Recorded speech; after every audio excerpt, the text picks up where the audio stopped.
Are we ready? I know I am. So, whether or not you are, it's time for another episode of the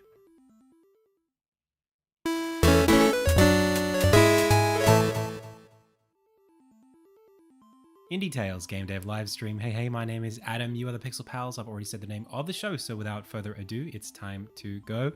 Welcome everyone to the Monday edition of the stream. Today we're working on, of course, some more Insignia Dev. This marks our first day of our demo push for funding. I had a call earlier today with a developer here in Australia about... sorry, one sec.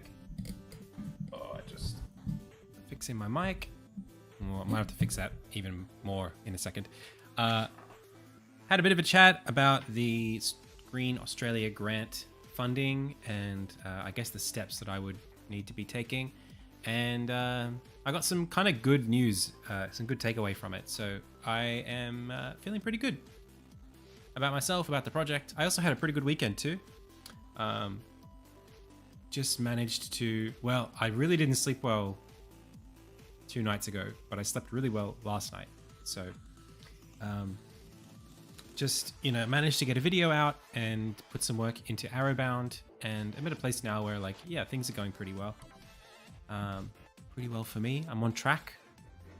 Unfortunately, Arrowbound is still not on the Google Play Store. It's, for some reason, becoming really annoying trying to get through Google certification with the game. They're just throwing up barriers for me. So, I don't know. I'm figuring it out. The average goob, welcome. The current plan is to get Arrowbound up on the store, and then in my free time, when I feel like it, maybe experiment on that single player mode.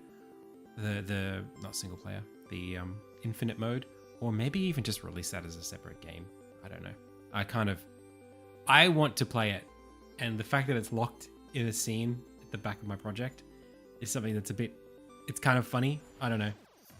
So I'll get Arrowbound on the store, and then maybe I'll put out a second project that's just the infinite mode. I feel like it needs to be very low barrier for entry. It just needs to be like a single screen where you just do the thing.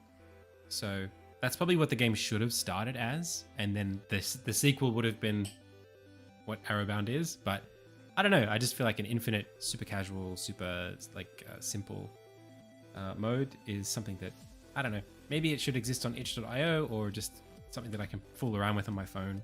But I'm compelled to develop that out. I want to say a big welcome to everybody who's here in chat. Hey everyone. Also, a big thank you to Corcam for the most recent subscription, and Paxalb for the most recent follow. Welcome. Almost at 40,000 followers on Twitch. That's pretty exciting. How was Arrowbound Dev? It was good. I felt like it was a nice opportunity to put myself in that sort of I don't want to call it crunch headspace, but a headspace where I could just focus on just like making stuff, and that the bar for that stuff could be quite low and achievable for a single person. I feel like a lot of the drag with Insignia sometimes comes from the fact that it's such a big project that it's hard to feel good about getting stuff done because it takes so long to do it. So Arrowbound is always a fun place to sort of just drop back into and just smash something out and go, oh yeah, that was... I can make games. It just... The game that I tend to be making is a big one. So, hey, I'm just going to fix my mic stand. I'll be back in a sec. You'll see me because I got to be on the camera.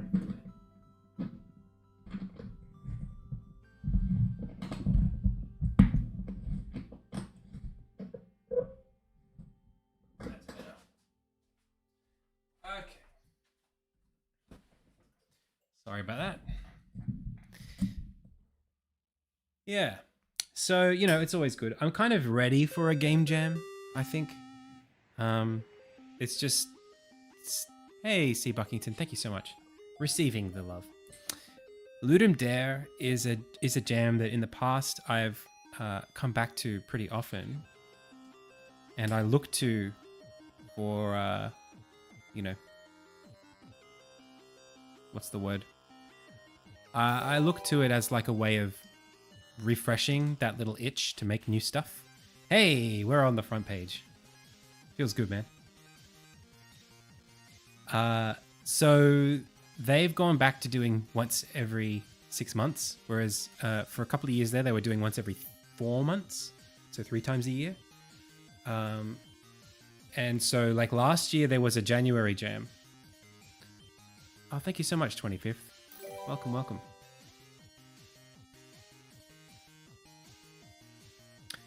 So we'll see. I probably won't. Well, I might enter a new jam. Maybe there'll be a jam that I can enter soon. Yo, I'm just gonna fix one other thing with my setup that I changed. Studio mode, portrait, croppable. That's kind of more where we want to be. And then one sec.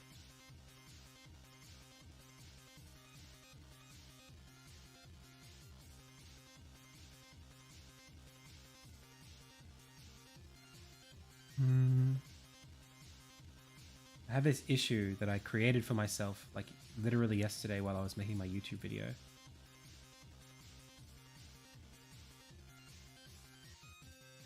That seems to have fixed it. Okay. So if I go to here, okay, I'm no longer, I was like, there's like a pixel. There was like a pixel of like seeing the screen between myself and the name tag there. That in my YouTube video you can see, you can see that pixel. It's really annoying, but obviously too late to do anything about. Okay, thank you, Toy Story John. Any other jams soon? Yeah, I mean maybe it's something we can do. What's it called? Itch.io jams. Maybe there's something we can have a look at. Are there any streamers doing a jam? I know that, oh, there's like a streamer game jam. There's the Ludwig jam. I don't really want to do that. There's the global game jam. Moon, was it?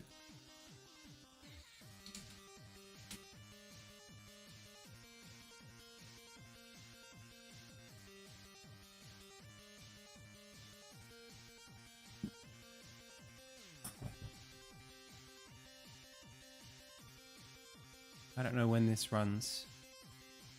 They haven't done it since 2022. Okay.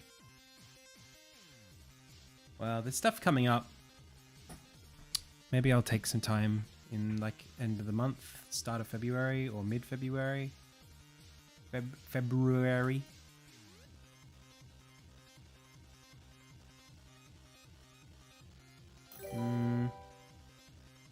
Nothing really big coming up. Metroidvania month. No thanks. And then we're already into March, and none of these really jump out at me.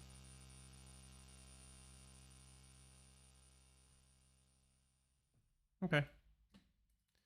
I got plenty to work on anyway, so it's not like I'm needing something soon. So the next one is in 81 days.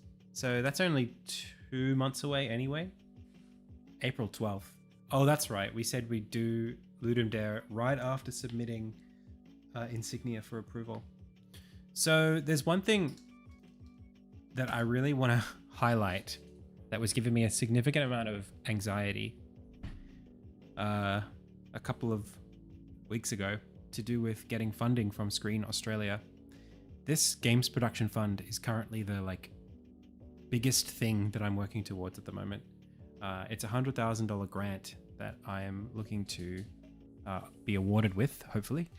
And my submission, I saw this, and I have read this before. I know that I've read this correctly before, but I think in the most recent, like maybe like 6 months ago when we were looking at this, or 3 months ago, it was kind of like, oh yeah, like you know, I understood what I needed to make. But recently we looked back at it and I saw this line and I thought to myself, oh, I need to make a vertical slice that's of a global competitive quality that enables a team to access international funding ecosystem as my proposed, like, as what I bring to the grant proposal. But actually, this is not, I don't need to have done this. I need to propose this, which means that what I share of the game, right, is just some kind of playable prototype, and that I'm in the production stage of development. That's all it really is. So this, having a playable prototype versus having a vertical slice that's of global competitive quality, those are actually two completely different things. And I've been in the mindset that, like, the game needs to be at this, like, super duper polished level when it really doesn't. And anyway, when I think about where the game is at, just in general, and my project and my experience, my goals, all of that stuff, those things are actually, like, totally, what's the word? At a very high standard, right? Like, I'm already there with most of this stuff, and it really shouldn't be difficult for me to apply to this. I'm kind of a shoo-in, I think, if I just, do what I would have done anyway for my application. So that, when I feel that, when I appreciate that properly, I realize that, like, I was putting way too much pressure on myself, and that I just need to work on the game, just, like, keep working away at it and just keep prioritizing the bits that make the game special. So I am going to be still working towards a demo. I'm still going to have it be, a nice, kind of, what's the word, representative piece of the game, but it doesn't need to be,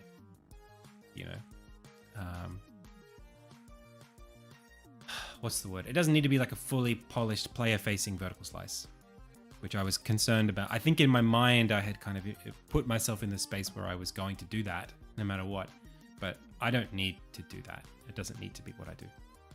Okay. So yeah, today we can just plod along, keep working on Insignia. I should probably come back to the working document and the milestone sort of timeline that I was working towards, and just sort of think about what I want to do. Today is Insignia Dev. Ooh, do I not have that written in my stream information? I bet you I don't.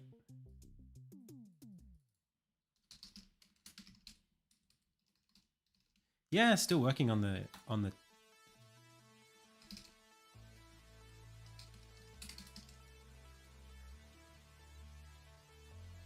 Arrowbound. That's right. Still working on the feature test, of course. As I build out this demo, there will be more areas that I work on, and particularly as I work on combat animations, I'll be updating the demo with that as well. The feature test. There's something here that's kind of really annoying me that I want to fix. Go to main component, not you.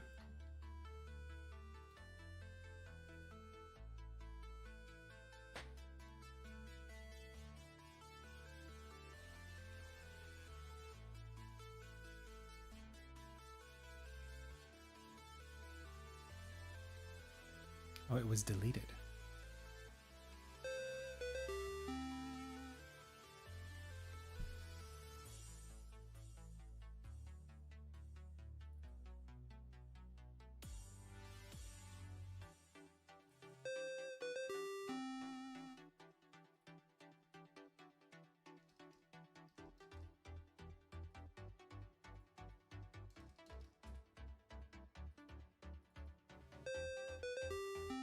Hey, Soda Ramune, thank you so much for the gifted subs. 5 gifted subs. Thank you so much.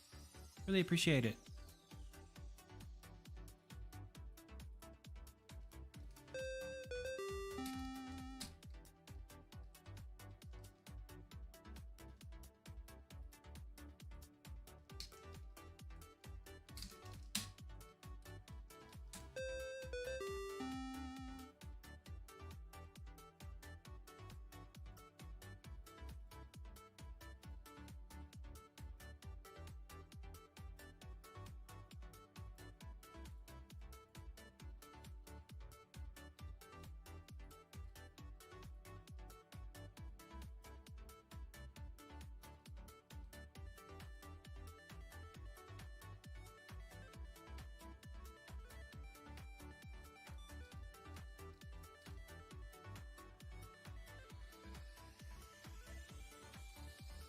Oh yeah, they should all be checked. So now I should be able to go. And I should be able to say checked. But it does nothing. What is that? Why is that doing nothing?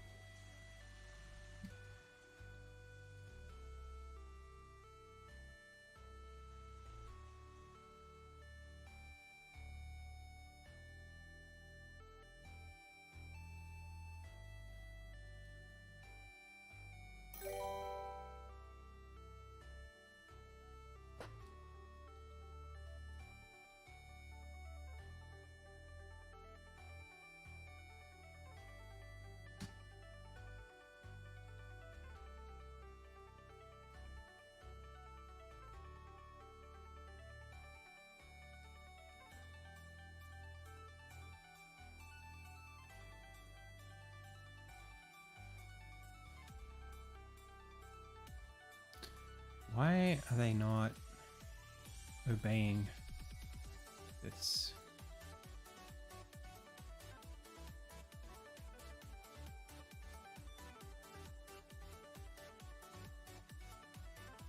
Well, that's better.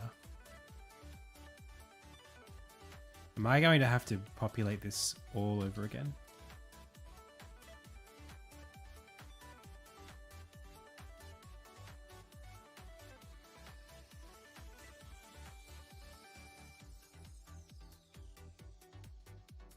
We're just getting warmed up today, pals.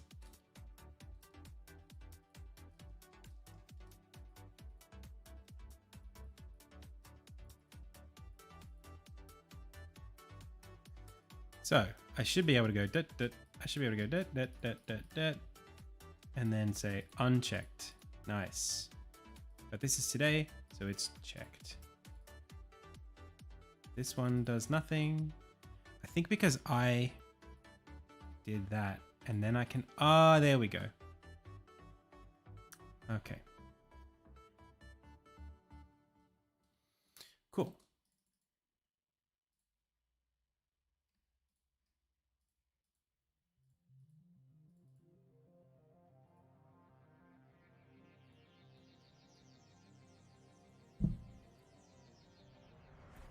Are there any composers or bands in particular that inspire me? Of course. Yeah, all the time. I mean, for my game, I would say, well, outside of my game, definitely like Jeremy Soul's work is super inspiring and very, it's very spiriting. When it comes to the game that I'm actually making, I mean, all of Final Fantasy Tactics composer Hitoshi Sakimoto, all of his work is incredible. Early Nobuo Uematsu is really, really good. Not anything after 2002, I would say. But everything before that was really incredible, particularly the soundtracks from Final Fantasy 7 to 10. I mean, Yoko Shimomura, obviously, from the Kingdom Hearts series. A lot of Square Enix in that. Outside of that, there is a composer. The composer for Gravity Days is really, really good. I'm not sure who that composer is, but they're amazing. And then as far as like soundtracks, other soundtracks, I would say the Pokemon Mystery Dungeon, the original GBA soundtracks for those games are really, really incredible. How do I stream the music that I do without getting DMC'd? Because the music that I stream is licensed. I pay a subscription for this music, and it's specifically there for not being DMCA-able because it's licensed, right? So, what else? As far as composers go, hey Doomheart. Oh, thank you so much. Yeah, so today we are, we're getting started with what is currently 1, 2, 3, 4, 5, 6, 7, 8, 9 weeks of Insignia demo stuff. Yasunori Matsuda.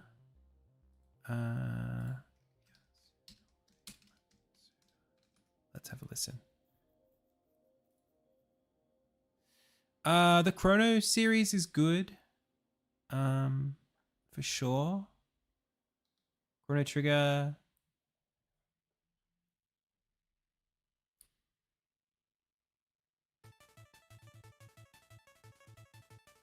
He's done a lot of arrangements. He does a lot of background work.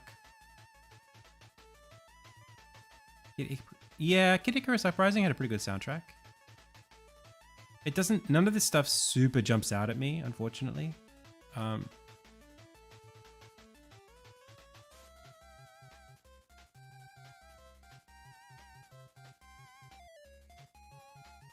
not really into...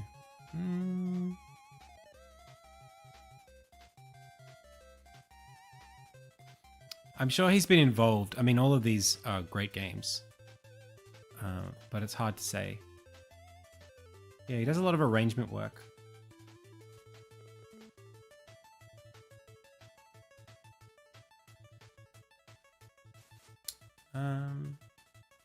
Who else? Kao Otani's work in Shadow of the Colossus is really awesome.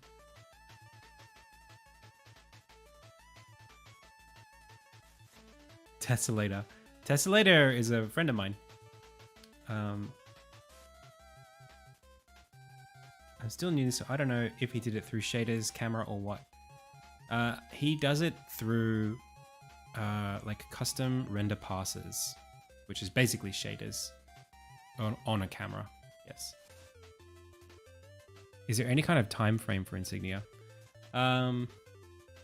It's probably looking at, you know, a couple of years from now, pending funding. That's the release time frame. So that's the closest thing I can say. At the moment, the next milestone is get funding, build a team, and then create a release timeline from there. It's hard to say without that stuff. Okay. So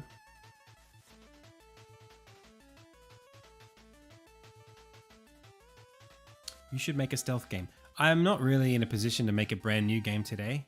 So maybe one day I'll make a stealth game, but I'm not taking suggestions for games that I could make today, unfortunately.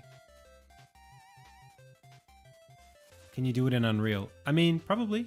I think so. I'm not sure how open their render pipelines are.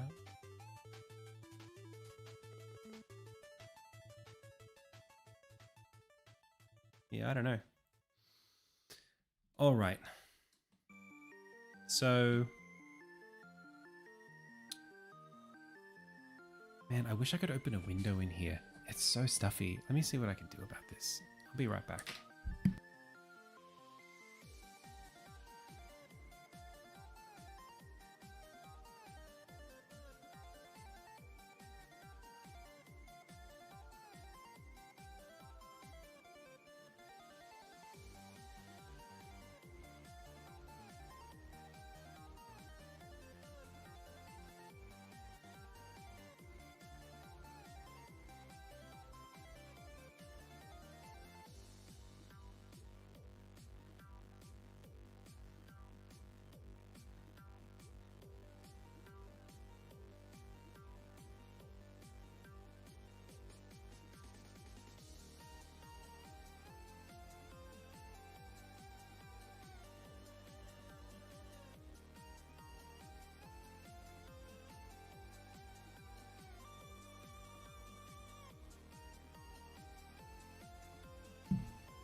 Okay, I'm back.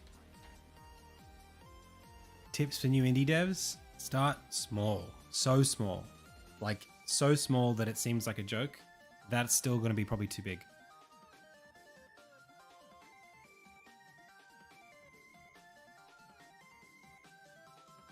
Okay. So, let's see what this needs to be. We were going to be doing like a redux of chapter 1.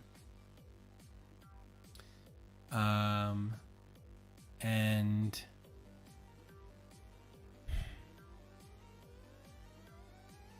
the first thing we did was go through all of the existing stuff from chapter 1 and see if it's functional, which most of it is not. I was also experimenting with new tile sets, and we were having a look to see kind of like what we could do with the existing tile sets to, or, you know, if we could basically generate some new ones and see how well that kind of like meshes with the existing kind of like game flow. So I think this is quite a positive test so far. Like, I'm really liking how this is all looking. As far as the game depth and like how the gameplay is going to weave in with the level design here, I think we will need to see a little bit more examples of that. But I'm not too intimidated by the prospect.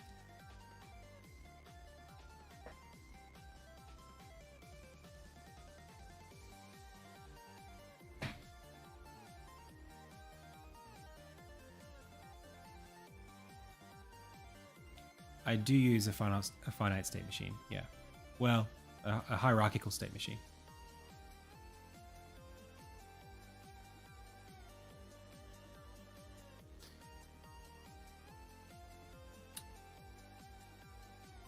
So generally liking all this stuff. I think I'm still going to need, like in this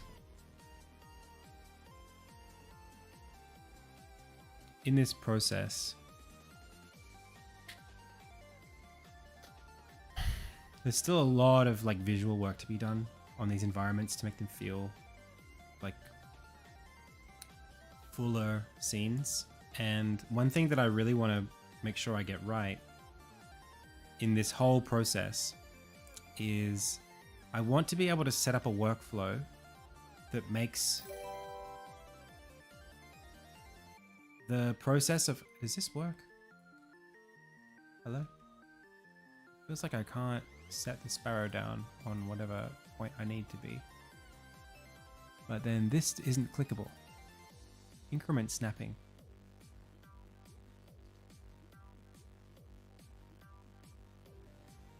Okay, that's better. But then why can't I snap it to the grid?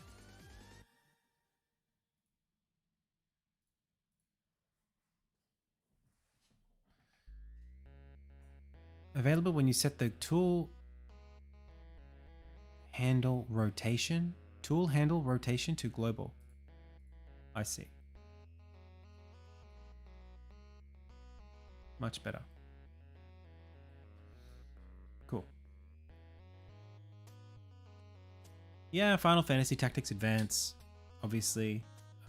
Iconoclasts, Owlboy, the Zelda series. Is it possible to use a controller? Yes, it's possible. You shouldn't have to change any settings to use the controller though. You should just be able to plug it in and it should play. There aren't actually any settings relating to controller setup other than a simple input map, but it doesn't let you set up the inputs. It just lets you bind the buttons to the on-screen equivalents. So I might need to fix that too. I don't know if it's actually working as it's supposed to.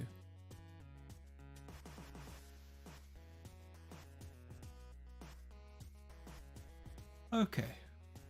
Good evening.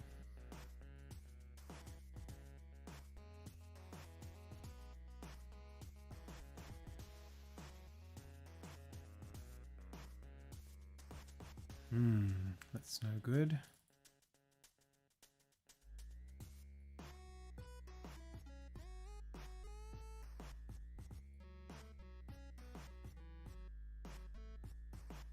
Oh, they don't have a material.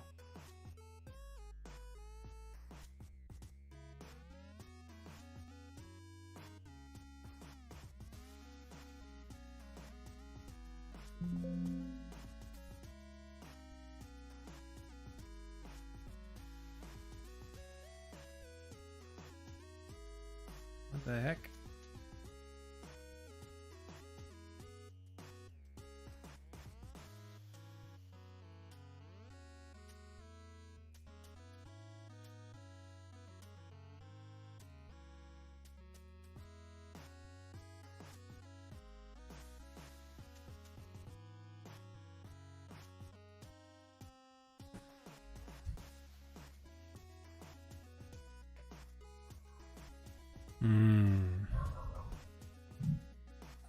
This is a bit tricky. Yeah, but it shouldn't really matter if the sprite is there. Well, it shouldn't be missing.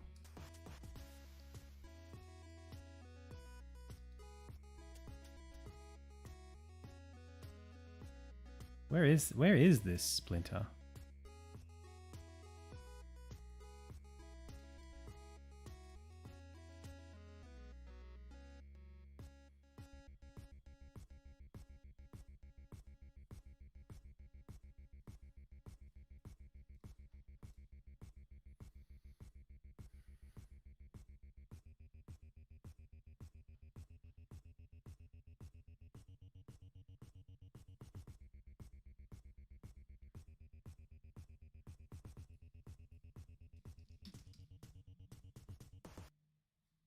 Hmm.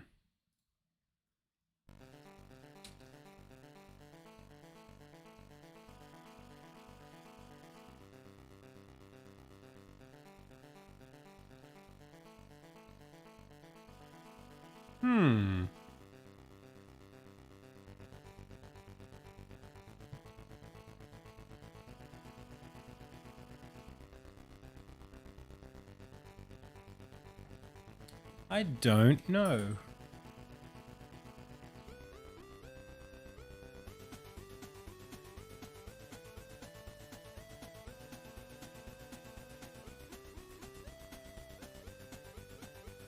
I've got pot pieces.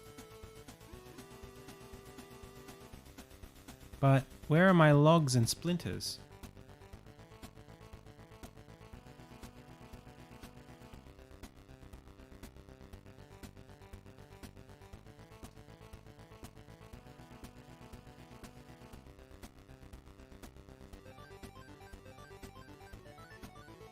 I don't think that's right.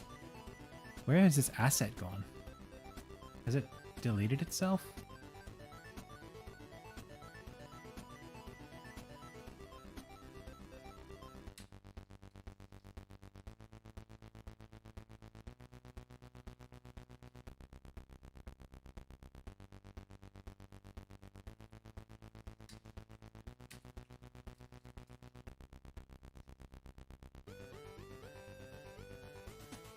That might explain something, actually. There are logs that are supposed to be lying around on the ground, and they're invisible right now. Like this. Where is its sprite? I was wondering where that was. It's missing. Oh gosh. Where have they gone? Have I somehow deleted them from the project? I think I had this issue a little while ago. Oh no. I don't know where I've put these assets. I actually made them while I was in Thailand. So that they're on the laptop, or at least they were on the laptop. But if they've gone from the project, then I'll have to fish them out of the Git repo. But the Git repo's gone. Because I changed the project. Uh-oh. Oh, no.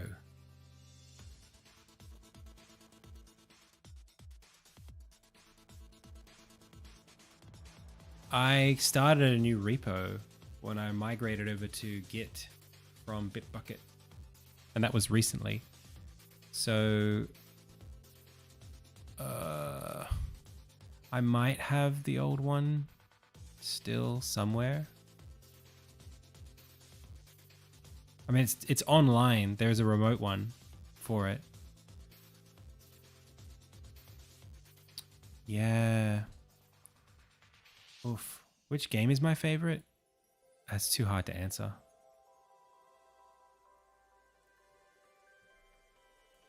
Too many games to have a favorite. More beginner friendly than Unity. Maybe Game Maker? Maybe Godot? No, I don't need Git command help. I don't have the old repo unless I go to Bitbucket and find it remotely and import it in. I don't really want to do that. I mean, I guess I could just open it. But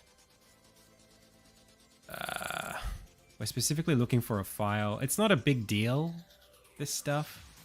It's just a sprite of a log and a bunch of timber splinters. That's all I'm missing. I don't know where they went.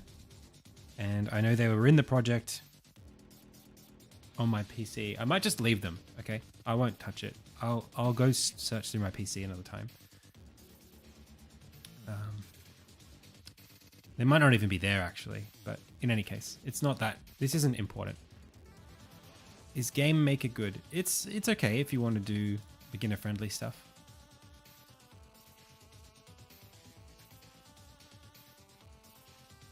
So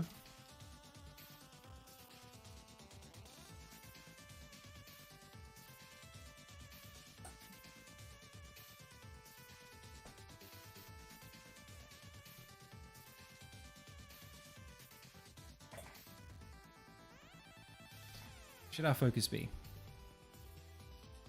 This is the 2020 demo stuff. I don't know if I really want to fixate too much on this. But we could just start from the beginning again and just, pardon me, have a look to see what the game presents us. Well, yeah, it is empty, but it shouldn't be empty. That's the problem. The files have gone missing somehow. Maybe they weren't added to the Git repo for some reason. I couldn't say. Sup, Mike? How's it going?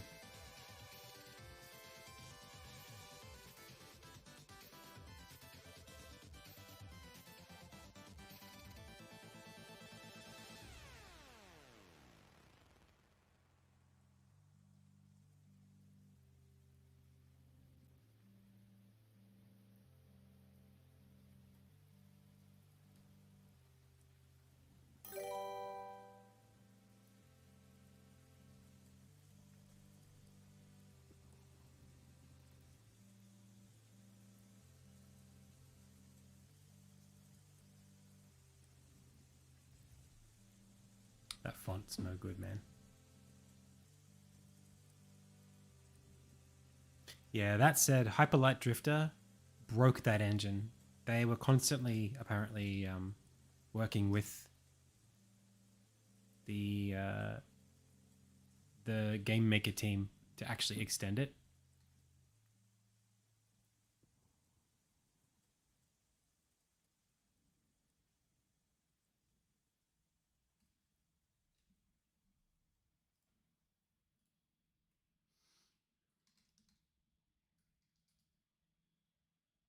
Is that scroll only one flat color? The scroll? You mean the... I don't know what you mean.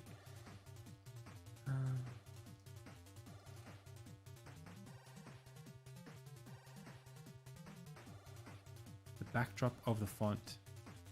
This one? That's all one color except for the very edges.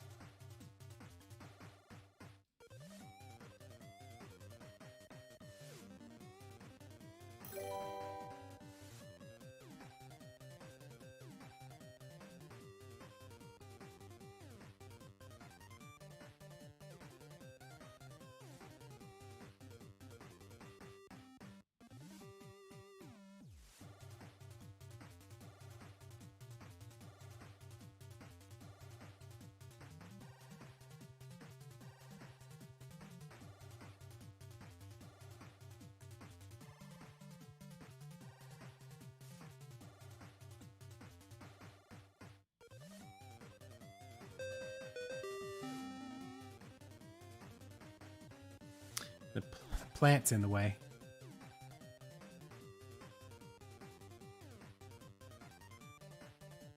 Hey, Arya, thank you so much for the resub.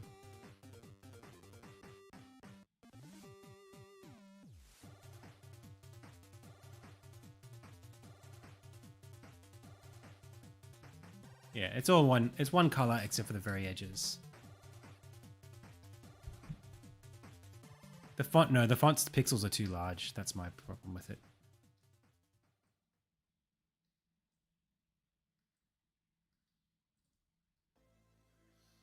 Okay.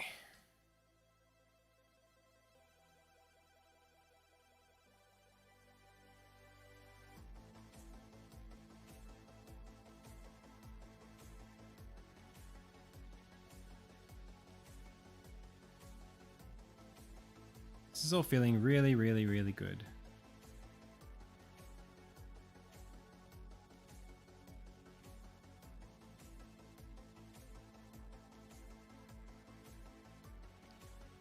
Now.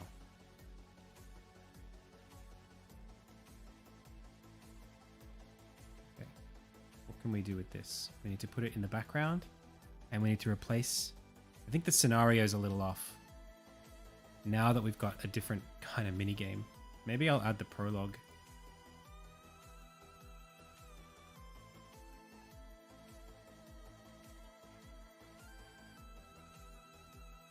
So let's go back to middle ground 1. That's better, I think. We could probably raise it up like that, maybe.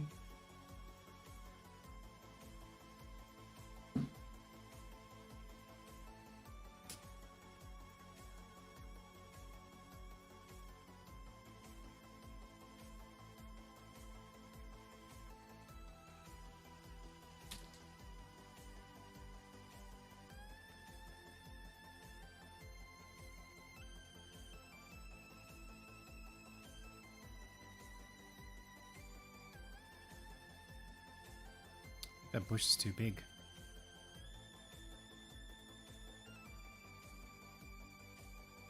And I don't think I can just do this to it. I mean, I suppose I could. But it's too bright, I think.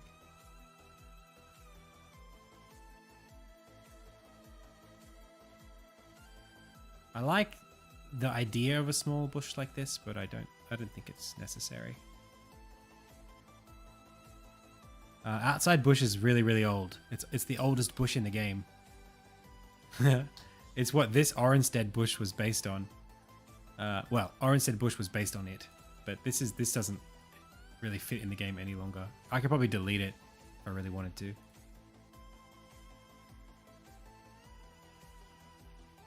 What else have I got? Orenstead bush, Soda bush, foreground bush. These are probably just black outlines. Oh, this used to be in this scene. Oldest bush in the game is my stage name. 1-bit animation. I don't know. I don't really do that.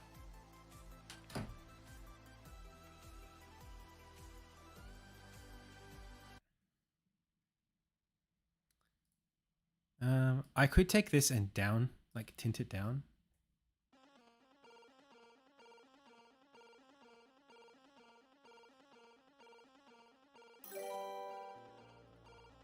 I don't think that's it's not a great approach, but it works.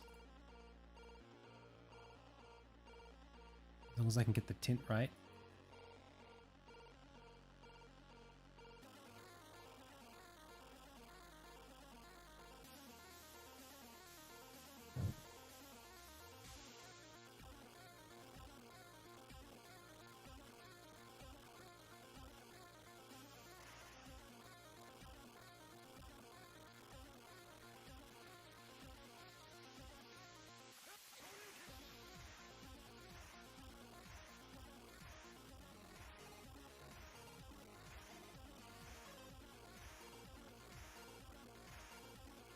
It's looking a little green.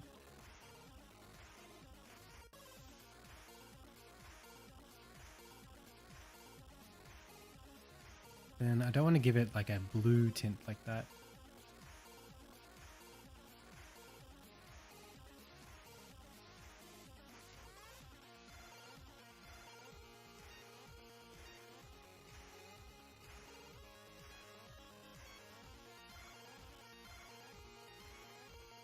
It's not really the way that I recommend doing sprites. But honestly, it's one of those things where like nobody's gonna know. How will they know?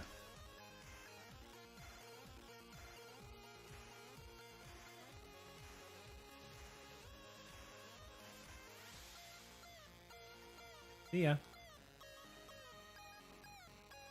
It is in the back of my brain right now. That's the problem.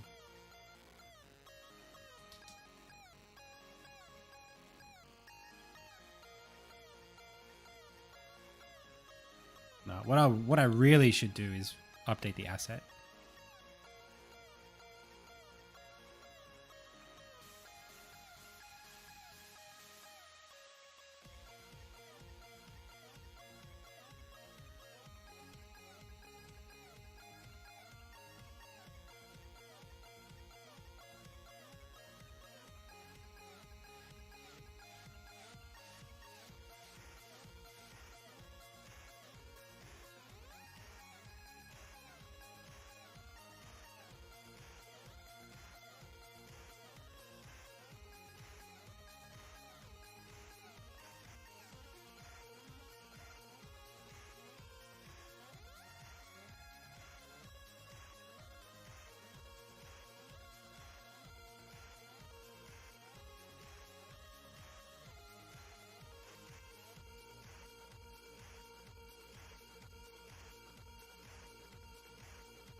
I'm in New South Wales.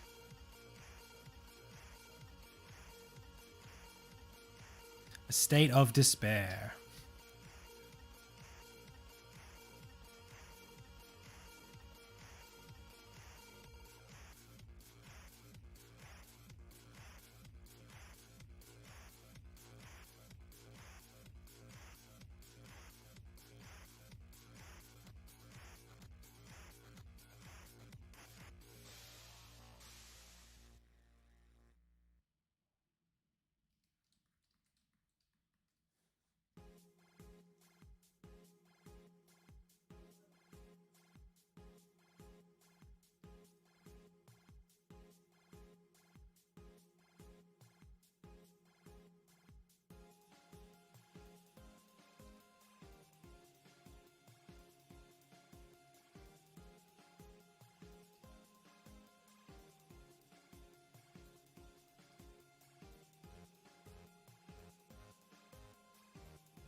Hey, Tidigi, thank you so much for the follow. Hey, help me, Oprah. The alpha demo? The alpha experience is out already. It's a feature test experience though. I've called it the alpha in the past, but its proper name should be the feature test experience. So what it is basically just a way to play test areas of the game that I'm working on. And at the moment there are 2 areas that you can play.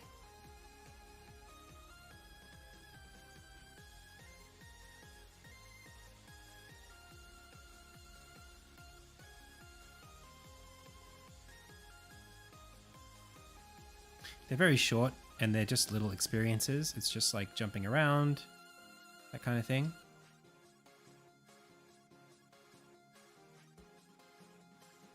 And there's a little survey at the end. It's just basically helping me test different parts of the game, different like controls or systems.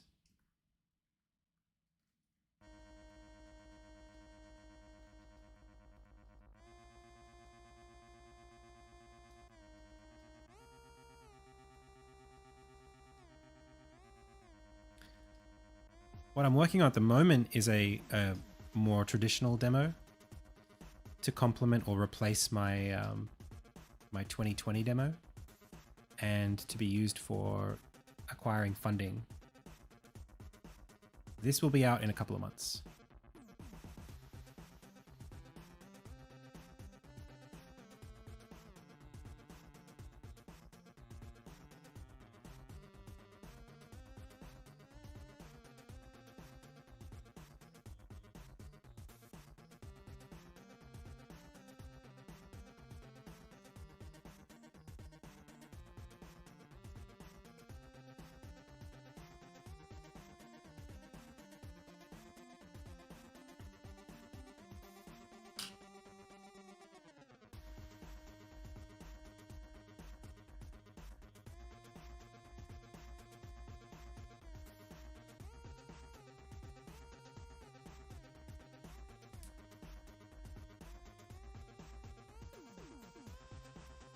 Huh?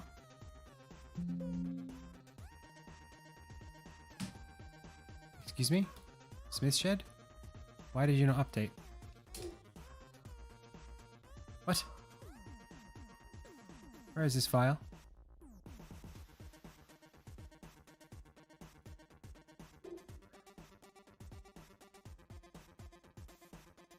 Insignia, Assets, Sprites, Objects, Neighborhood.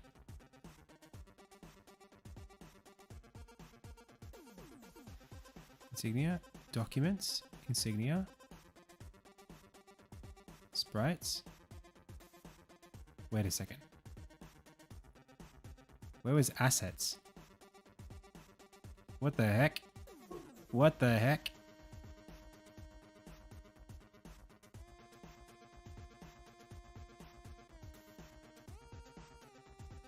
Huh?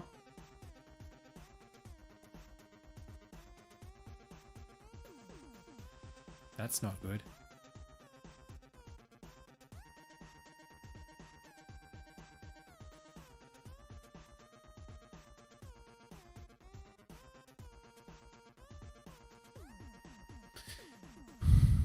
Assets, Sprites, Objects, Neighborhood.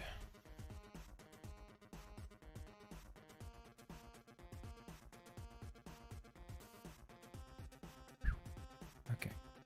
Now I can get rid of these bushes.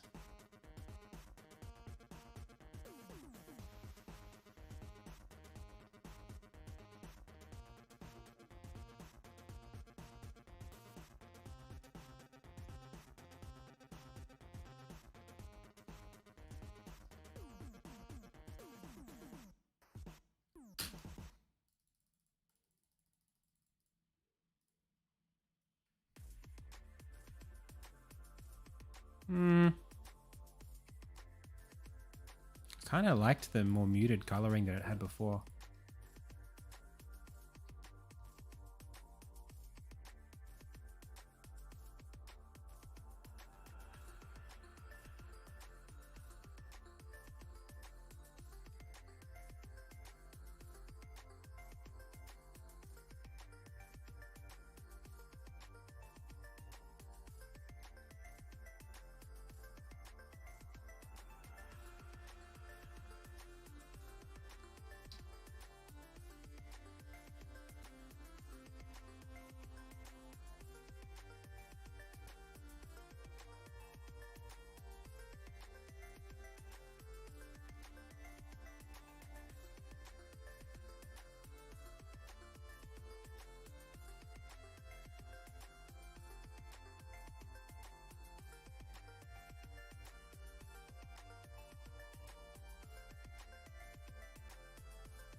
It's okay. It's a little too...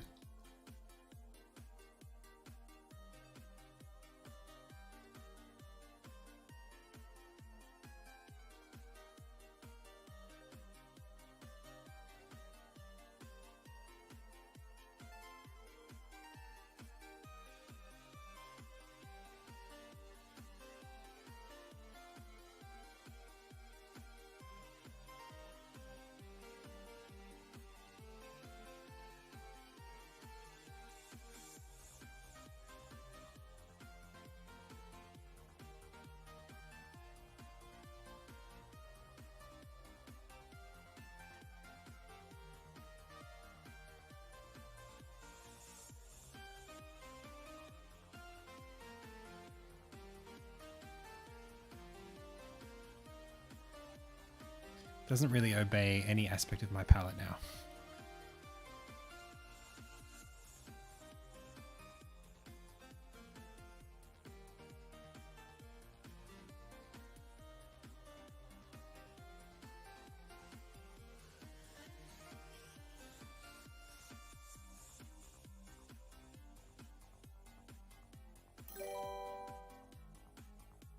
But that's quite nice to look at in any case.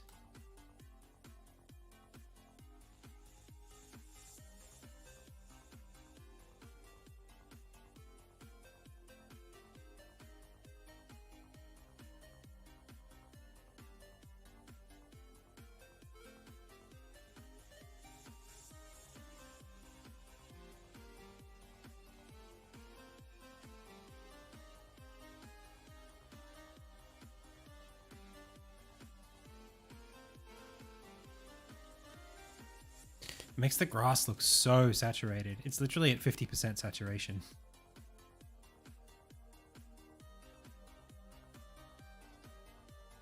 Hey, Seaside. Thank you. Electronic voice phenomenon. Welcome, welcome. The anime Steph. Thank you so much for the follow. Hey, Megabyte.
A little better.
I don't think I want to go much further than this. I think I'm okay with it, actually.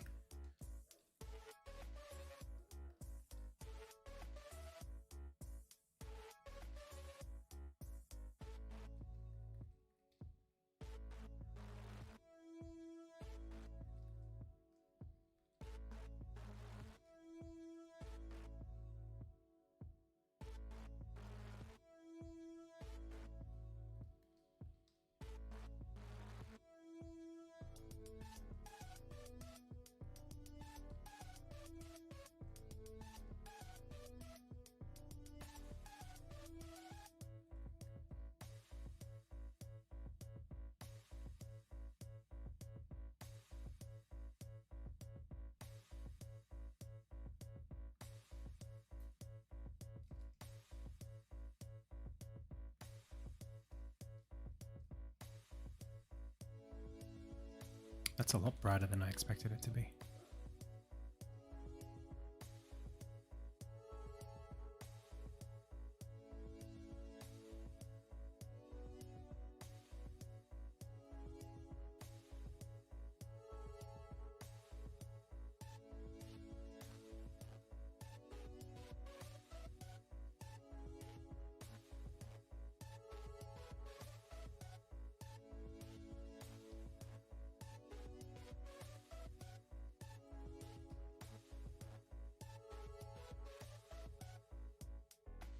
I think that's about it there.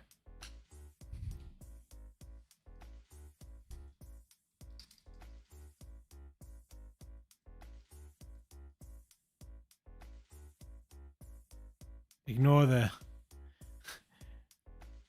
evil curse writing on the bottom.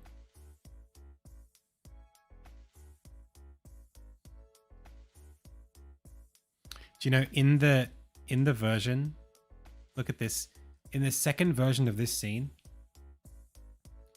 the distance between the house and the hut is a lot shorter. I think I'll keep this dirt here though. I think I want it to be there in both instances. So it's actually all the way to here. This hut moves all the way to there, and this door moves all the way to there the second time you run through the scene, because this doesn't exist anymore. So I need to make it, oh gosh. I think I'll have to figure out how to do this.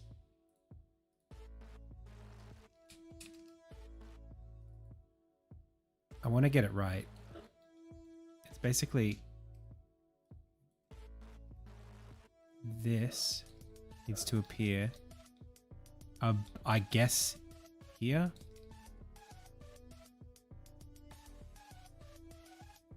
I missed it. Here? Not quite. Here? Too far? Here. That's about right.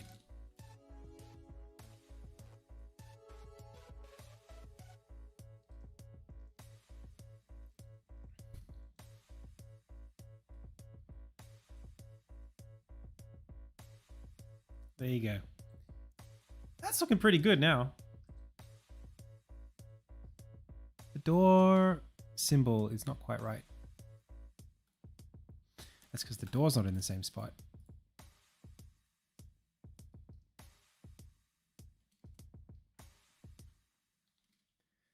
Cool. Now, let's look at these things. I think that they are okay, but they're a little off.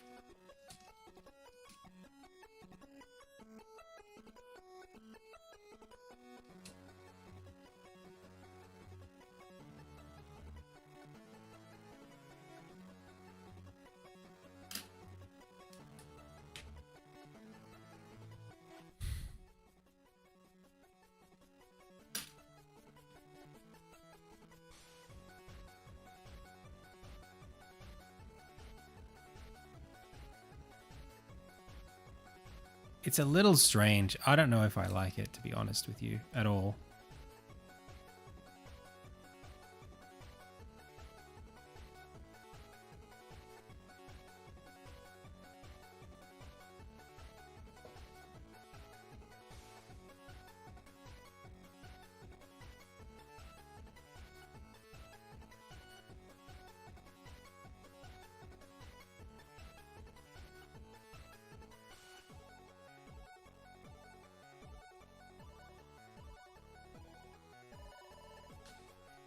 No. No, you don't interact with it. It is too detailed. That's my thinking. All the little pixels and stuff, it just feels like too much.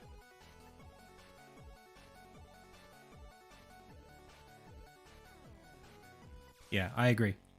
This is from 2018, I think.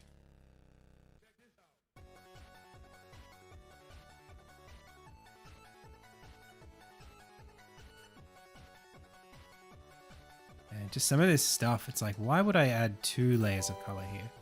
Why would I do that? You know, it's so much depth for something that it's just detail that is for nothing.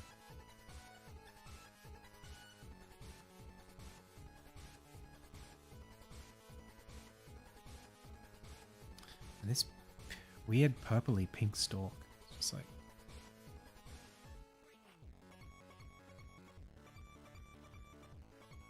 what was I doing?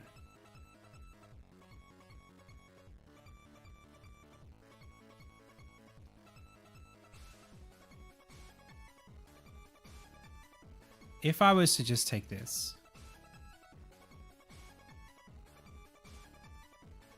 Hey, Jessa.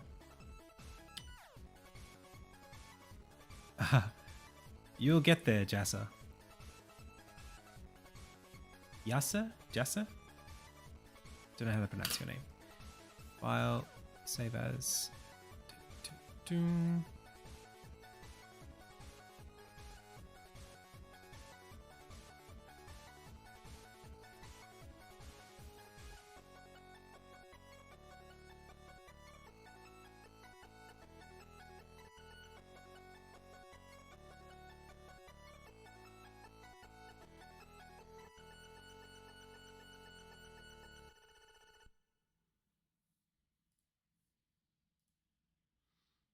Mountainside ferns.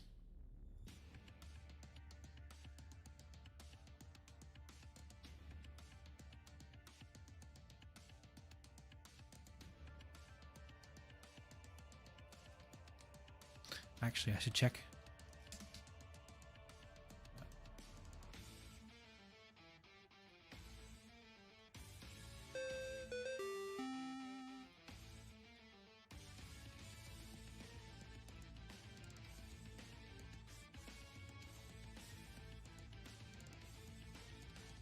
Oh no, I misspelled it.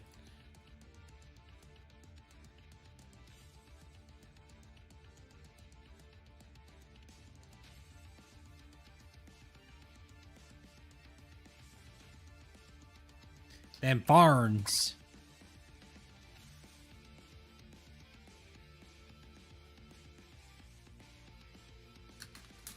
Hey, Pleasant Vegetable. Thank you so much for the sub. Yeah, it's so noisy. It's too noisy.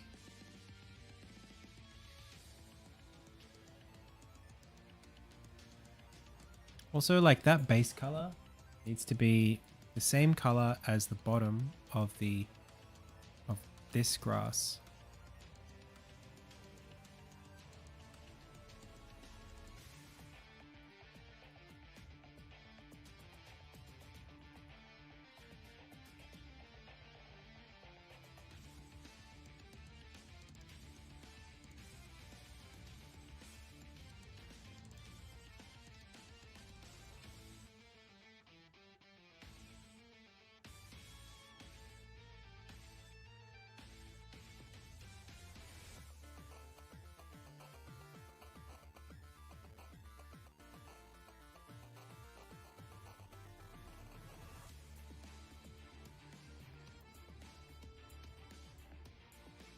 That's much better though. And then all I need to do is put it sort of lower. I said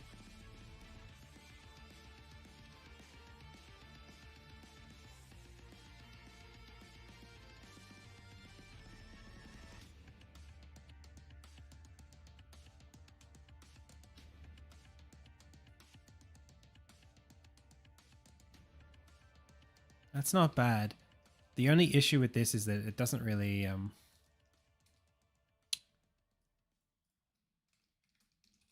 There's nothing that it really rolls into.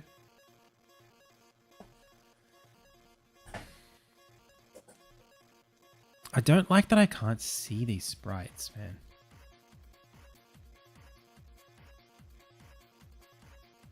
Yeah, like even this stuff. I wonder if I can grab any of this stuff.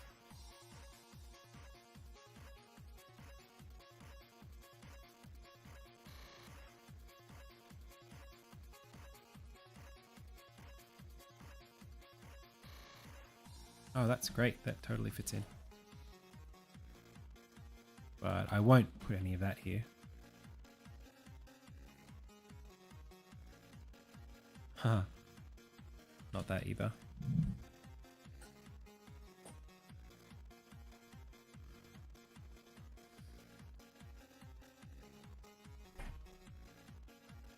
Hey, I'm getting a phone call, pals. I'm going to take a little bit of a break, and when we come back, we will work on this a little bit better. A little bit more. All right, see you in a bit.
Hey, pals.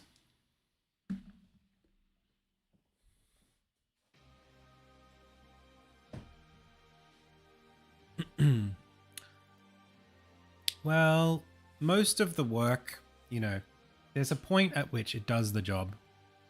And all I'm doing here, you know, I'm not sitting here redoing the whole thing. I'm kind of just reaching a point where I'm confident that it does the job that it needs to do.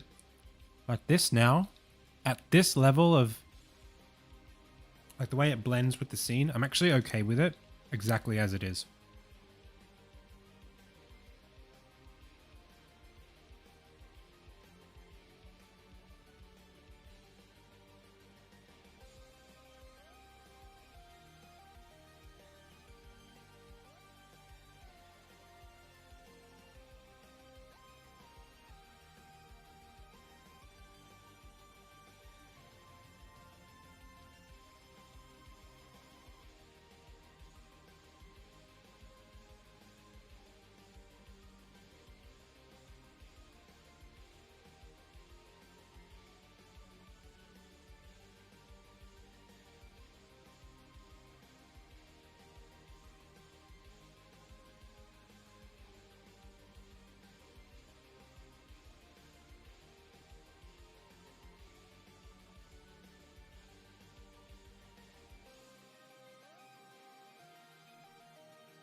Whoops.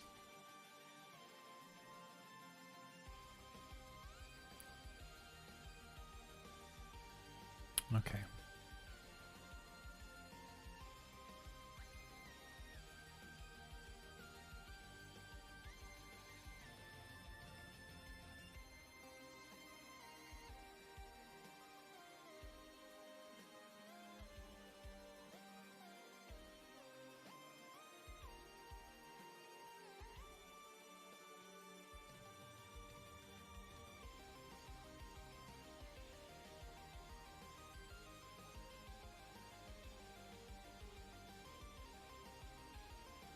So the idea here would be, you know, maybe you can kind of pop in a few different ones here. But I think to do a really good job of this, I probably want to have other elements that can make their way in. The grind has begun, Turtle Spirit Force.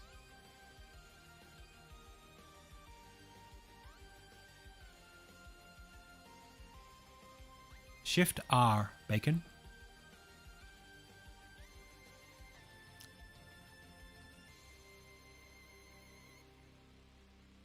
And like all things in Sprite, Shift R obeys the contents of the selection of the timeline.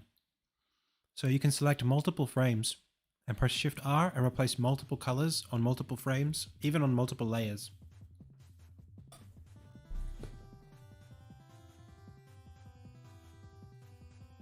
Otherwise, you can just go to index mode and then just change the colors in the palette.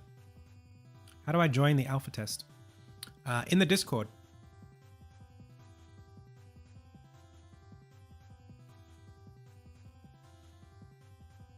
Yeah.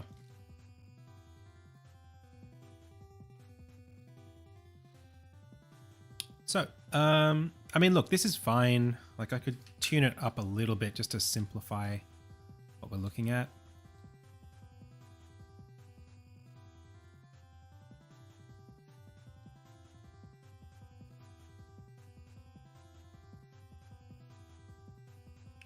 You know, it was a little messy when I made it, and I guess these things, I never really remember whether or not I intended on coming back to them in the first place.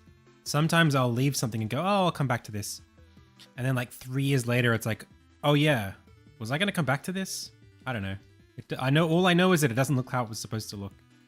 Or at least like there are things I don't like about how it looks. So now's my chance. Like this, I don't know about that, man. This little bit here.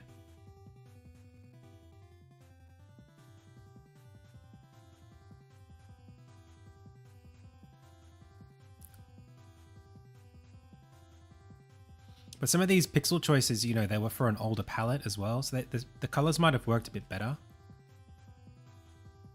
at the time when I chose them.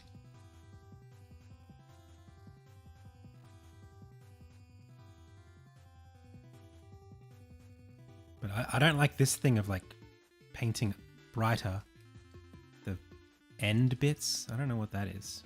It's not how it works. It's the bits that face the top the most that should be brighter.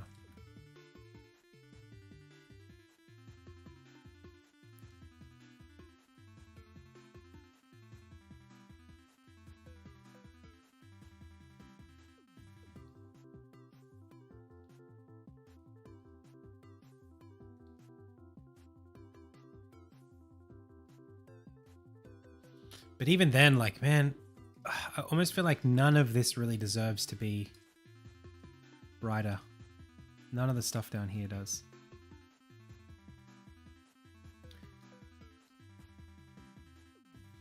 It's all a bit messy and noisy. And you know what? I've been playing quite a lot of the game Kingdom New Lands over the weekend. I actually 100%ed that game on the weekend. And I love it. And man, the artwork is so rough. It's like this. It looks, all the artwork looks like this, where it's like, it's just like grainy, painted in stuff. But it works for that game, you know, like it has a sort of a, I don't know, something to it that makes it work.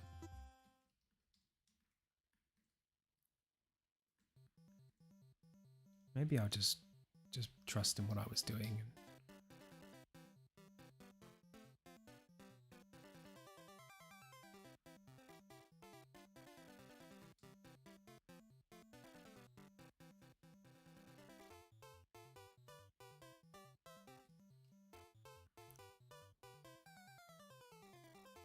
Hey, Inksy.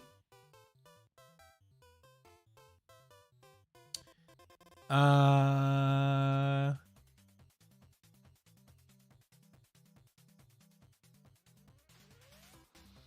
mean, it's a general point.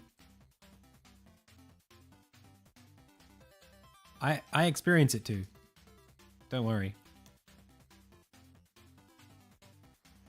Sometimes I'll just hijack a question and start musing. It's not, I'm not like necessarily responding to you specifically to answer, to like defend myself or anything like that. I do what I do.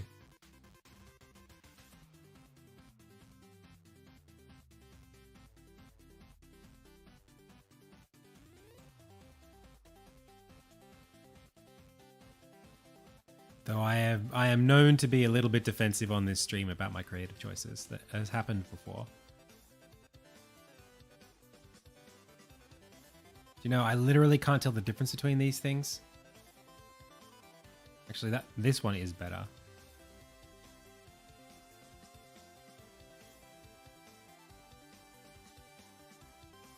I do like what the work that I did to it was better than it was worse. So let's just call it a day there. It serves the purpose.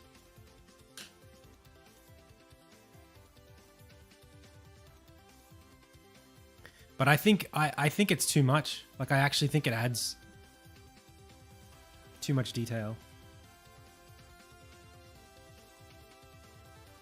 I kind of would like, if I was gonna add assets to this space. I mean, they're okay, but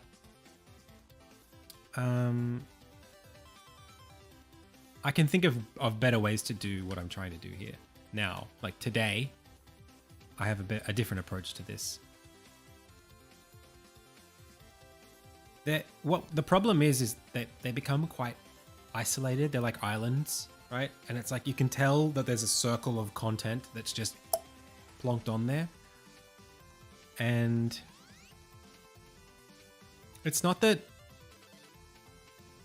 it's bad, but I would probably spend more time nowadays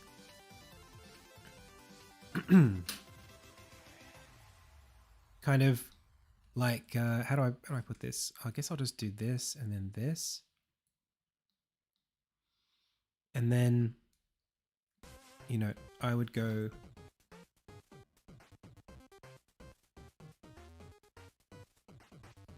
in a new layer, and I would kind of spend more time, you know, creating an asset that had its own sort of identity but that was buffeted by quite a lot of that negative space, so that it was more seamless in how it interacted with the rest of the tile set. So I would do this, and I would do this. It just requires more energy. Right? You have to just, I call it feathering. You have to feather it more, so that you can't really tell that it's, you know, where it starts and ends. I mean, you can tell where it ends, but like, yeah.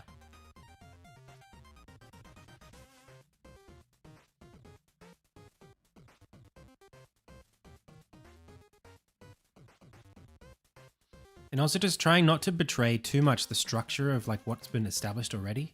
Like the idea here is that like beyond this point, it's vertical. But if I create stuff in this color scheme, like if I start using this color here, suddenly I'm telling you that there's stuff forward. So like you just have to be careful about what kind of shapes you're introducing and what you're saying about the space.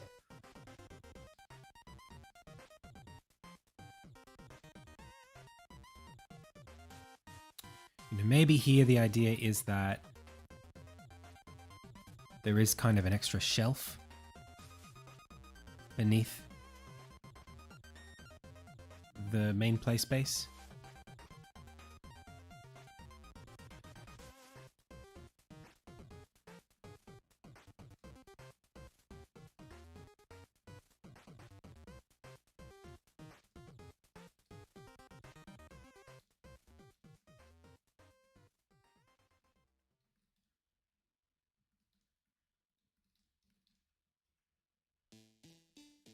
You know, you can do something like that. Would a shader with different opacity mixing brushes on top of each other work any good? Loop any good? I'm not sure. That's quite a specific question. I'm not sure I understand it.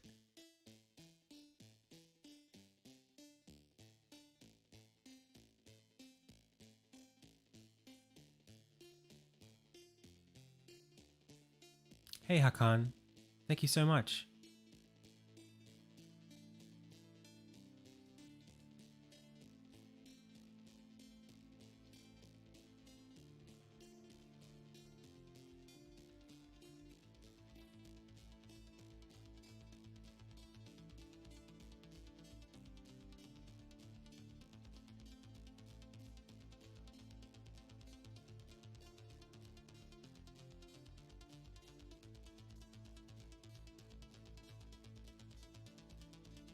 You know, so you can do something like that and it works okay.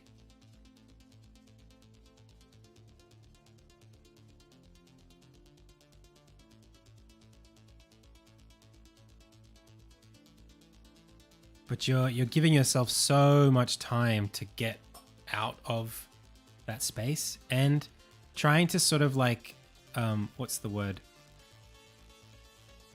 Let the flow of the tile set persist.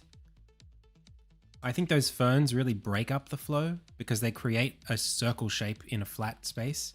Whereas here, like, okay, we're coming to something flat still.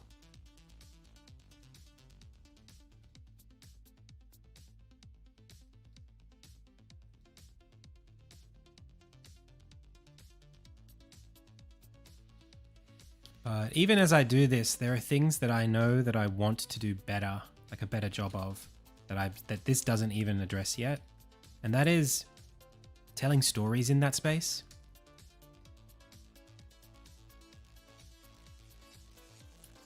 So like, this is just more grass and it's fine. It tells the story of like there being a bit more of a foreground in front of what we're seeing. But like, what am I achieving by introducing that space? That's the next question.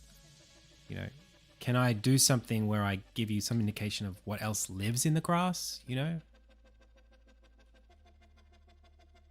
The house I live in at the moment actually is quite it's got a bit of a nature problem. There's a lot of we get spiders here all the time, and I've been thinking about like how I can use my experiences dealing with the garden here to sort of inform what I do in the game a little bit as far as environments, because there are lots of things going on in the grass and I don't really spend a lot of time thinking about it, or at least I'd never used to.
Hey, Jest.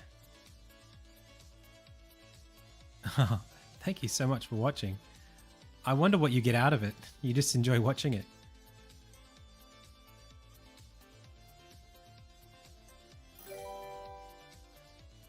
Are you interested in making games?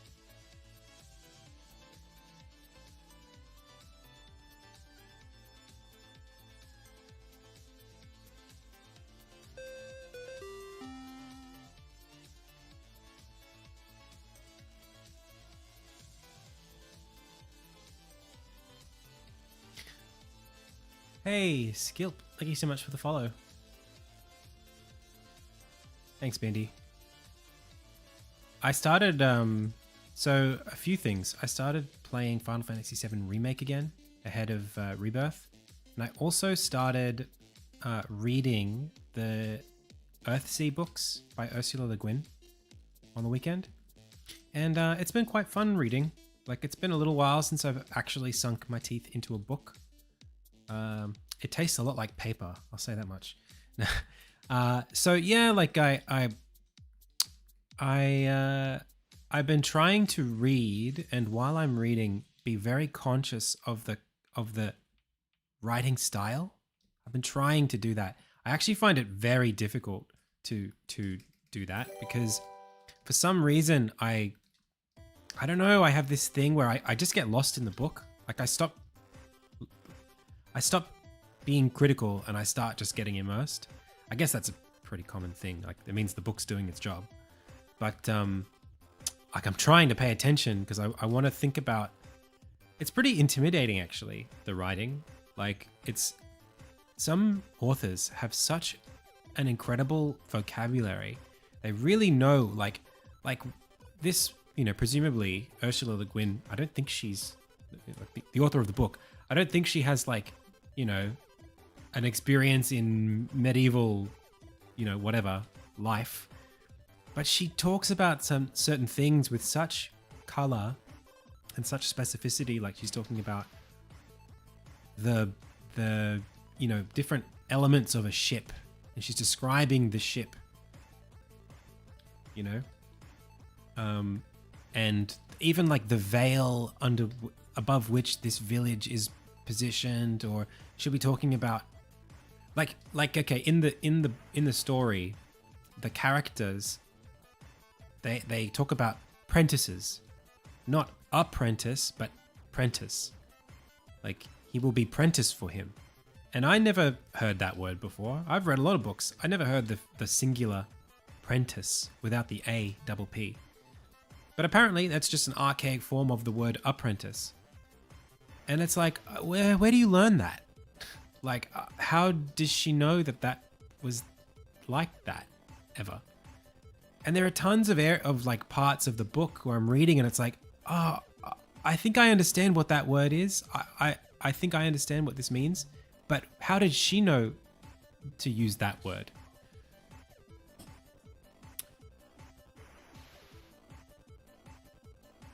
Tips on tile sets. I don't know if I have any tips. I got a full YouTube video full of tutorials, but tips specifically, I don't know. I guess just establish a workflow and follow it. But if you want tips on how to build that workflow, definitely check out my channel.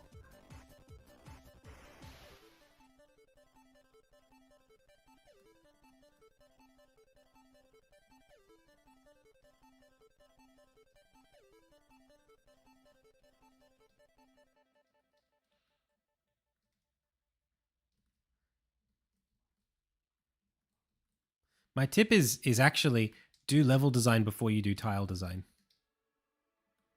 That's a tip.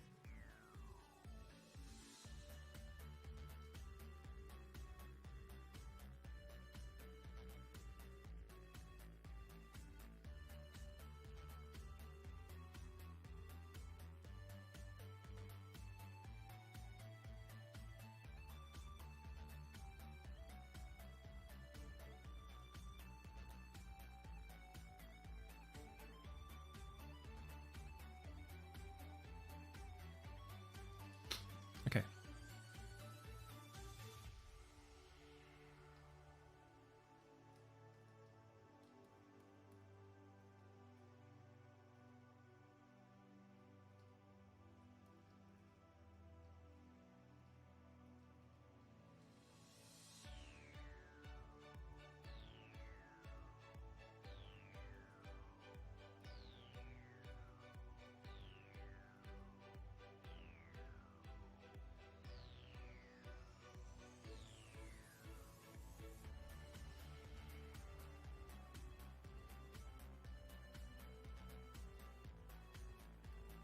Cool. So like, I like this. I think it fits in with what I was building, and I could see it be placed in areas around the level. So I might just do this, do this, do this, save it, and then maybe... Uh-oh. Yeah. Maybe just place it down here.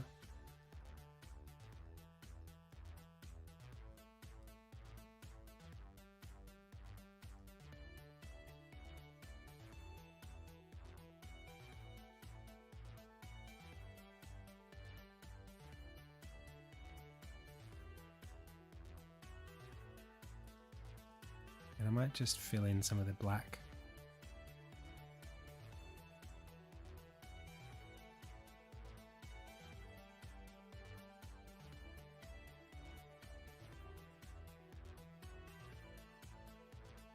In a nice non-destructive way.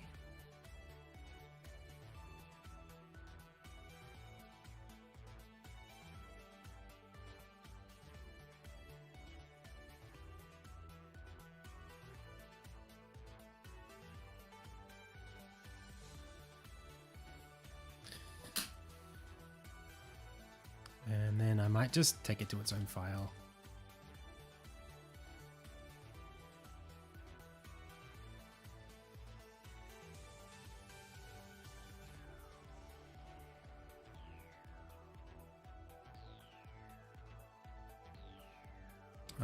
Maybe not. Just don't know what to do with it. Well, let's just call it that. And then export it, and then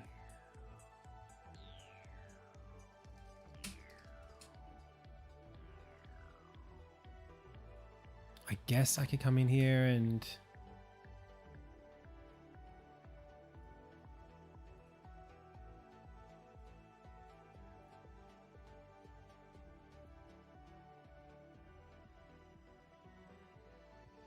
treat it like an atlas.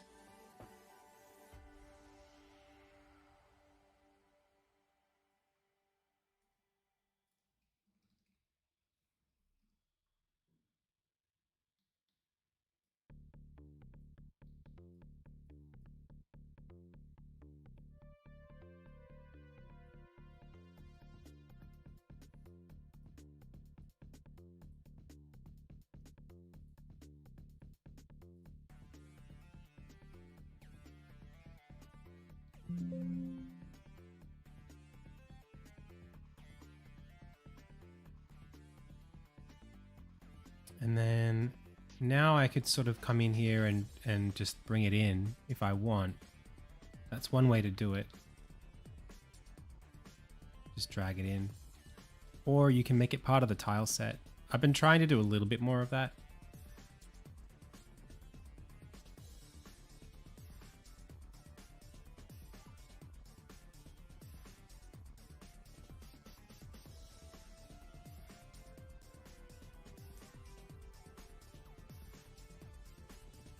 I mean, it looks good.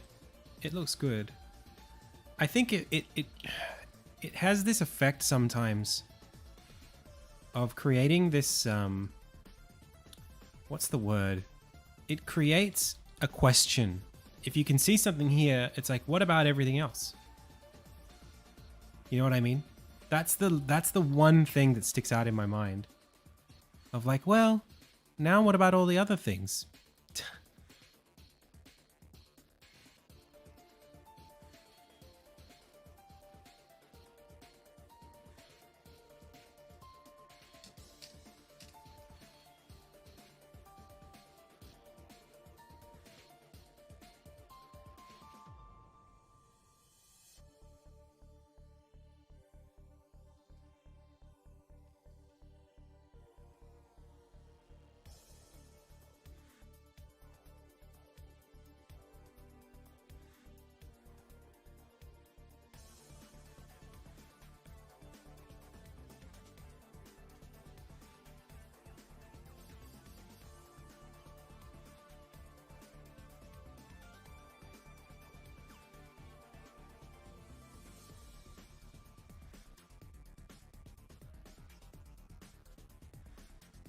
That's kind of cool with the parallax.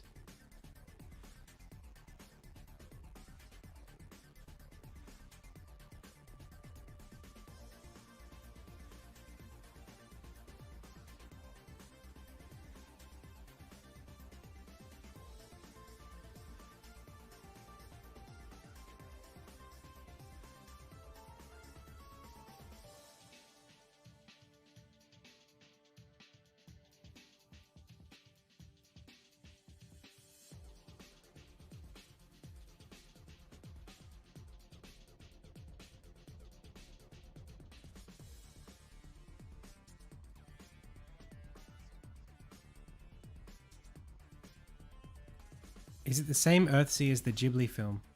Do you know, it's similar. It's the same world, in terms of like the story is the same.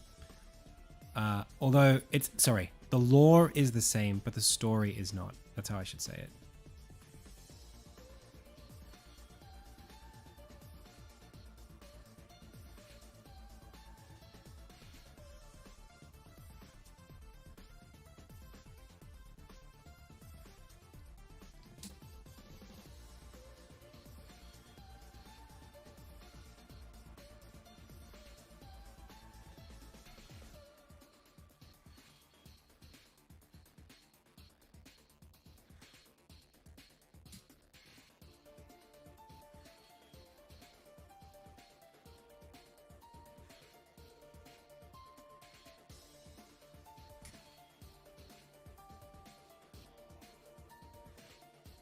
So the story in the film is based on, I think, the third book.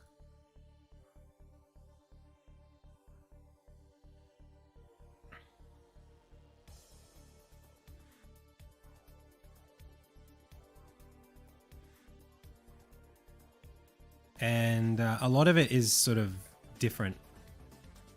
So I actually think that, like, if you're interested in checking out the books,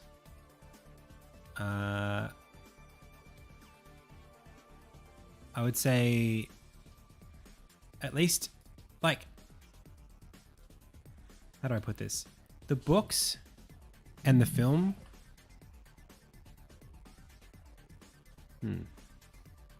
I haven't read enough of the book to know exactly how much crossover there is, but already, like, the start of the story, the film, Tales from Earthsea, none of what I have read crosses over at all in any way with the story in the movie, except for the fact that the locations, some of the locations that are like really popular, like Hort Town is a place that gets mentioned, and Gaunt is a place that gets mentioned. Honestly, oh, and there's a character named Sparrowhawk. That's it. That's the only crossover. But they take place in different timelines. Like they're in different, like they're not even the same, not timelines, but time frames.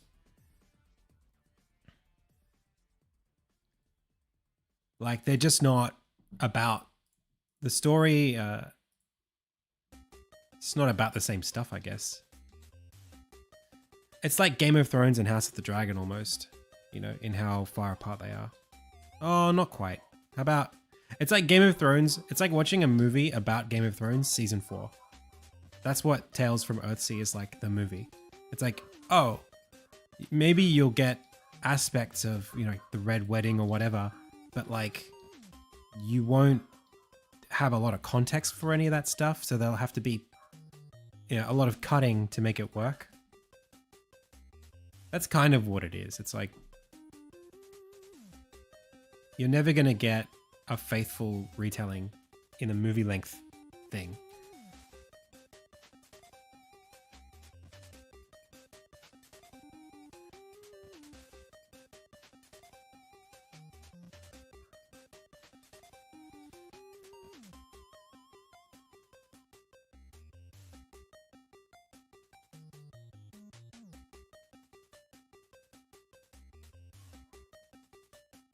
Man, if it wasn't for this overhanging, it would be great. And in fact, I think if you start at the start of the scene, if you start here, it would look fine. I might just delete this one. The Boy and the Heron? Yeah, I've seen it. I didn't really like it very much. I'm being honest.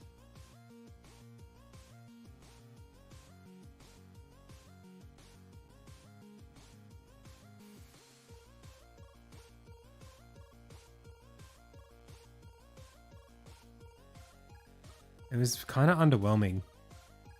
I saw it on my birthday last year.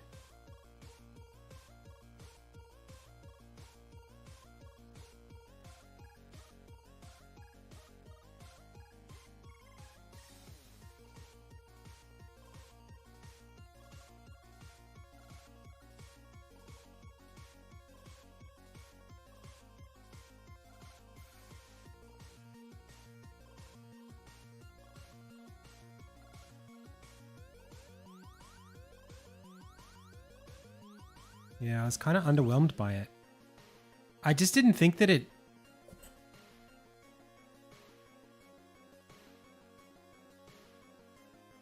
Yeah, honestly, the Earthsea books... The Earthsea film... Like, I think Tales from Earthsea is one of the weaker Studio Ghibli films. But I think it does something that I really like in the world that it renders.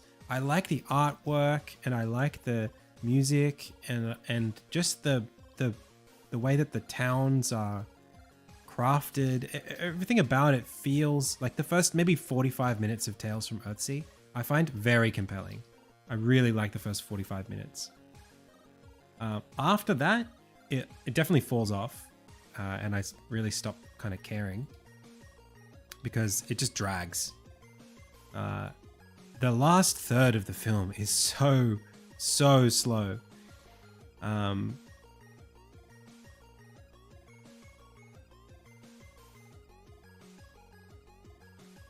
But, you know, other than that,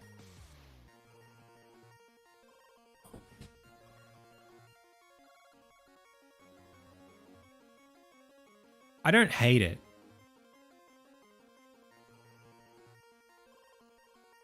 It just doesn't really have, it doesn't really know how to wrap up. And I wish there was a bit more of a focus on the world building. Like the idea of knowing, like the power of naming, is something that even in the books, within the first 2 chapters, I'm like, wow, this magic system is really clearly defined. Makes a lot of sense. Like I really get it and I like it and it's compelling. In the book, it's so, I mean, in the movie, it's so not really explored, except for there's one point at the very beginning and there's one point right towards the end where the naming of things becomes an interesting concept, and in the magical applications or implications of having that kind of power. But it's not, yeah, it's just not, it's not there. Also, it whitewashes the characters quite a bit. Sparrowhawk the Wizard, he's supposed to be like, he's black, you know, like he's a man of color. So there's a fair bit of like, I don't know if it's like Japanese audiences would find it more attractive or just Western audiences. I don't know why they made that decision to like not keep his skin tone. Hey, David Leatherhoff, welcome.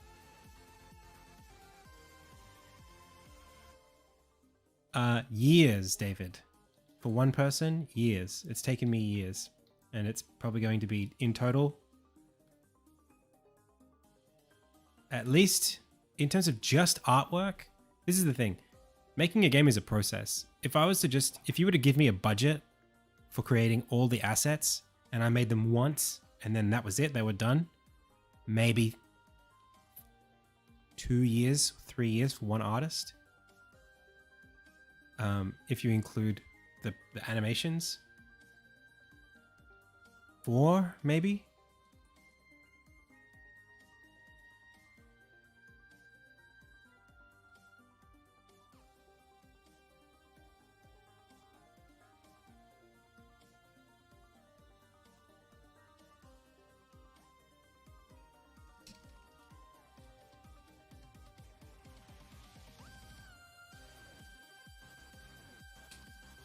With 2 or 3 artists, much less time.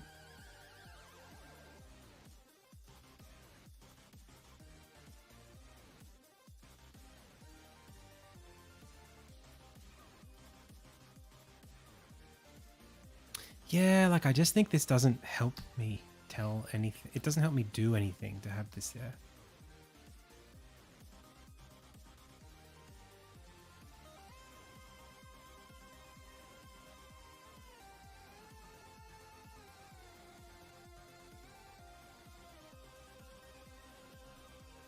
Oh my gosh, what's happening with the sky in this scene? Oh, I moved it. That's why. It's me who is the dummy.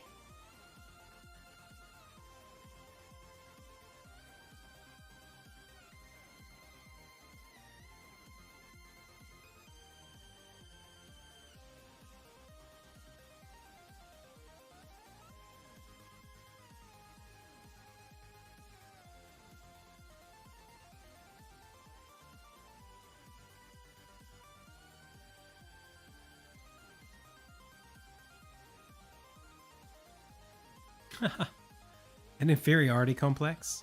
I mean, I think it's normal to have an inferiority complex when doing literally any game design. I think it makes perfect sense. It's hard. It's hard to make stuff. And it's hard to be good at it. It's hard to say how long something's going to take. Yes, it's really, really, really hard. So the idea of like you not being good enough at it is a completely natural thing to think, I think. Don't be discouraged by that feeling. Like you kind of have to just say, well, maybe I'm not the best at estimating how long things are going to take. And you know what? The biggest pain, one of the things that I've spoken about a fair bit on this channel, and I still stand by this, although I know it's not the be-all end-all. It's this idea that like deadlines are really, really important, and being able to set a deadline and meet it is also really important, right? People really value that skill. But your ability to set those deadlines is dependent on your ability to know how long stuff takes to do. And if you haven't done something before, if you're asking the question, how long does it take to make the art in your game? Like you're not qualified to estimate how long something should take, right? So you can't, it's irresponsible to put yourself in a position where you need to be able to be accurate, right? Because you're just not going to be able to do that. Like, how would you know, what basis could you use to make the decision, you know, of when something should be finished? That's the real danger when it comes to doing anything like this. It's like it's not worth forcing yourself to feel bad, you know? Because that's all that's going to happen. You're just going to like miss a deadline and go, oh, I didn't do it. And I'm bad because I can't do it. And I should know better, right? But like, well, maybe, but how could you know better? What metric, what process should you have employed to know how long something was going to take you if you had never done it before? That's the thing that I try these days to avoid doing that.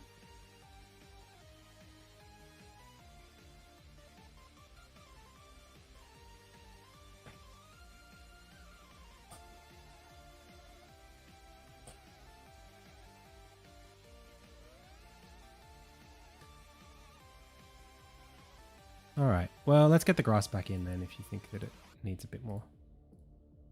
But I'll put it towards the edge.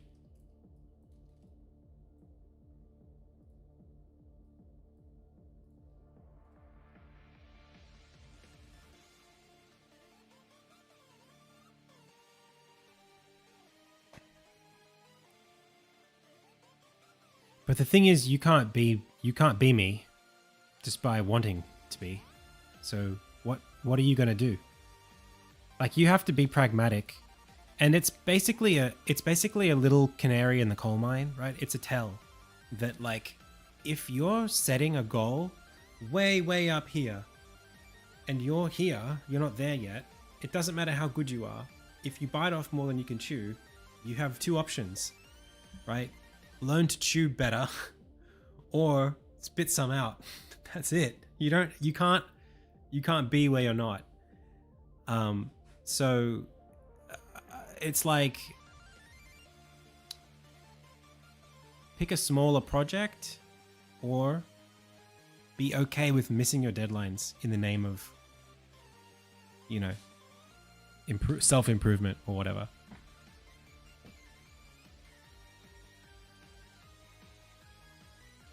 Because in the meantime, it just hurts. If you bite off more than you could chew, learn to chew more or spit some out.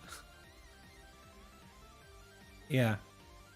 I mean, ideally, it would be take smaller bites. That's what you should be doing. Is Insignia my full-time job? It pretty much is, yeah.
How much for the art review?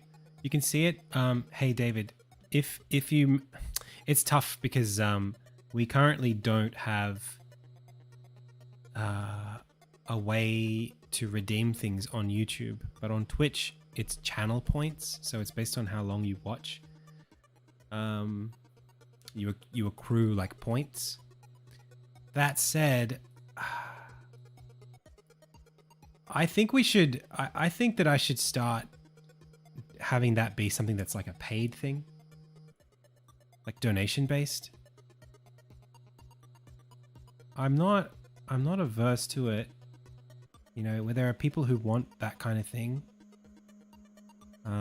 If they want to help support the stream at the same time, like I feel like that's probably the right way to do it, but I don't currently have anything set up to do that, unfortunately. This is I guess just one of the pain points of getting into YouTube streaming and finding the differences between them, YouTube and Twitch.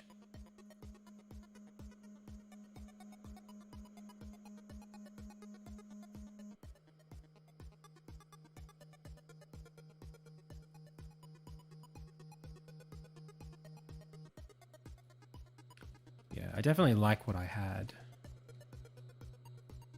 I don't love these trees, but they do tell the story that I want to tell. But what the hell happened here? Foreground 2, 20. Are they still there? Yeah. You can just see where the art clashes. Like it doesn't mingle.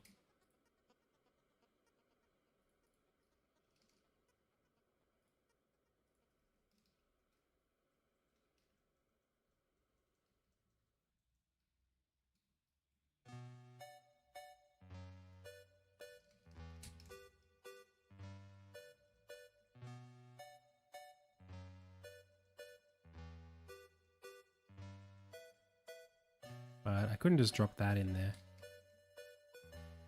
Maybe I'll go to these rocks and I'll fix them.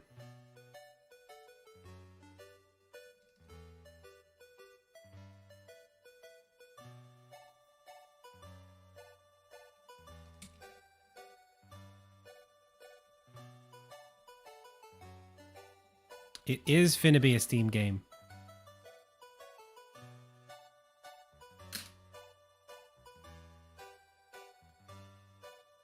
Well, that was immediately better.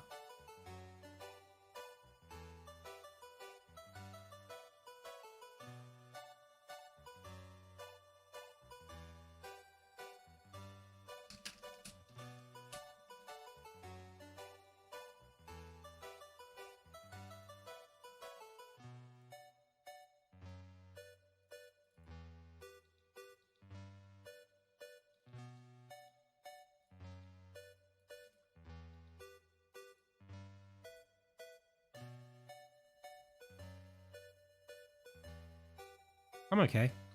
Yeah, I'm just going to take these. I'm going to darken them all by 1.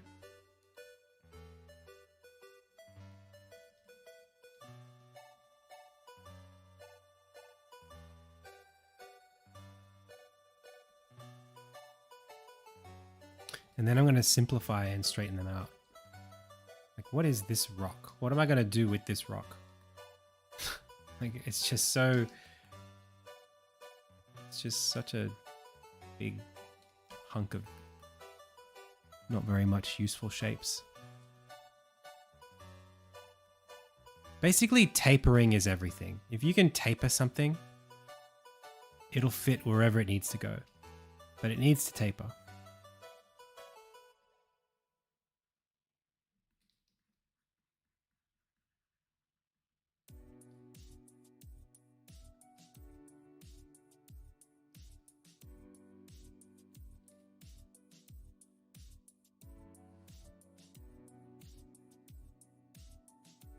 Do I still recommend Unity?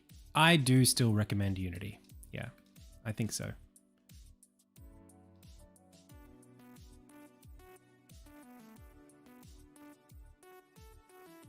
Otherwise, I mean, look, how do I put this? I recommend Unity as a tool. I don't recommend Unity as a company. I don't think you should put faith in them. I don't think you should put stock in them. I don't think you should do anything other than find the most convenient way to use their software, get in and get out. That's kind of the way it should be. It's unfortunate that it's like that, but that's kind of how it is. You know, like you should not trust them.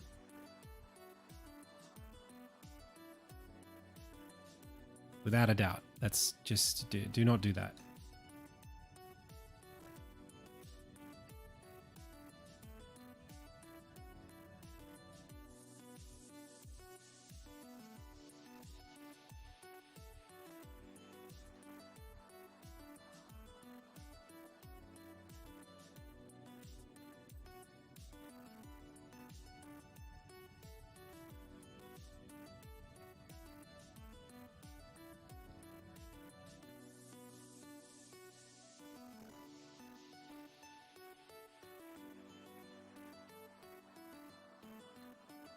Like the tools are still some of the most efficient, you know, production ready tools that you can get.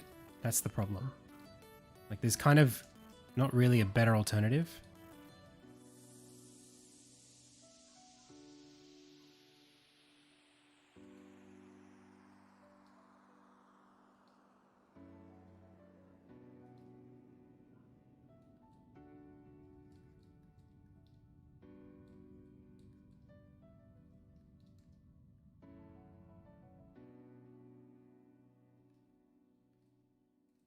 People say, "What about Godot?" It's like, yeah, Godot's great. It's just not there yet. It doesn't have like decades of you know, or at least like a decade of development and corporate, you know, investment. It's kind of like it's still getting there.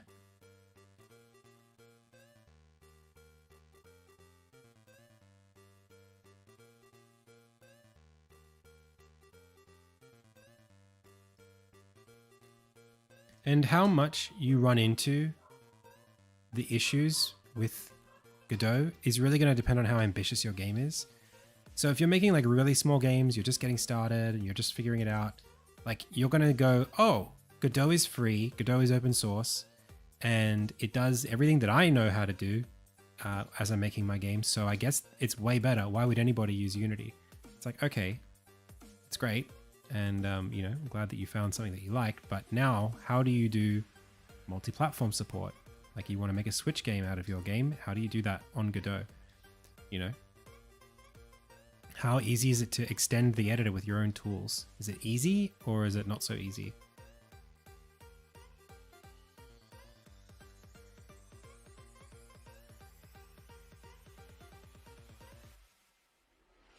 How much can you rely on the tools and on the team making it?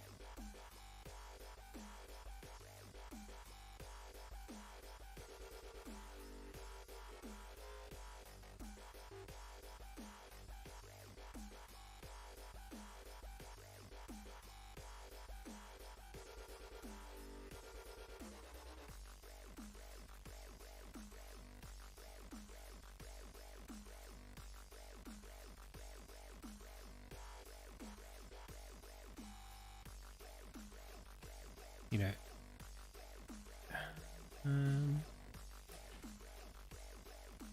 eminently okay.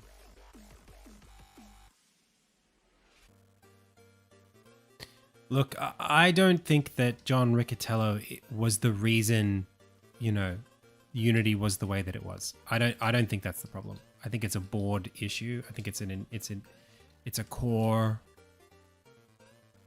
understanding of what their product offering is issue, who it's for, right? Like that. I don't know if Unity long term is the Unity that bought Iron Source and Weta, or is it the Unity that built the engine that I like to use? You know, I don't know who I'm getting when I think about them. So it's almost like I just don't put too much stock in it. Right, and just wait. If they make moves in the next, you know, 8 months to a year that show that, oh, like their priorities are back on track as an engine, and you know they want to, you know, do X, Y, Z, that's great. You know, if they want to be profitable and this and that, amazing. But I don't know if like their values align with the engine that their developers use. You know, I don't know that in 2024. And I haven't seen it, so I can't trust. I don't think you can trust anything from them. I mean, like when they rebuild Gigaya, when they bring that project back, I will I'll sing a different song.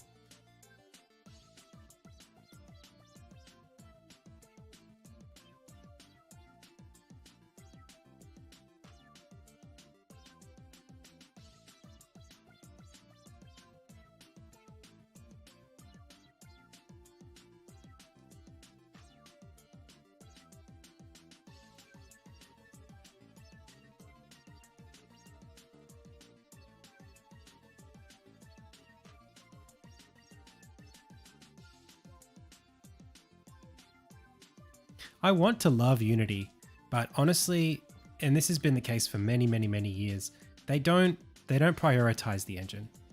They just don't. Right? There are major, major, major issues with core features that, despite the fact that these features are like fully broken, it's still a better engine than Godot. But some of these features are like, gosh, they've been broken this way for so long. Could you please like put some time into them? Like the timeline is it's just not in a good spot. It hasn't been in a good spot since like 2019. Even then it wasn't in a good spot, but like it's been in a bad spot for so long. Stuff like that. It's just like, how do they get, like, where do they get off? So for me, it's that I haven't trusted them since I started working in the engine. I've never trusted them as a company, and their trajectory in terms of like where the features are going, where the support is, it's never been promising to me.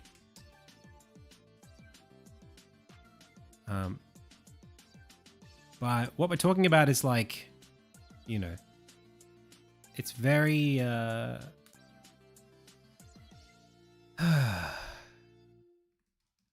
it's like complaining about the government in your country of choice. You know, it's like, okay, the government's doing a bad job. They've been doing a bad job for like 20 years, but the country is not falling apart. It's just that we wish that they didn't, we wish they just wouldn't do it this way, you know? And maybe it is falling apart somehow in a long-term way, you know, but we're never going to really see that the effect of that in the short term. We've got to kind of like watch the train wreck move slowly. And in the meantime, people are going to live and die and whatever, despite the fact that things are not where they need to be, you know? So like what I'm saying is like whole games will be made in Unity. Game projects will start and end between now and when Unity as a, you know, platform is fully bust. But it will have been going in that direction for about 10 years.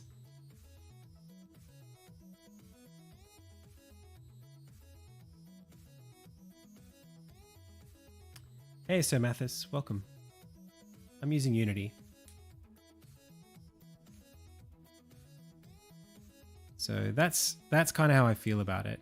You know, it's like I've been watching this train wreck for so long, and it's not any less of a wreck. It's just, you know. And it's still going. If you can jump off the train before it hits the wall, you know, take the train, I guess. That's the weird thing about it. Like, in a way, you know, you're still going to get most of the way to your destination. Maybe all the way to your destination.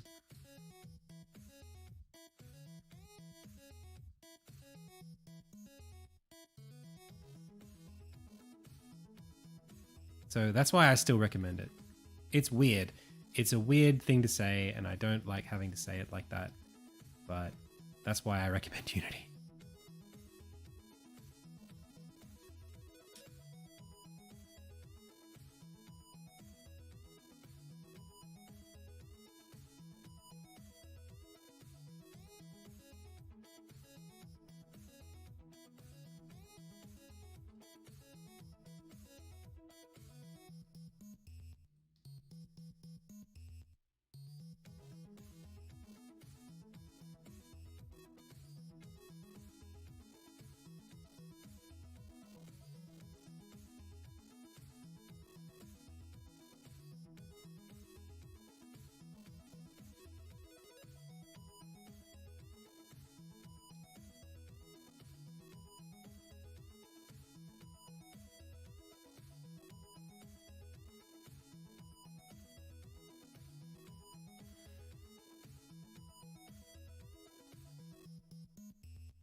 Man, my neighbors, they have this dog, and the dog barks a lot. But they answer the dog's barking by yelling at it. And it's like, are you really going to calm your dog down this way? Is this the way that you make your dog stop barking? By barking at it?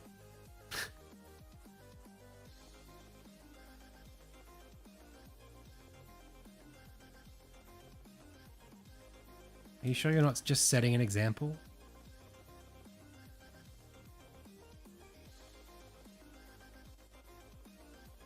No, it's a big dog. It's like a... I'm not sure what breed it is. It's not a poodle. It's quite a large dog.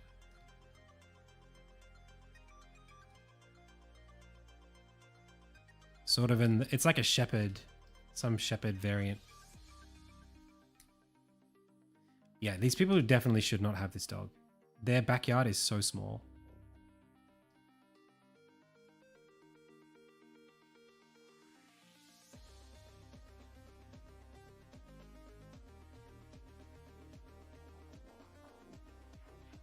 The backyard consists of a pool and that's it. A tiny strip of grass. So like the dog, it's like a working dog. And it's got this tiny, tiny yard to run around in. It can run around the pool. That's all it can do.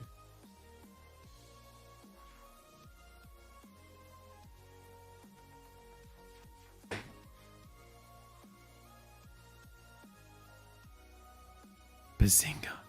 Okay.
It's annoying.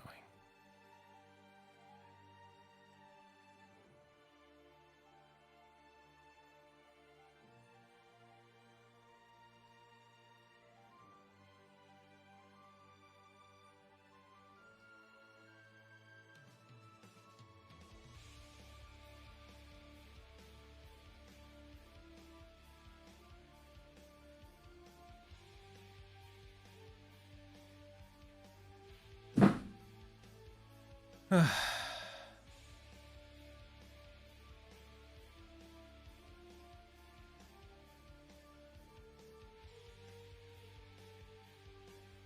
don't know what I'm doing here, man.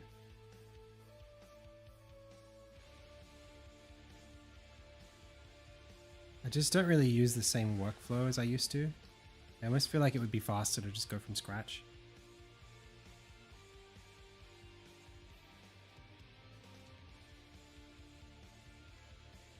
What is this lighting?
perspective rules. I don't know about rules. I have like ways that I approach lighting. I usually just top light everything. Just because it's simpler. That way you don't have any like horizontal bias.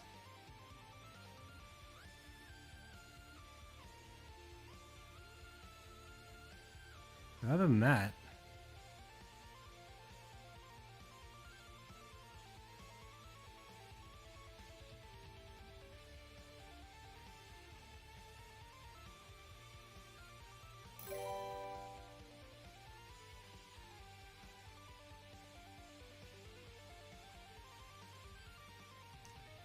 it's hard to explain. I mean, you'd have to be specific about the question.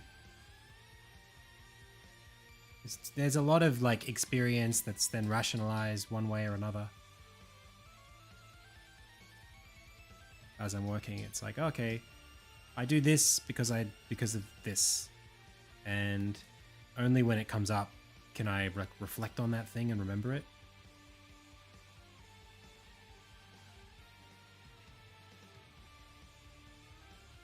Only because I've done it so many times, you know?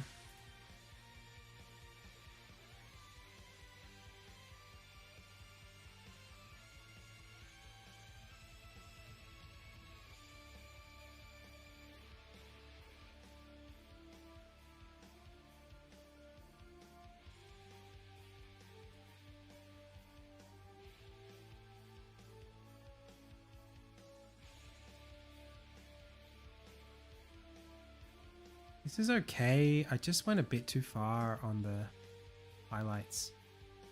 I actually think like...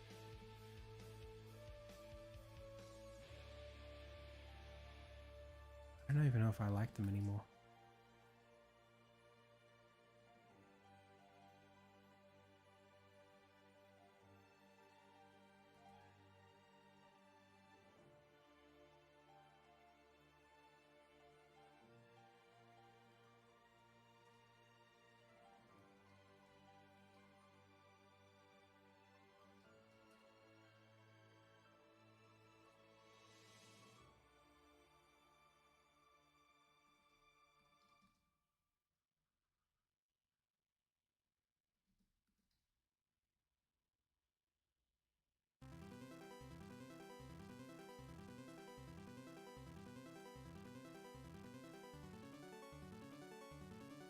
I've just become a lot more, what's the word? Efficient with where I place my colors and stuff like that. Like I just don't need, there's this thing, I think it comes back to that inferiority complex thing of like saying too much, you know, like you like let the thing breathe, you know?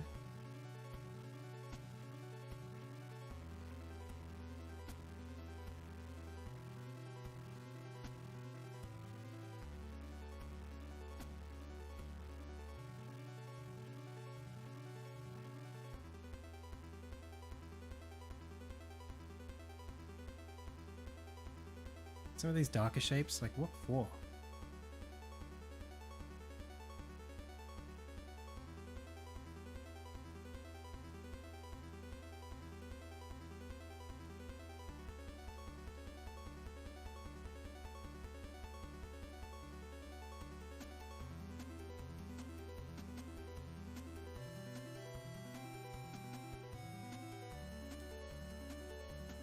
Like look at how many tones I've got here.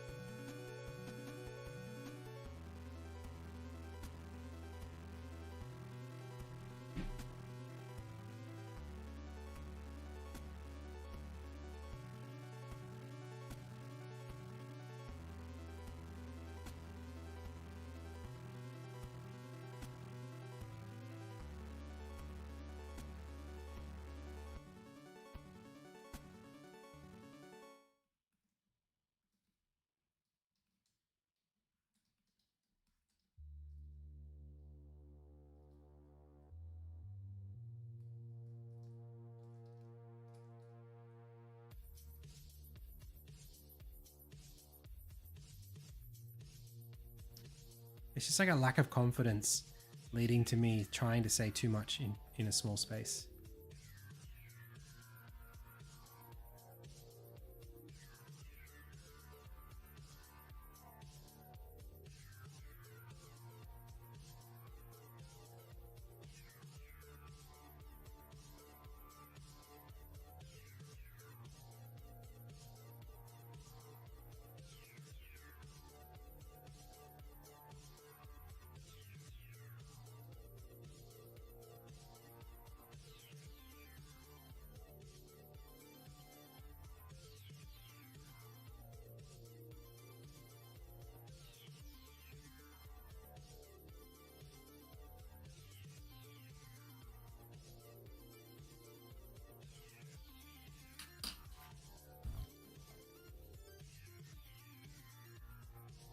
Will this game ever come out?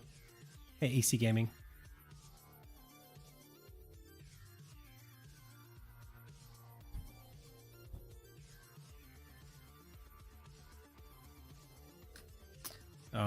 It's not really like that. When you say 5 minutes versus 5 seconds, I mean, that's a nice heuristic, but like, what does that really mean? Do you know what I mean? Like, your page, like your canvas is built up. Your screen is full of information, right? The player will be looking at the screen. So it's not about the attention span that one thing commands, but the contribution it has to the entire screen. So maybe they won't be looking at, I mean, there are things that I put in the game that I don't expect players to look at all, but their eyes will look at them. Do you know what I mean? Like they're not going to be inspecting them visually. It's not like, oh, look at this tree, look at the pixels on the tree. It's more like there are trees in this scene and the trees make me feel this. Well, for the trees to make you feel that, maybe the trees need to be at a certain level of detail or a certain whatever. So you're kind of in a position where even if something's not important, it can still play an important role.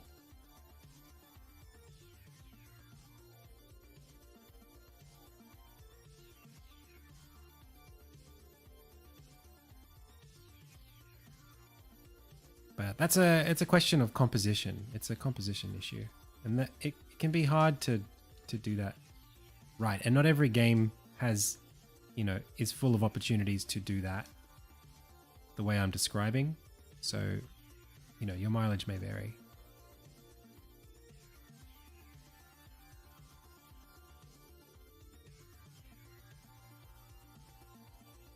I would just caution against that idea of like, well, this isn't important, so I should spend less time on it. I mean, that prioritization is good. So like, yes, it's just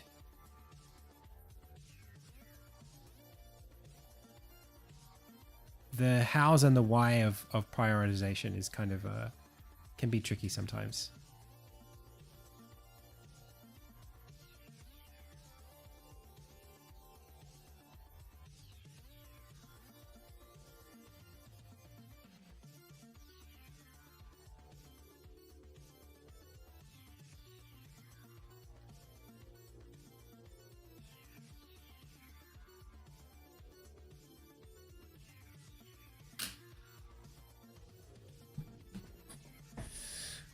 All right.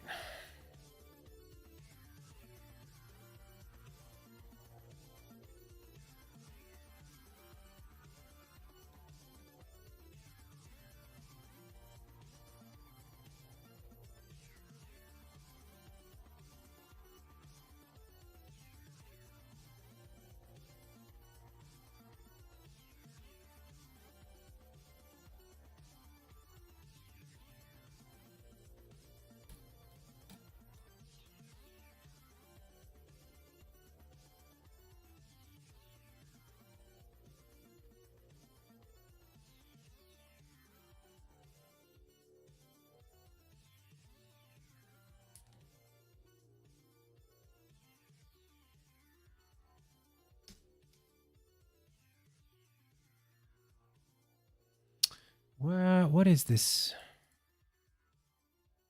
This is objects, mountainside, rocks. objects, mountainside, rocks.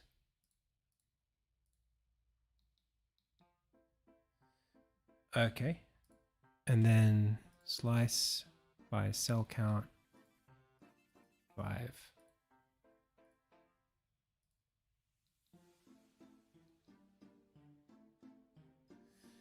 And then now I need to bring in the grass that I'm currently working with.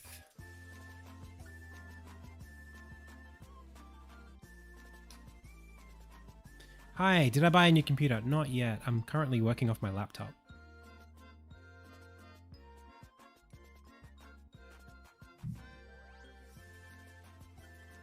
I've built a Final Fantasy Tactics Advance inspired game in Unity. So you can do it. What's a heuristic? I tried understanding the meaning multiple times, but it's never been clear exactly what it means. A heuristic is it basically means like a rule of thumb that you assume to be true in order to simplify some problem, right? So like the idea that like less is more, like that's a heuristic. Right, you sort of like establish as like a principle, an idea, and then you sort of, you work with that as an assumption. I think that's what it means.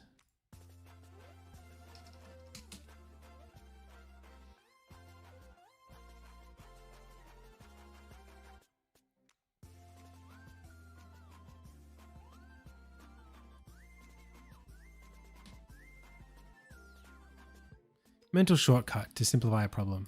Yeah. It's kind of an assumption. I'm using Sprite for my tile sets, and then I'm using Tiled to actually create them. So I made a game called Throneless. Wow, that's the first thing in there.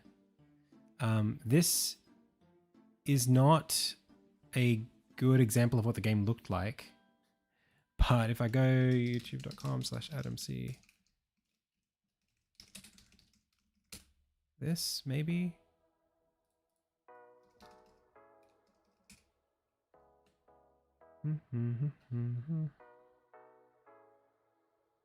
This video.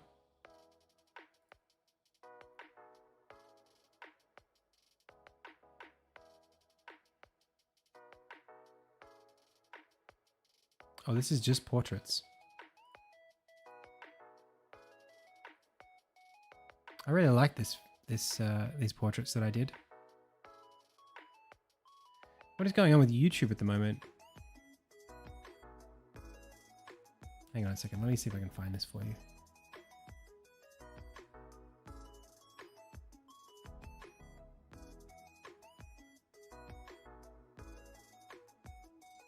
Yeah. So this stuff.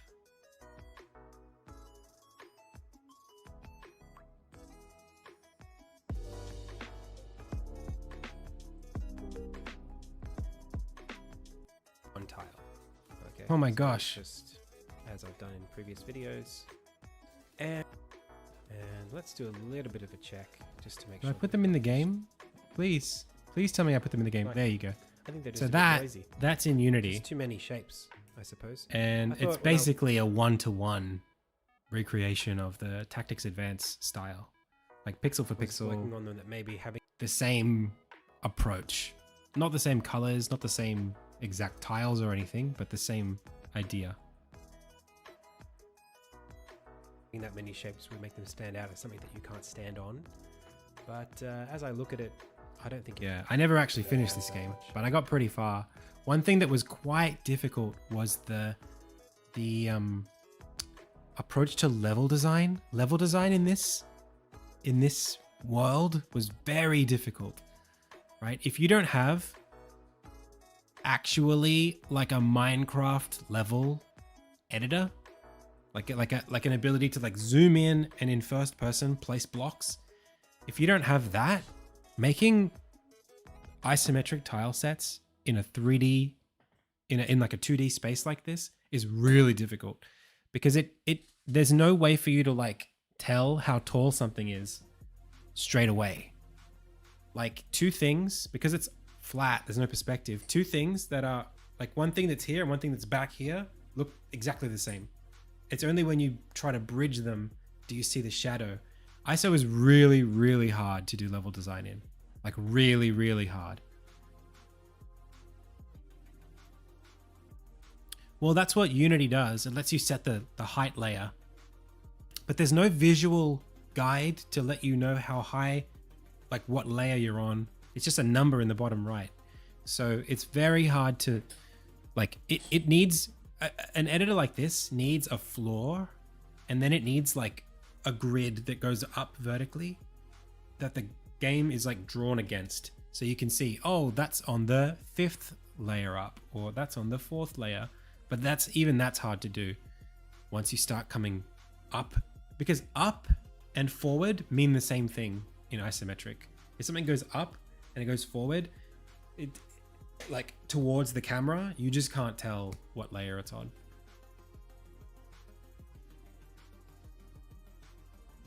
And that actually played a big part. I wrote a picking algorithm to click tiles on the screen, right? In order to click a tile, you have to know which layer it's on, right? Like, how do I know that when I click here that I'm clicking?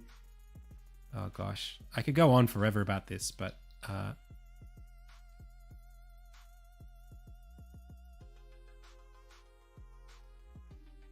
actually, there's a better way to do this.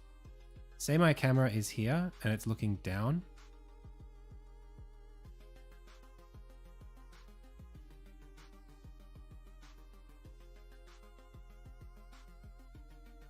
Okay, that's my camera looking down. If there's an object here and an object here, they occupy the exact same space on the camera, because the camera just looks like this, right? So they look identically. You can't even tell one's further away. So in order to do screen picking, you have to start at the bottom layer and work backwards until you don't hit anything. Or start from the camera and go down, down, down until you do hit something. It's kind of like a tile-based raycast. But the way that works is you have to sort of go forward, down, forward, down, forward, down, forward, down, checking for collisions. And then once you hit something, then you can say, oh, I clicked it. But yeah, like a voxel editor is probably better, genuinely. Like if you actually go into like a 3D application, build the thing, and then just like export that and then turn it into an isometric thing, I honestly think that would be easier. Yeah, this is really weird. Yeah, there's been an ISO system for a long time. You must have missed the start of that conversation.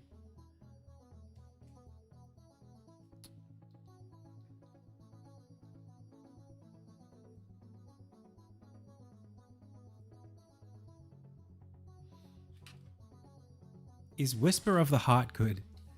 Yeah. Yeah, it's good. I like it. Whisper of the Heart is the one where they sing in the American version, Country Road. Country Road, take me home. Yeah, that's the one that The Cat Returns is based on.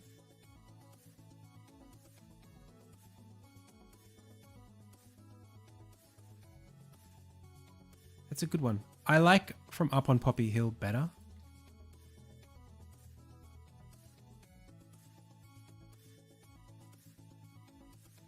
As far as the slice of life ones go.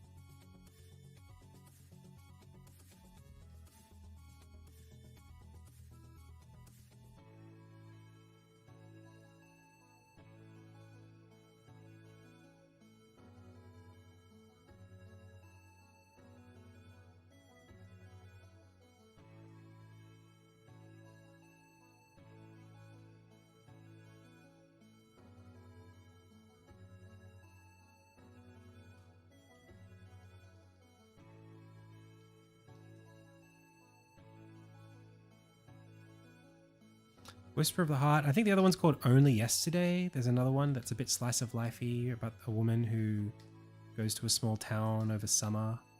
I like that one too.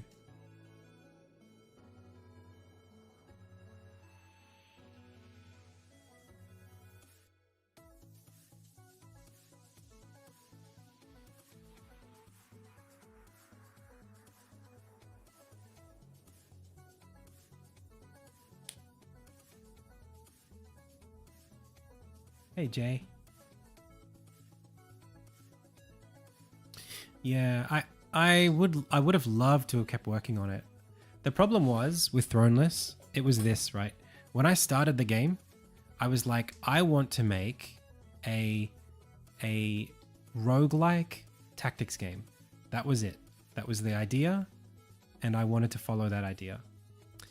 And a roguelike tactics game it's a cool idea, right? It's like, oh, if all the characters move on the same beat, I can save myself from having to wait for initiative, right? Because that's the thing in turn-based games that's really annoying. It's the idea that like, okay, first it's my turn, then it's my other guy's turn, and then it's the enemy's turn, and then it's my turn again, and then it's the other guy's turn, and it's like you sort of go through this process where you're spending a lot of time watching and waiting for people to take their turns.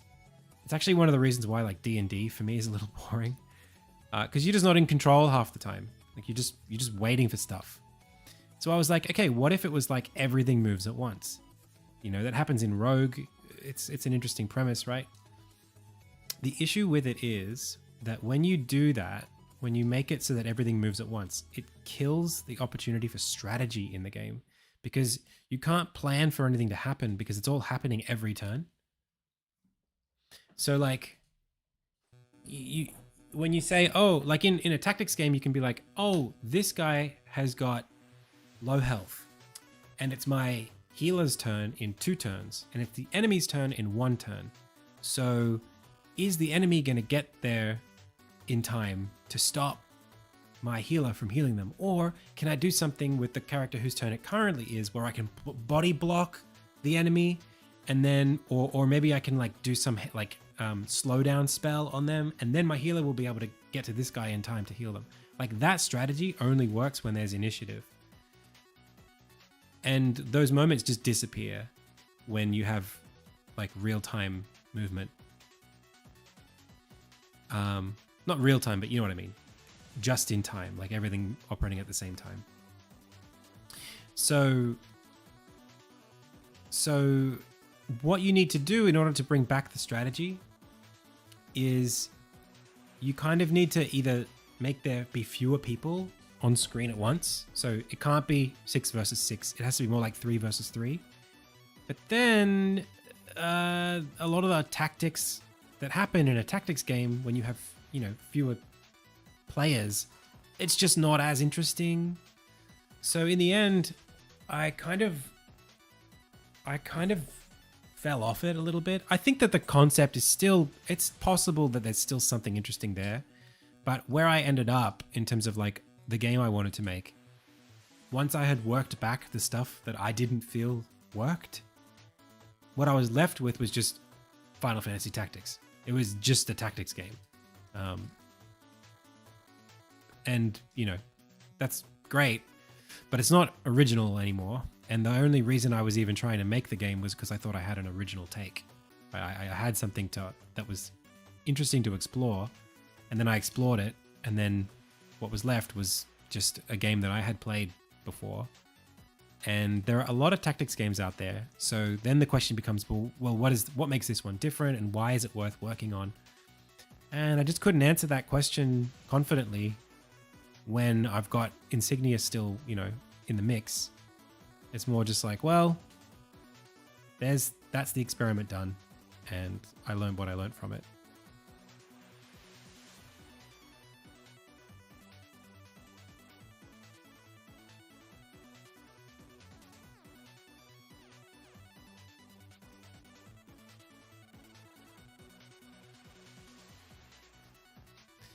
It's quite hard to communicate how a roguelike turn, like a single turn-based game works as well to the player. It's quite hard to explain, like, hey, it's everyone's turn right now. and whether this character gets hit or not. Like there's a lot of like double KO scenarios where like two people hit each other and both die kind of thing. Stuff like that where it's like, oh.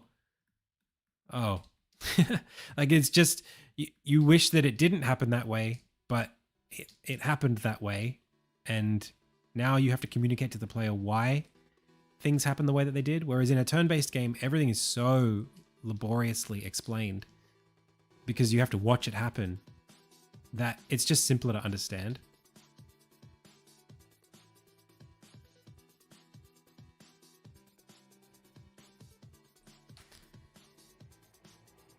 I don't know. I mean, look, I really liked working on a tactics game. I don't know if long-term a tactics game is my next passion. I might be in for another action game. If I really had to, you know, had to do it. I think there's actually, do you know what? It might be a sim game. Next. Like an RTS level kind of sim. I don't know. Man, whenever I play Kingdom, that game does something to me that really like reprograms my entire brain every time I play it. There's just something about like this would be if I was making a solo game.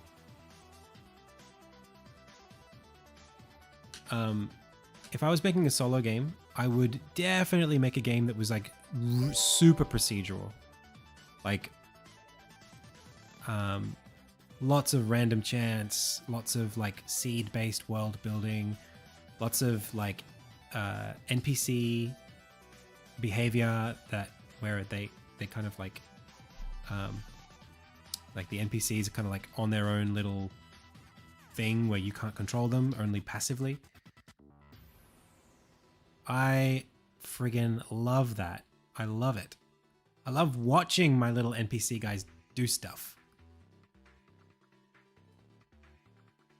It just tickles my brain to be like, oh, look, he's gonna try to shoot the little monster.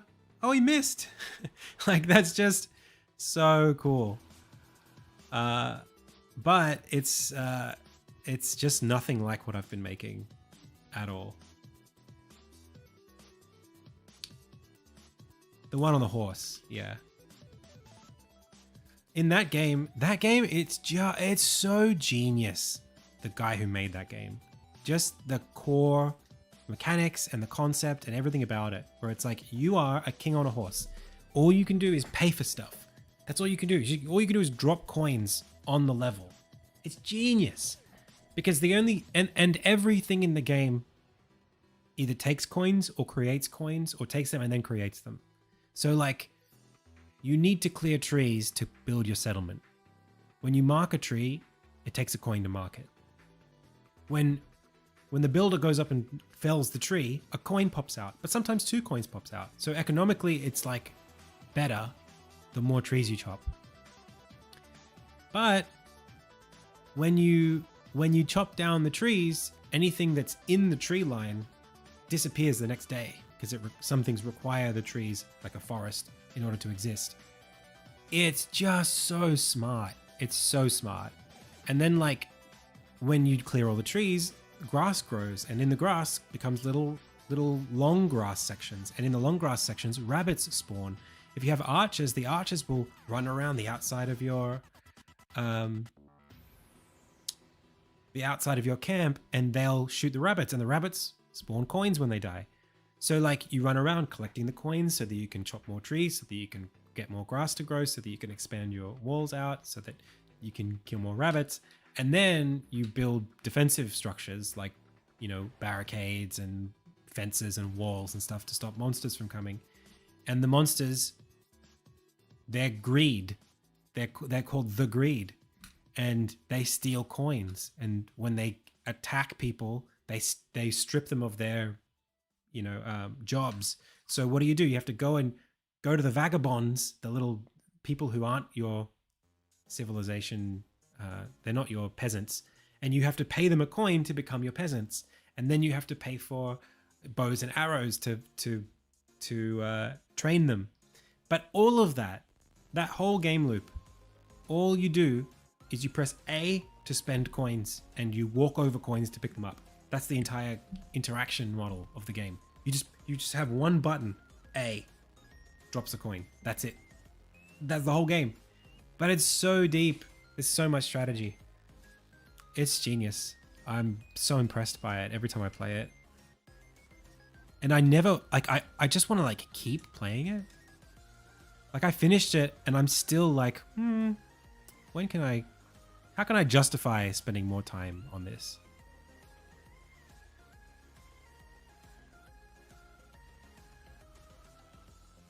To the point where, like, I'm even thinking, like, oh, maybe I could do, like, an asset pack for it. Maybe I could, like, make some kind of, you know, skin for the game where I, like the way people do Minecraft mods, just because I like it that much. It's so... And then I think, like, oh, you know, I'd like to make my own game like this. And the game that I would make is just that game again. Like, I would just clone it. I like it that much. I would just clone it and change some rules. I don't know if it's moddable.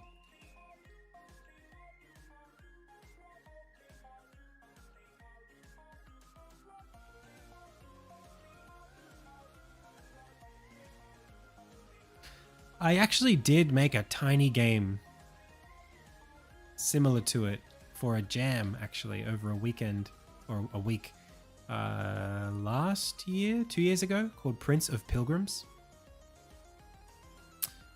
And I think about that game all the time. I think about going back to it. Modding a game is not a bad start. It's good for understanding how games are built.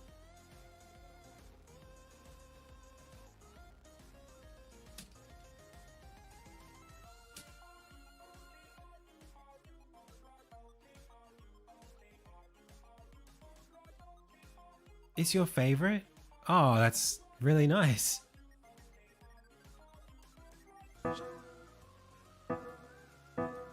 This is Prince of Pilgrims. So it's a top-down, real-time strategy. And, oh really? I made it click and drag. So you drag your character to move. You can recruit people. They become part of your party.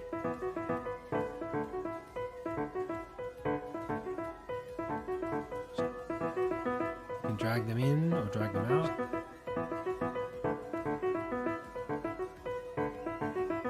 And then they'll fight enemies on their own. And then you take over the castle. Yay. Not sure why the king, man, the king should really be rendered like on top of everybody at all times.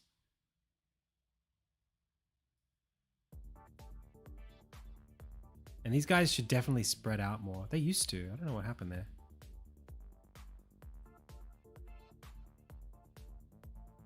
Yeah, it's a mouth sounds game. So I want to grab him. Can I get other characters to recruit? No, I need to be there. It looks great. I like the characters. I might keep working on this someday.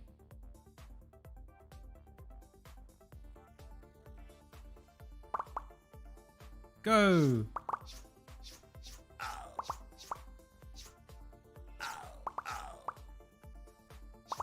Come on, archers. Okay. Go, go, go.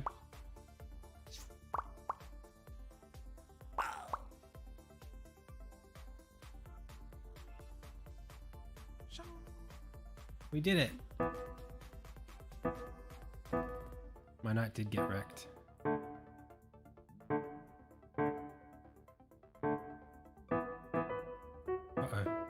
No, no, no.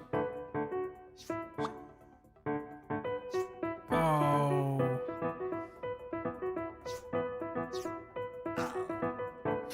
Okay, well, at least.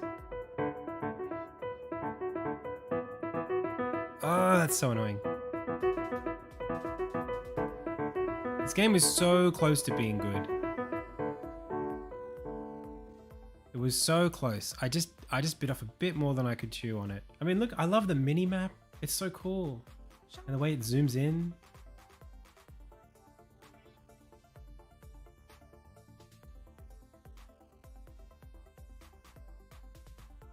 There's nice stuff here.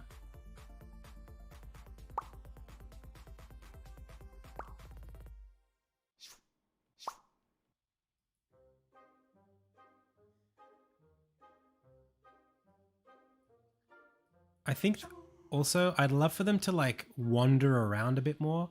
I think that the game world needed to be a bit oh, that's how you do it. You zoom out and that's how you give the king instructions separately from everybody else.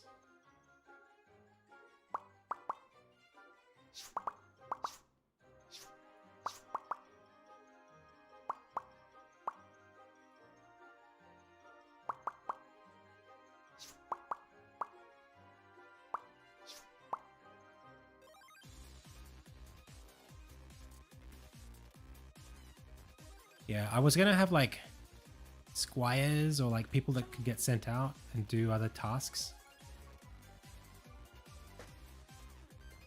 There's still something here. There's definitely something here.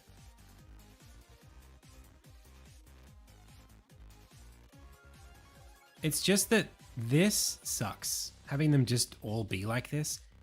I'm sure I had it earlier on where they would gather around you in a circle.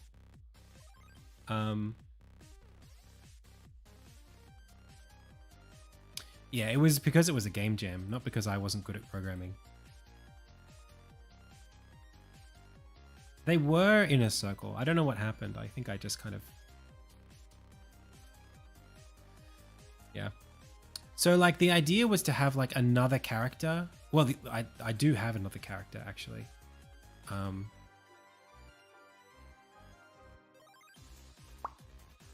Oh no, mate, come back. Okay, let's see it. Let's see it.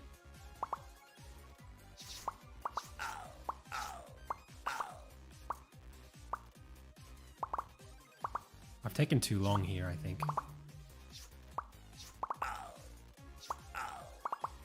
Oh, is it 2v2? Oh God.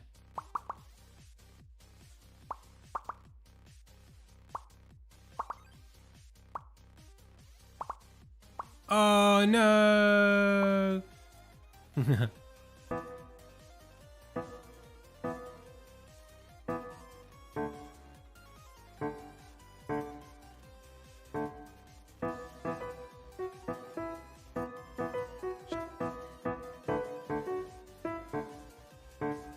Yeah, I think I know what I would do to make this game better.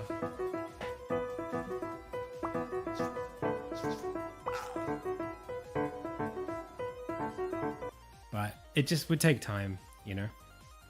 I might even make it like a simpler thing, like almost like a mobile thing where it's just like, you just take the two dudes and you put them in here and then you just, you know, it's like a little puzzle. Like maybe you don't even have the traversal stuff. You just pit groups of enemies against other groups of enemies or something.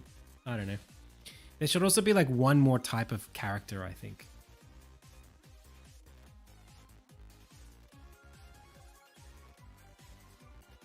I don't know.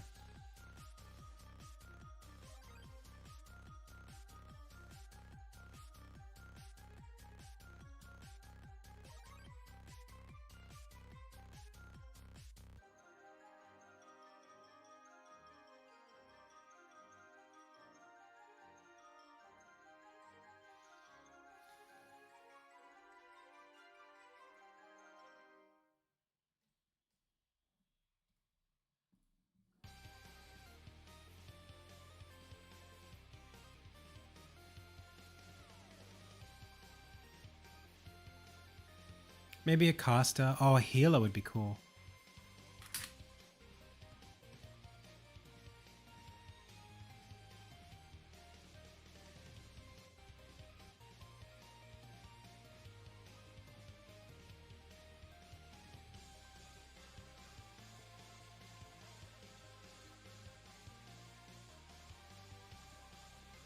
Yeah.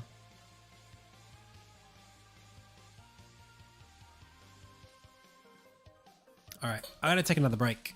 Man, my legs are killing me. I don't know what's going on. I'm sitting the wrong way.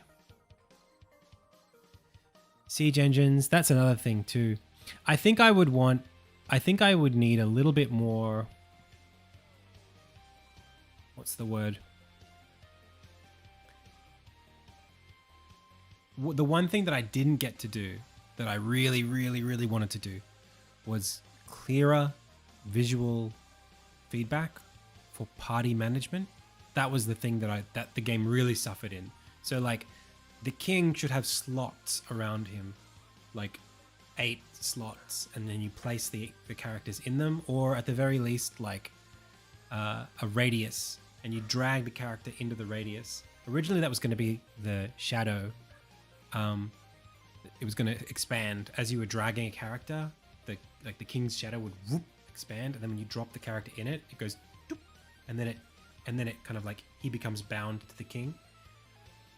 And originally I actually had it set up so that you could drag and drop characters to and from any clusters that you want. So you could just take one character, drop him onto another character, they become 2 characters, and then you could add a third to them and they become a cluster of 3. You could have a different cluster of 3 and drag one to the other, and then be 2 and 4. And then as you scroll out, you only have to see one icon for the team. Oh, thank you. So that I had that working very, very early, but it didn't really, I had like a game scenario that I was trying to make with it, and it didn't make sense for me to have parties of heroes running around on their own. I needed them to be with the king for the gameplay. And then we ran out of time before I could make that balanced enough to be fun. So it was a bit of a challenge there, but that's just how it goes in a jam. What I would do if I wasn't making Insignia is probably like pursue those jam games for longer. Like I've done it once or twice where I've spent like a month or 2 on a jam game, and one of them became Arrowbound. So, and that I still think is like a really fun game that I am excited to, go back to and work on. If I had a team of like 3 or 4 people, we could have like a few games going,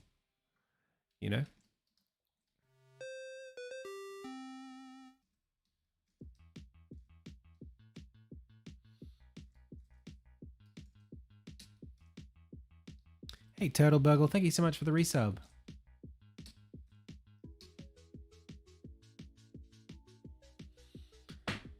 Okay. So this is looking really pretty, if I'm being honest. I really like it. Although the tree's coming in behind the back of the thing. Middle ground -1. Middle ground -2.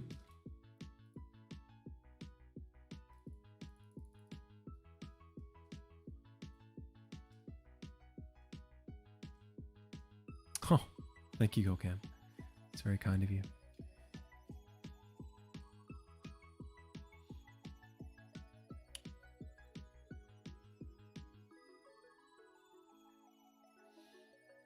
What do you say we work on this background a little bit more, huh?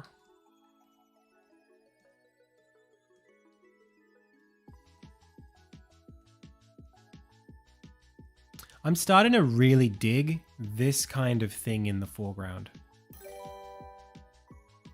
Just like super low density, simple detail shapes. It just, it blocks out part of the scene just to say, hey, there's like forest here. But it doesn't get too, it's not too in the weeds detail wise. Like it's perfect. Perfect.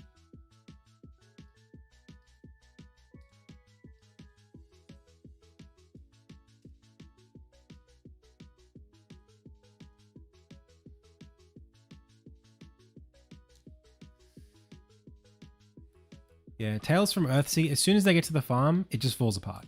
It's just like the whole movie just comes to a grinding halt. It's like, what's happened?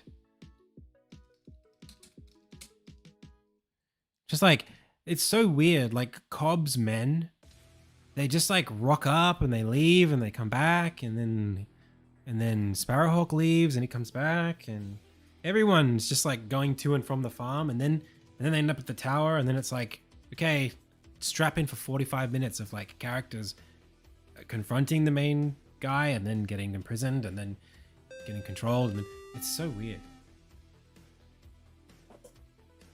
Herzog's Zwei on Mega Drive. Okay.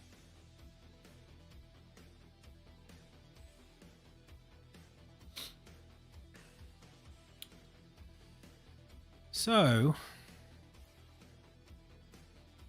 I know exactly what I was trying to do with this, and I'm here for it. I want to do a better job of it. I just don't know if I can.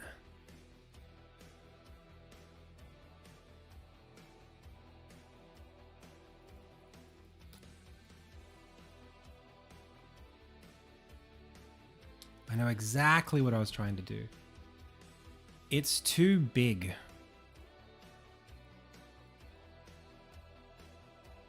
Well, I don't know if it's too big.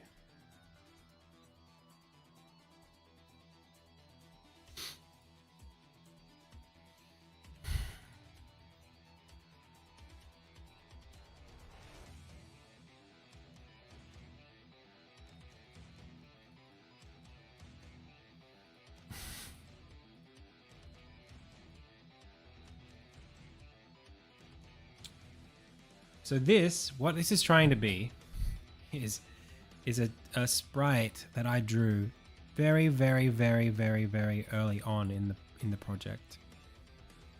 Let me see if I can find this for you.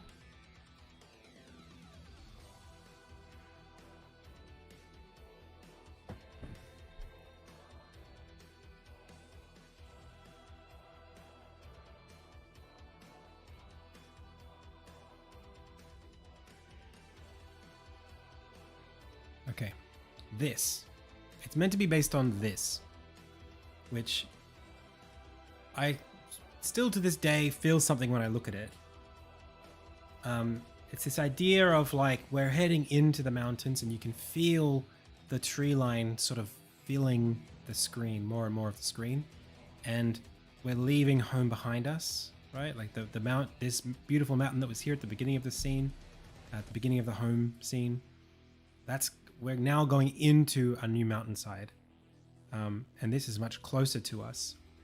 That idea it sort of works here,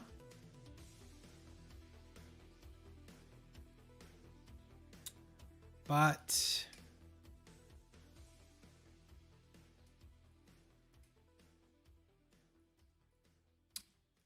this isn't translating to the final scene that we've got.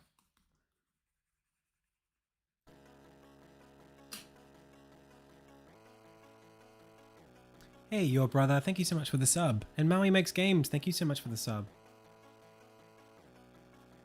Savior? Yeah, I've heard of that.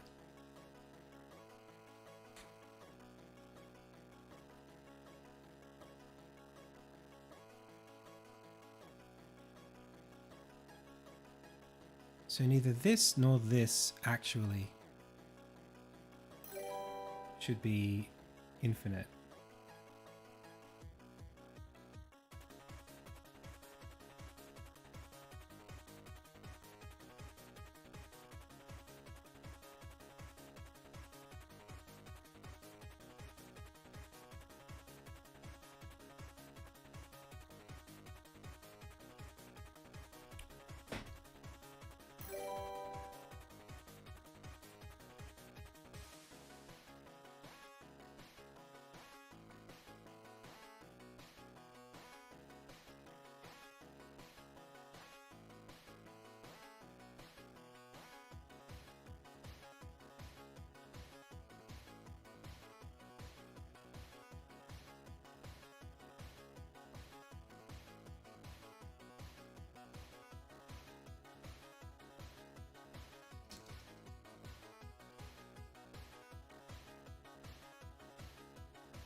That's what I want.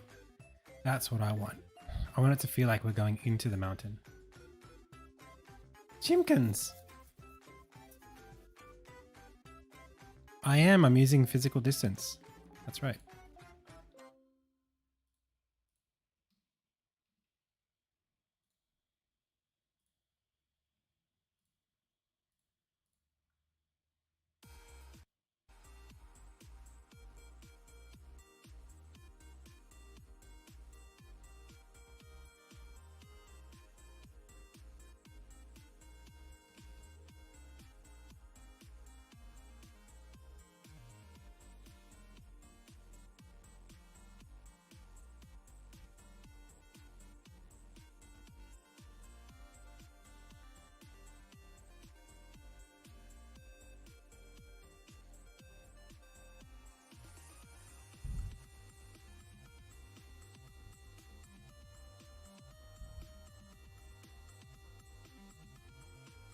Oops.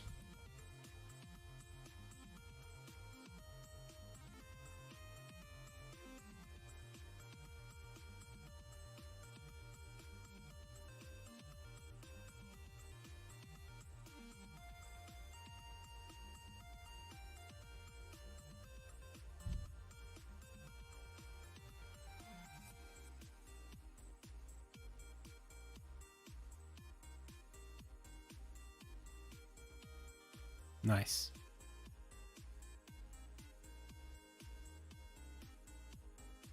I like that a lot.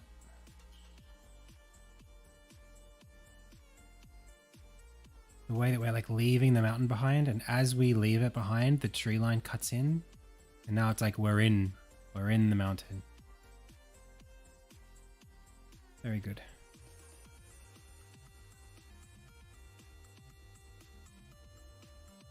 Where is that dirty this?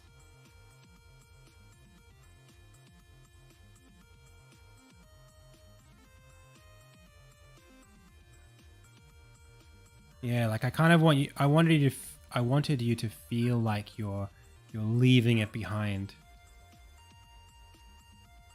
This back here needs to be fixed. Maybe even this near tree line should be a little further back.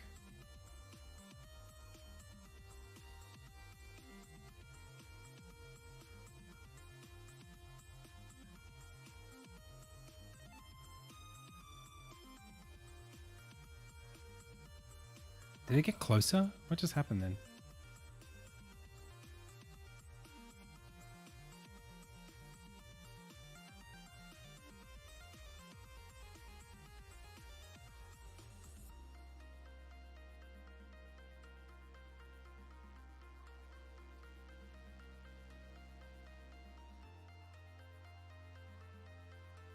Why does it feel like it's not further?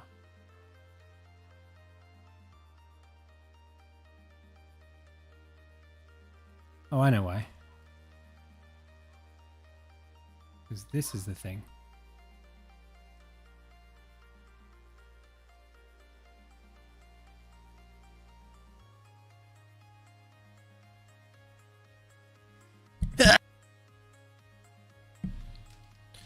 Oh my goodness, what a sneeze. I hope I saved you from that. You heard the ah! You didn't hear the sneeze.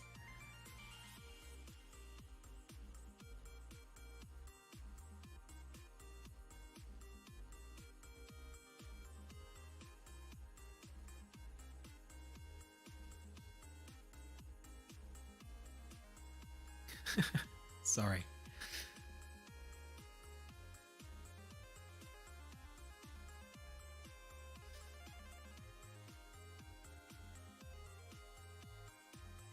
Rusty the Clown. Sorry, pals.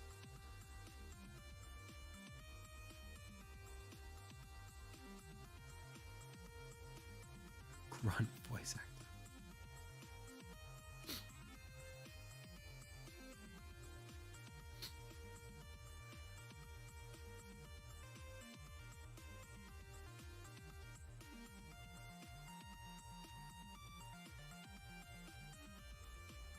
I think we could go like a lot darker with this.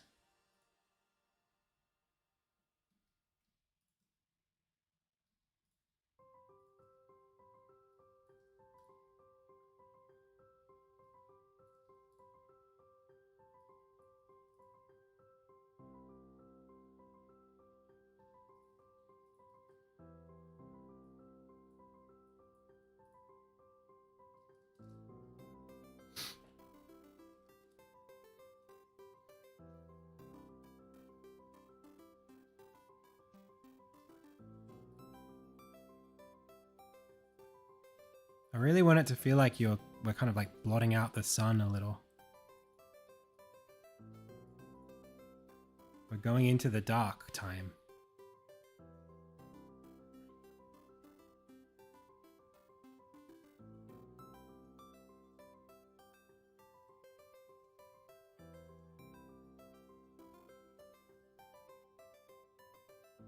Yeah.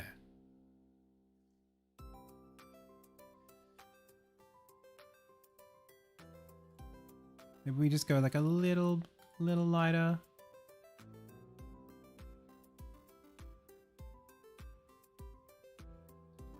And then this thing, I need to fix this.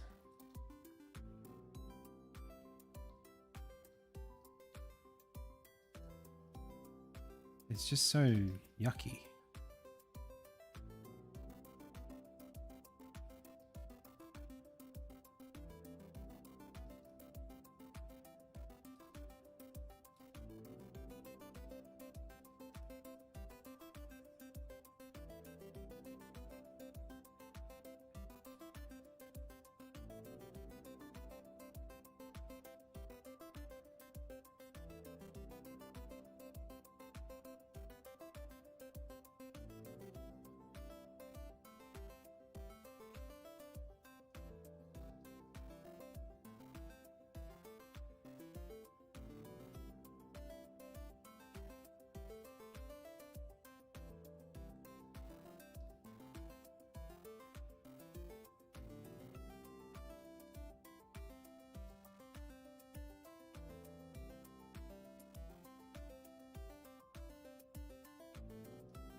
That's getting better.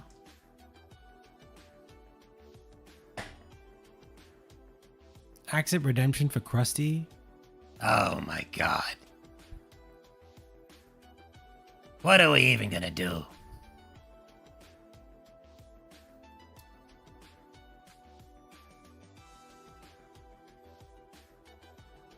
Sitting here, entertaining children.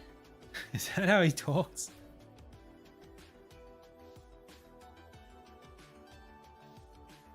Who knows?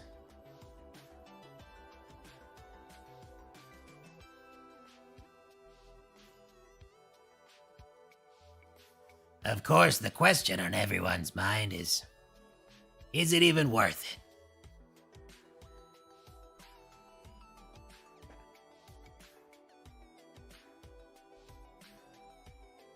That's pretty spot on. No, not quite. Pretty spot on. And I watch a lot of Simpsons. You know, Krusty the Clown sounds a lot like Patty and Selma. Ah, chup chup. And they both like cigarettes. All three of them.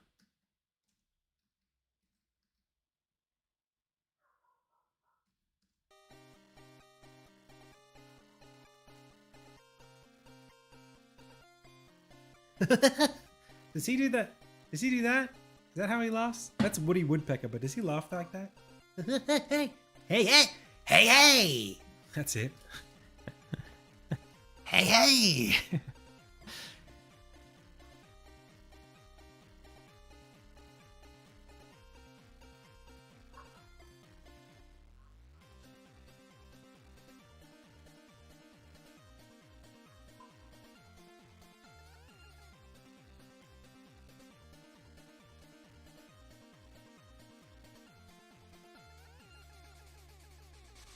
Oh, what am I doing? Send in the cloud. The clown?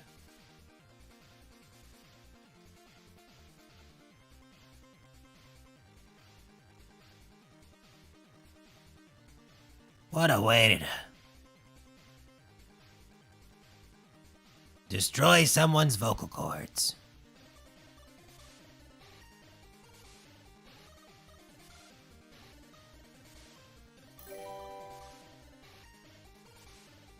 Acid Giraffes, thanks for the follow.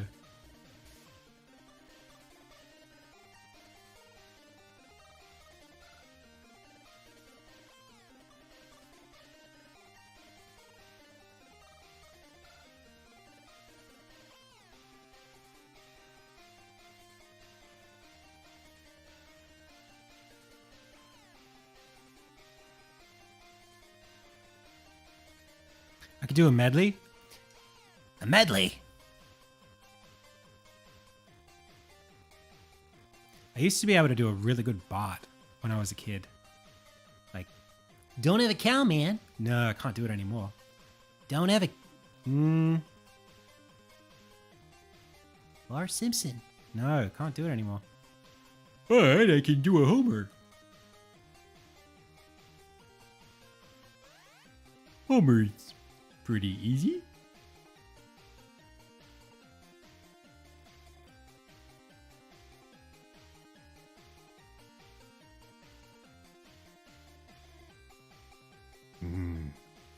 Simpsons.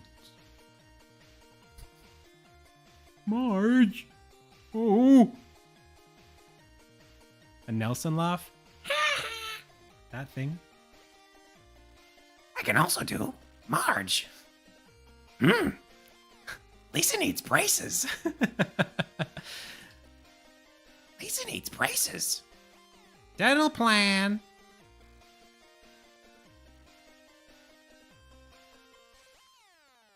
Oh, ba ba bo. Two ba ba ba.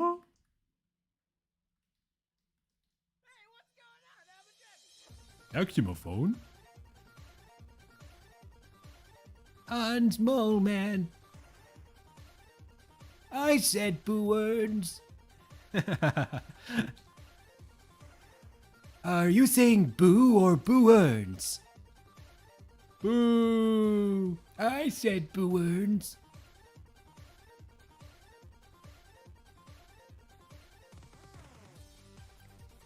Feels like I'm wearing. Hang on.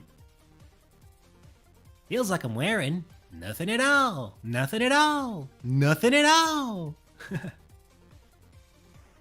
Well, hey there, Homer. Oh, I can't do it as well as I used to be able to.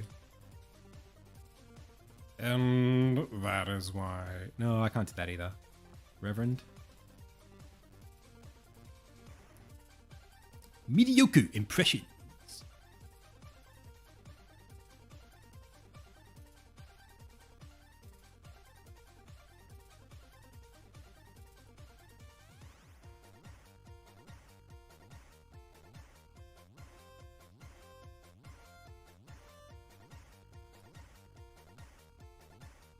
Take him away, toys. I mean, take him away, boys. Did you do it? No. Did you do it? Well, what about Mo? Mo says lack. He's like, See more butts. I want to see more butts. Listen here, you little...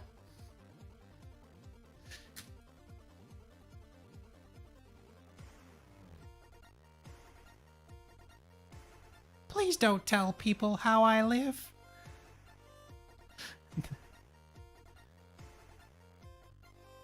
Carl and Lenny. Please don't tell people how I live.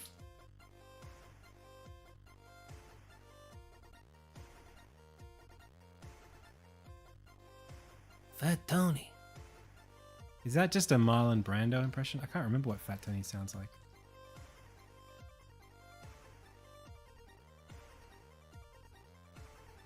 Johnny Tight Lips. I ain't say nothing. Ooh. What about?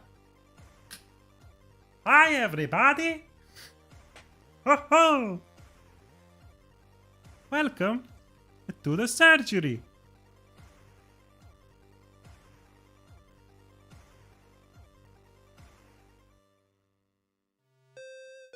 Hank Hill?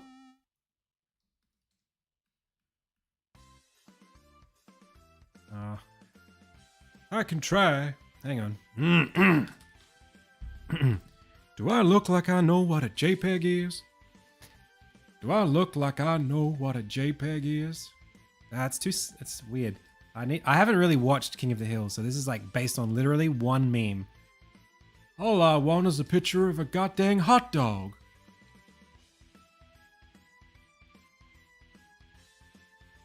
I sell propane and propane accessories. That's not right. Propane. I know he doesn't sound... It's not Georgian. What is his accent? I sell propane... What is the heck? Damn it, Bobby. Damn it, Bobby. King of the Hill. Damn it, Bobby.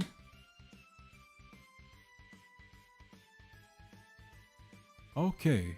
Dad, What? I What? just wanted to say you don't have to worry about me because I'm never gonna have sex. Oh, Bobby, now don't say that.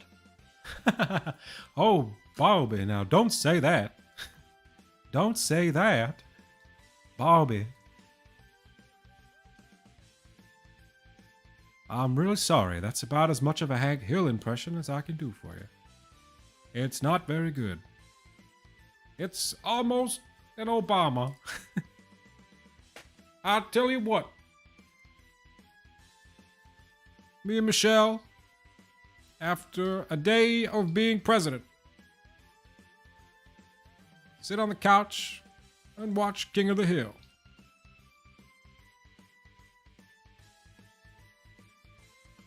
Well, I'll be.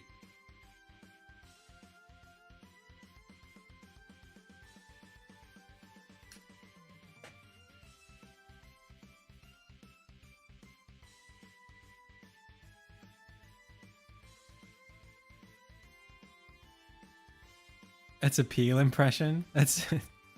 Well, that's a Peel impression. That's the Peel impression. Okay, here we go. My name is Jordan Peele, doing an impression of Barack Obama. I never watched Red Dwarf.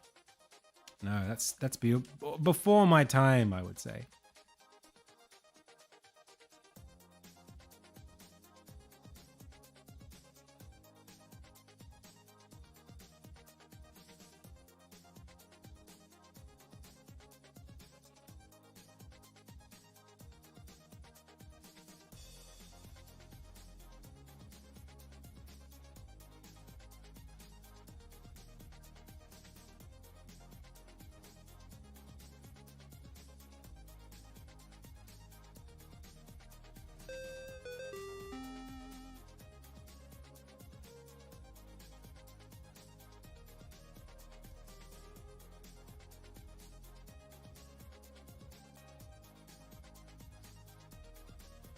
Any others? Any more impressions before I wrap this up?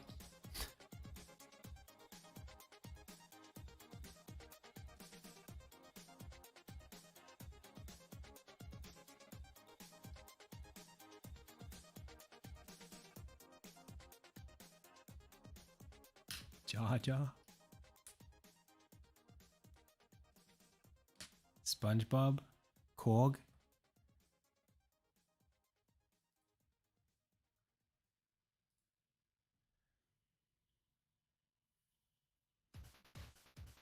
Oh yeah, well, I would say Red Dwarf is it doesn't date itself very well, as far as I understand, right? Red Dwarf is the sci-fi film from like early '90s. It's sort of in the same world as like Star Trek and like Doctor Who. I can't watch old Doctor Who, right? It's like most stuff that's like sci-fi. I feel like you get like you get a good shot at it in your time, and then the technology to make that content, you know, it changes and people's expectations change. It's hard for me to even watch the old Star Wars movies. Like the old ones, it's painful. So like, you know, like I'm not going to watch Lost in Space from like the 1960s or whatever. I just can't, you know? Because even like in the science fiction of the time, like a lot of the ideas are kind of outdated, you know? Like we don't even think, they're like kind of like, well, that wouldn't happen. Or that didn't happen.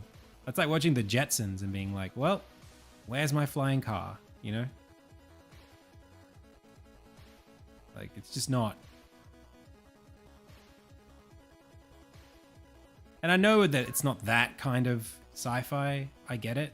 Like, and I can still watch older Doctor. I can watch like early 2000s Doctor Who. And it's okay. But still, it's, you know.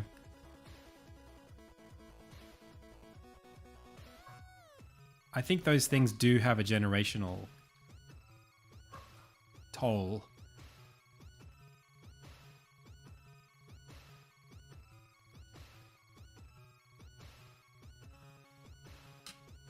Red Dwarf was a comedy? Maybe I am thinking of a different show. Really? Well, it shows you how much I've seen of it.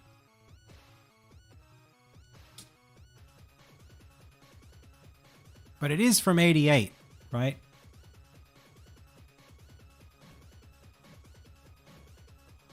It's basically is it a Star Trek thing? Like a parody? I don't know. It's not what I remember though. This isn't what I remember. Is there a different Red Dwarf show?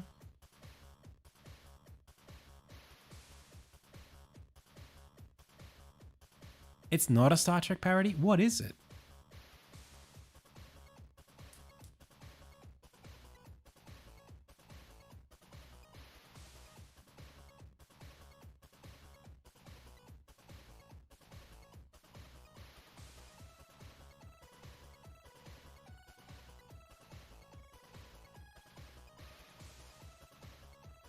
Well, maybe there was a book that is there a book series called Red Dwarf?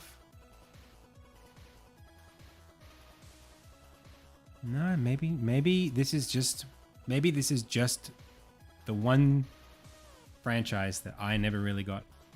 I never saw it, so maybe I just assumed it was like a Star Trek thing.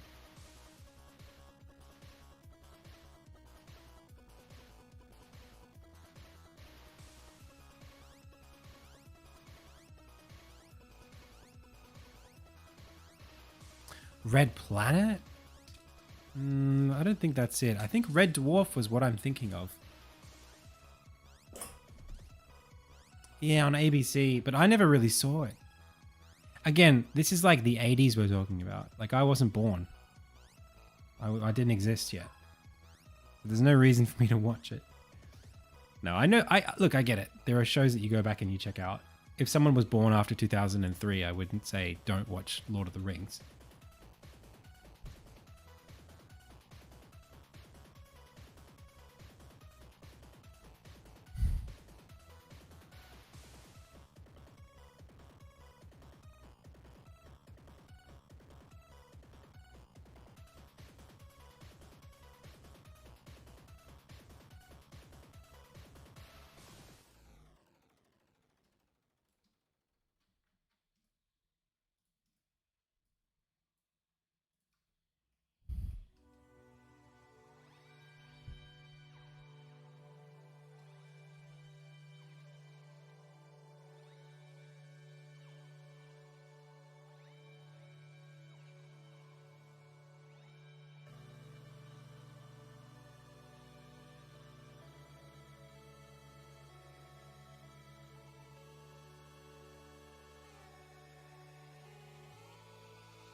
feel like the framing of this shot is not great.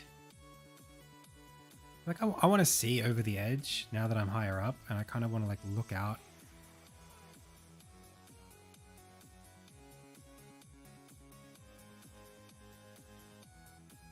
It's almost like it's like I can't see what I'm looking at. Maybe it's this first bump. That's a bit much.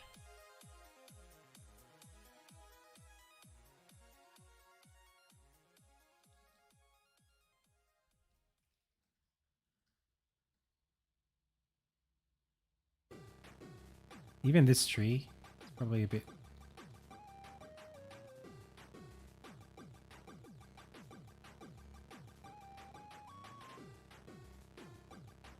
I like that it's nice and flat, and then we start to see the tree line cut in.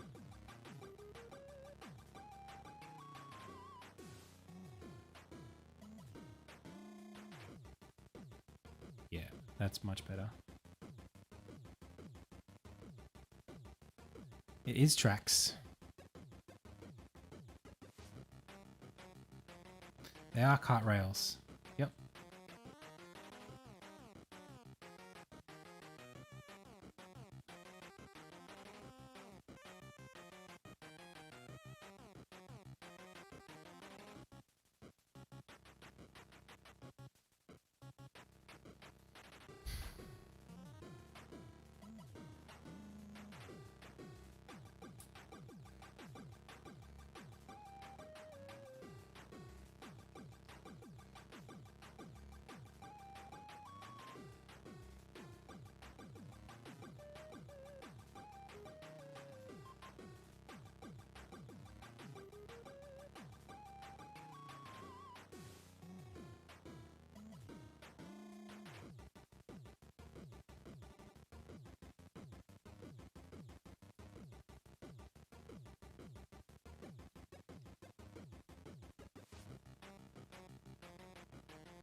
Yeah, there will be carts.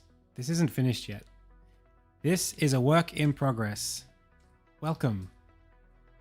I am making my game. The game is not complete.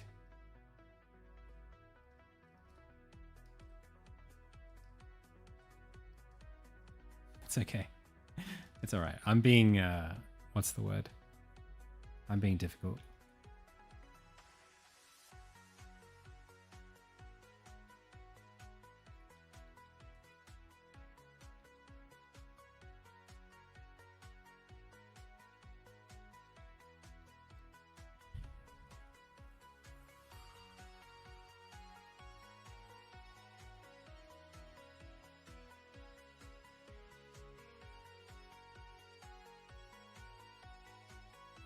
I'm thinking I add the mill.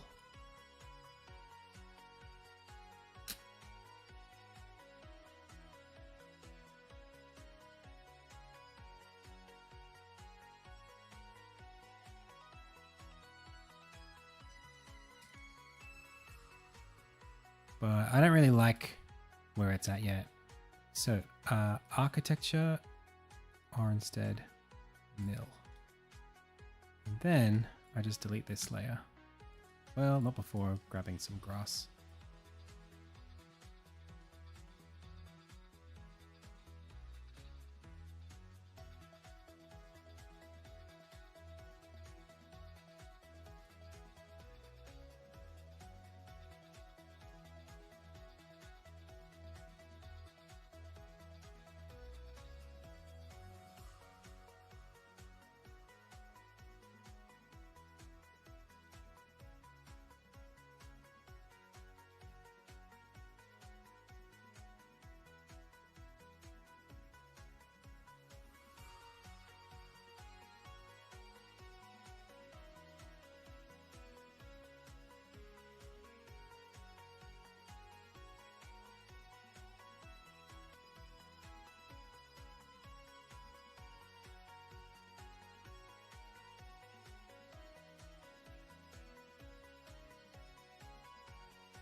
Ugh. It looks so lopsided this way. Oh gosh.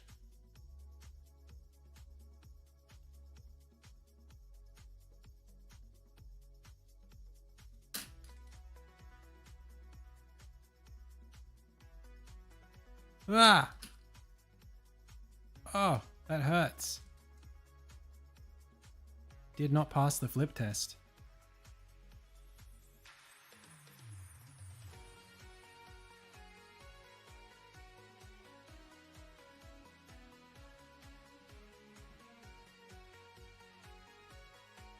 Oh, what the heck?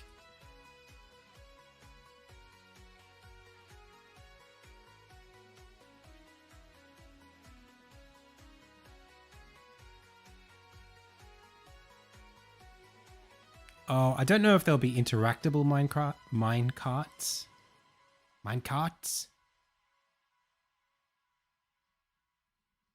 Like to ride in? I don't know if that's going to be in the game. Although, I mean, is it the water wheel that's making it look so lopsided?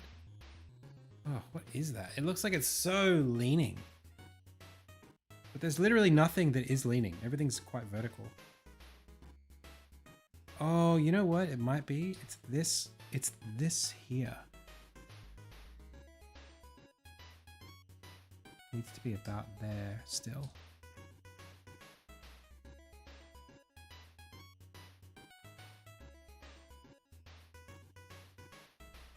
Well, that helps.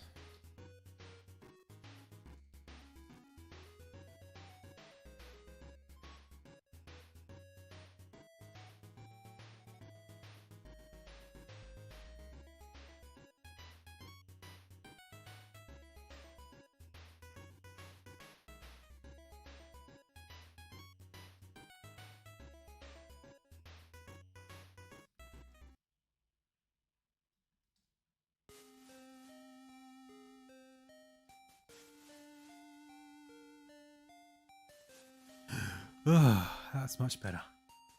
That was freaking me out.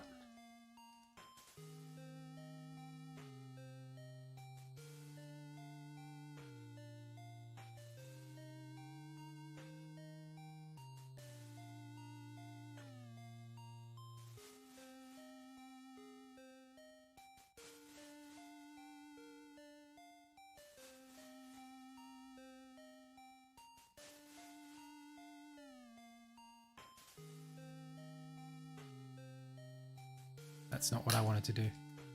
Whoops.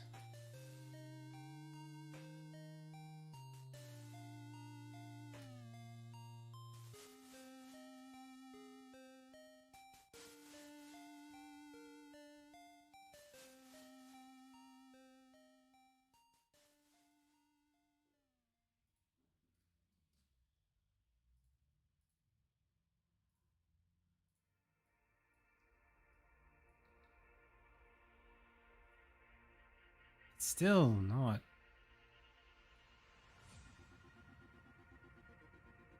quite right. And I don't know when you would actually see it. I was thinking maybe before you leave. It's quite large. Like maybe it should have been more like that.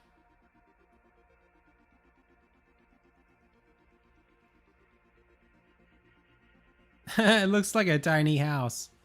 I didn't make it further away. If I do it this way.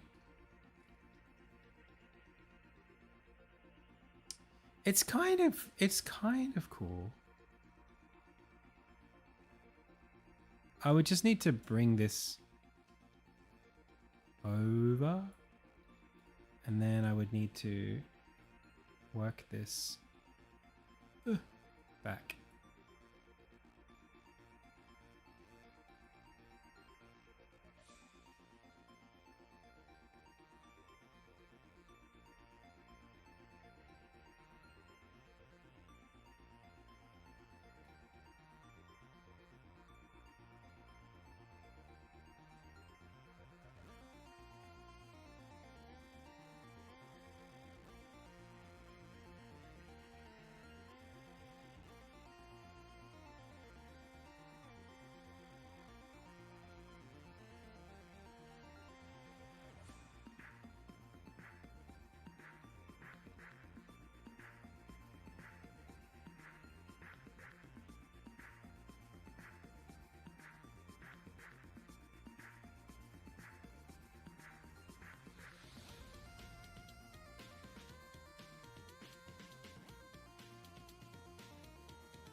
Not bad.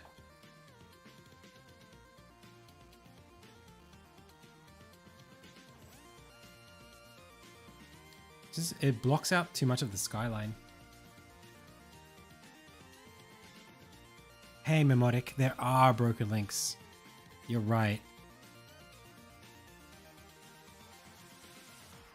Yeah, it did have a hill behind it originally. I actually think I'm going to shrink it down. I'm glad I didn't put too much detail into it.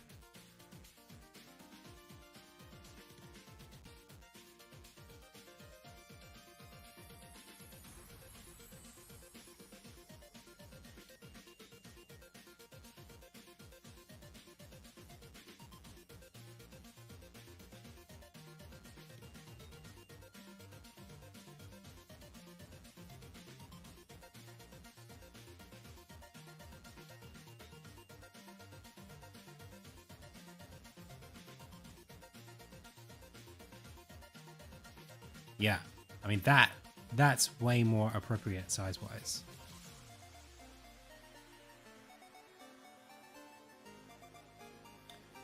Yeah, there will be a lake behind us, I think. Right now it's not great. I just drew it in place. But I'm gonna make it so that there's like a river here. I might even move the stone bridge back.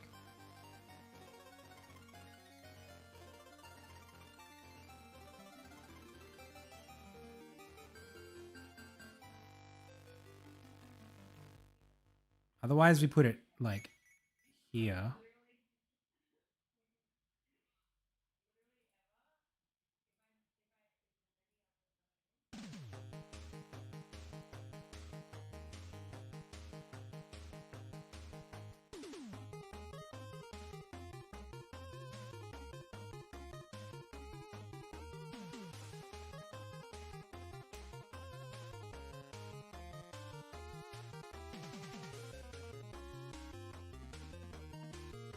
Like that, maybe?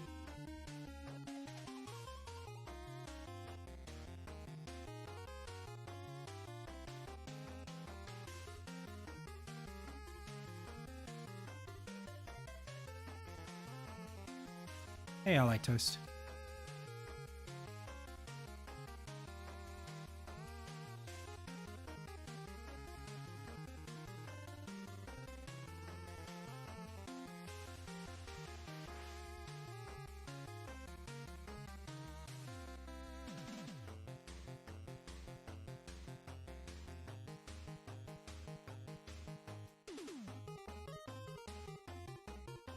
Oh, it's weird.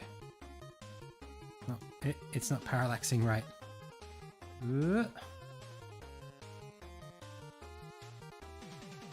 Hey, Tim.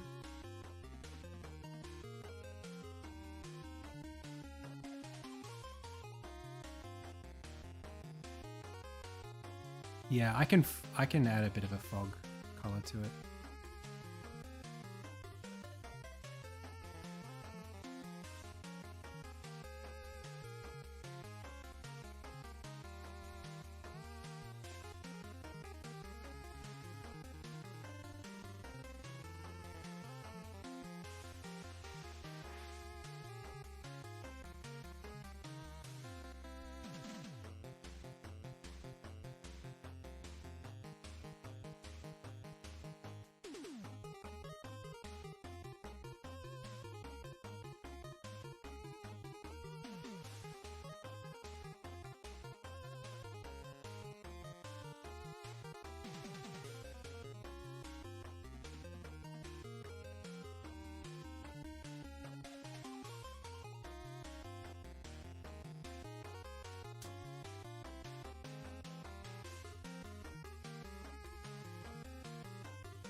Oh, thank you so much.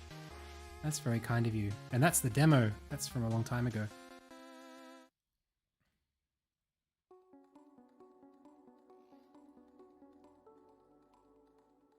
The game's come along a long, long way since then. Oh, the bird's sitting on the rock that doesn't exist anymore.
Excuse me. What?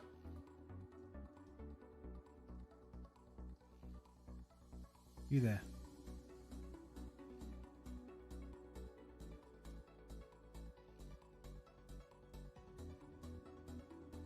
Oh, thank you, Distorn.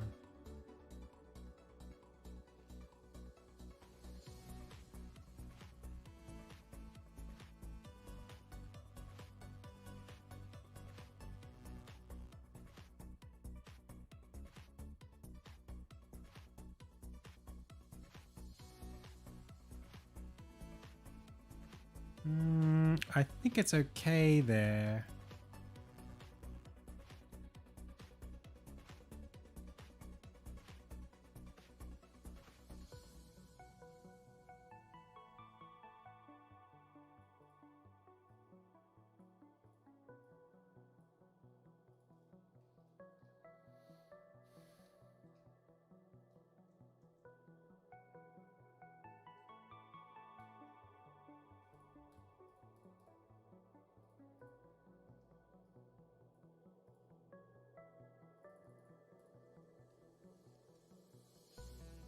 That's probably the best place to put it. I gotta child this bird to the rock.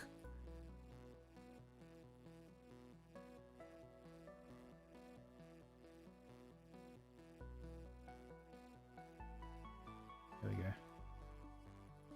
Now you'll never be alone.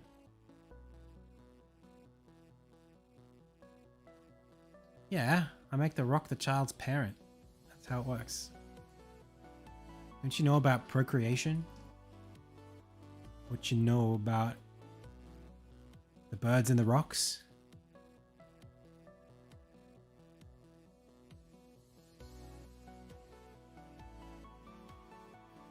Add chimkins?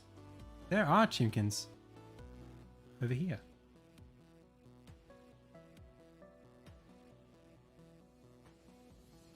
Look at all those chickens.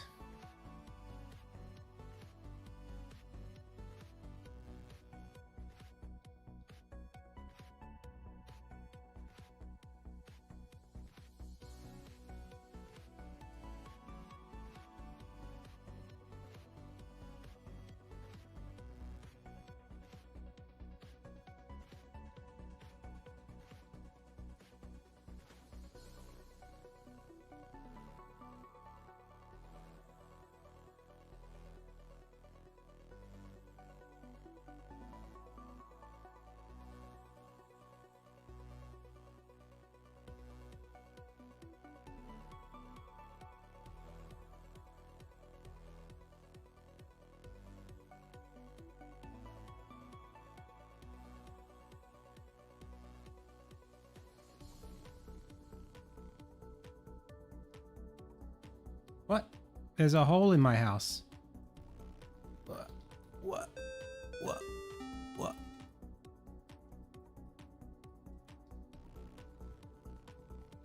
Excuse me.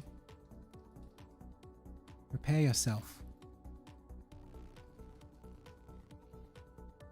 What? Thank you.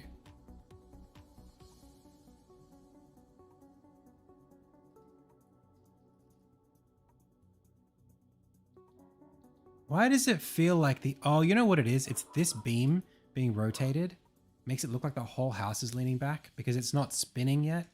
Once I make it spin, it's gonna lose that perception. It's because it looks like it's leaning back because it's not in motion, I guess.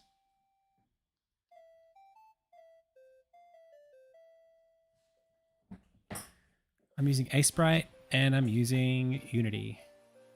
Hey, Alt Henry, thank you so much for the sub. 15 months. Yeah, this is a 32x tile set that we're looking at.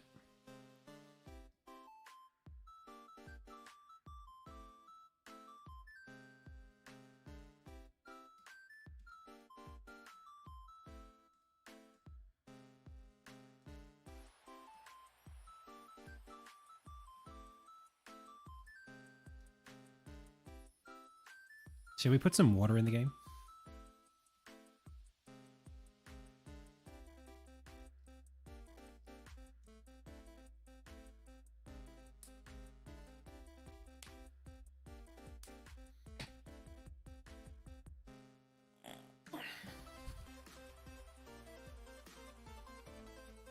I've got acid.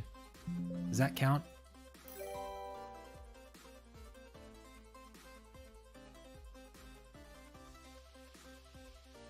Beautiful acid water.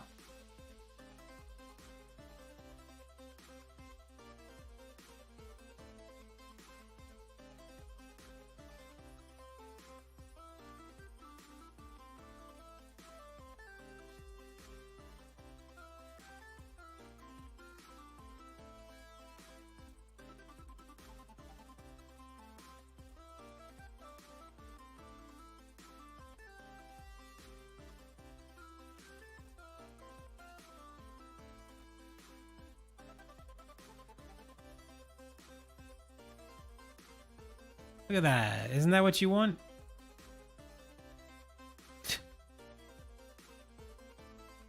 It's perfect.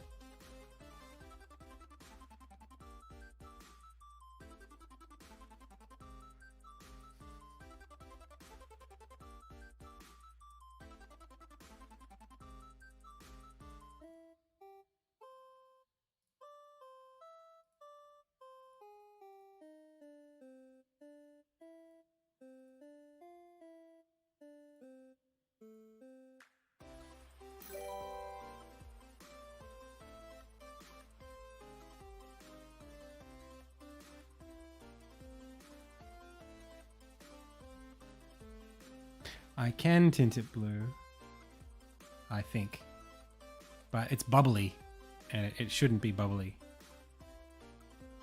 So I'm gonna have to change some logic about how it works.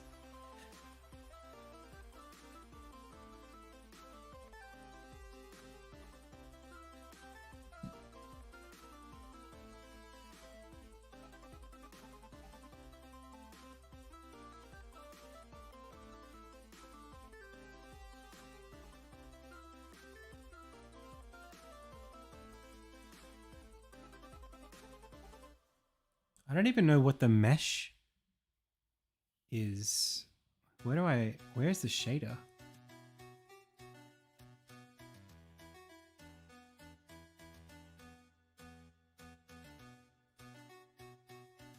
Particle system, light 2D, water, animator.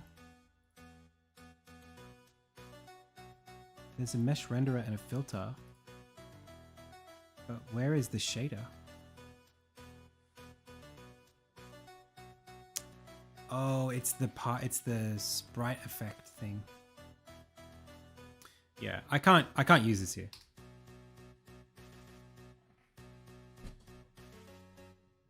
How to stone. Adam, your water is glowing. What the heck? Why do we have ants? Do you have food?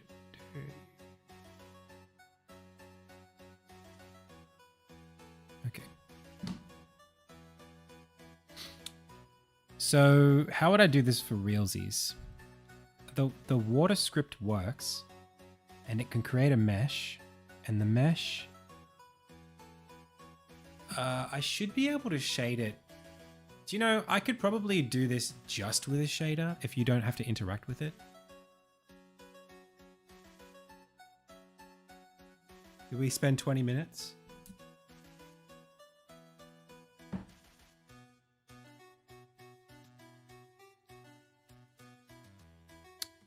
Check it out. Watch this.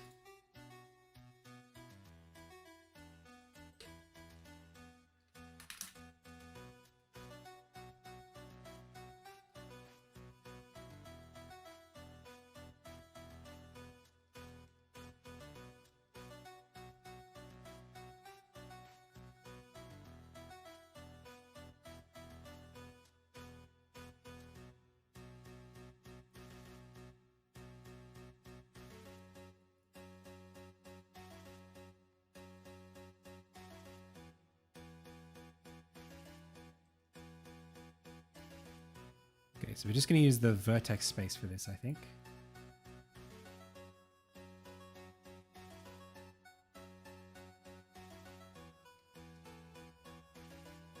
Water.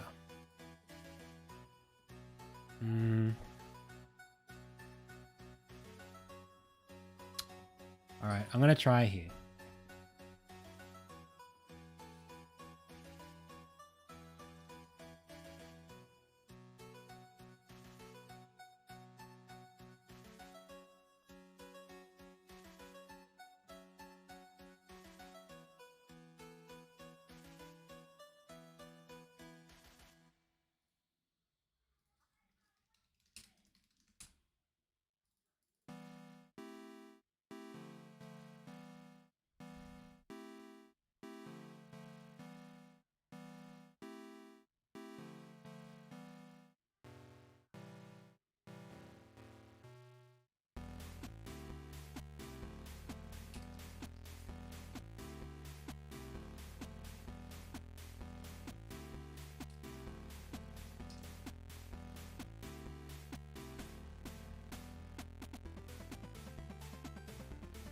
Okay.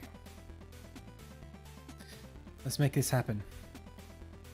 So the first thing we've got to do is get the scene world position.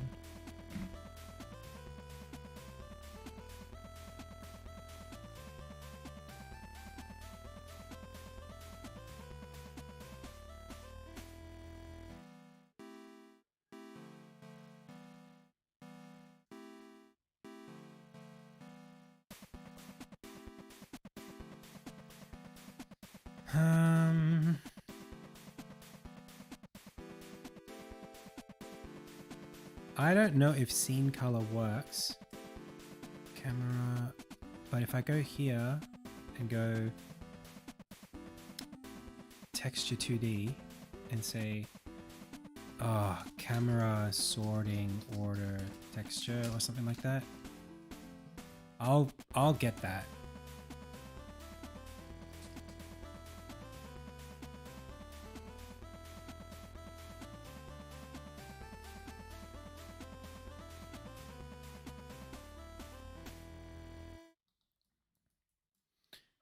Let's go find it. I think Armin has it in his thing.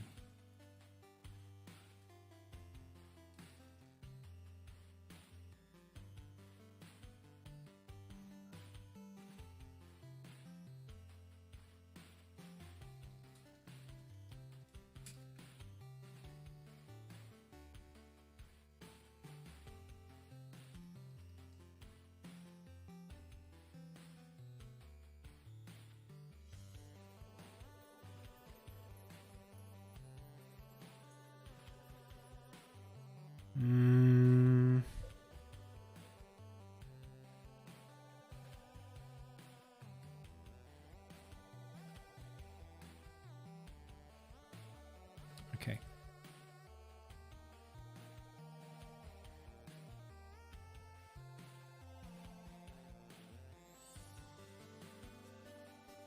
Not this.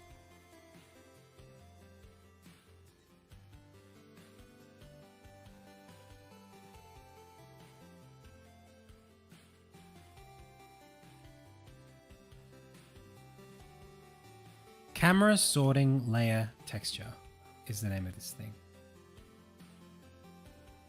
I was close.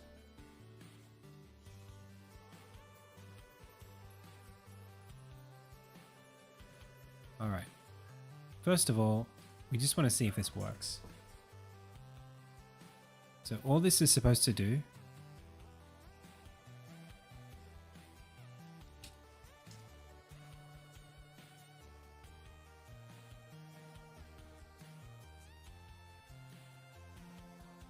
is not that. That's not what that's supposed to do. Material does not have a main text property. Okay.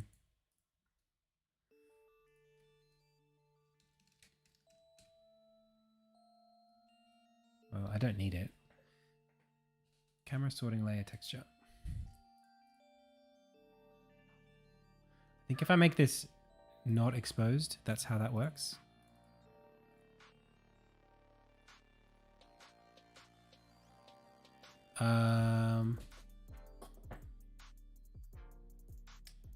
It is doing something.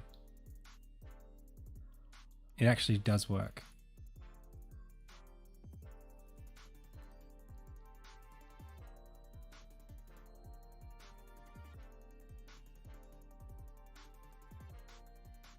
But it's not showing up in the scene.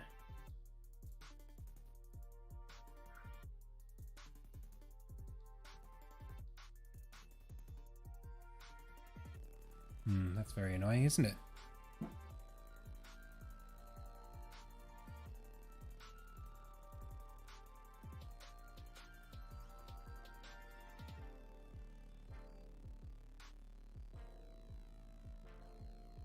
Well, it shows up in the UI, but it doesn't show up when we go default. Why? I mean, are there any other layers that I can make it visible in? I think it's something like the camera, the main camera is the one creating the texture. So when the camera runs, the texture is blank half of the time. You know, it's fine as it is right now.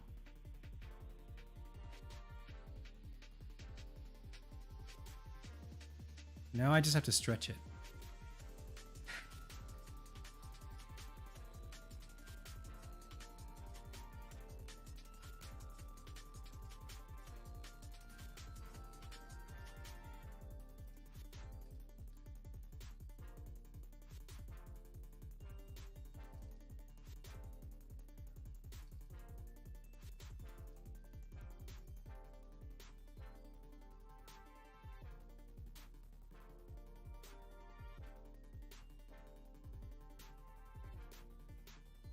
Maybe divide?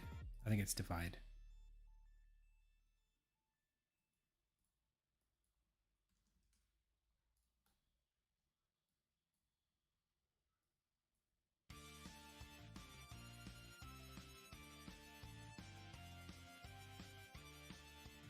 Not quite, although that does sort of look like water.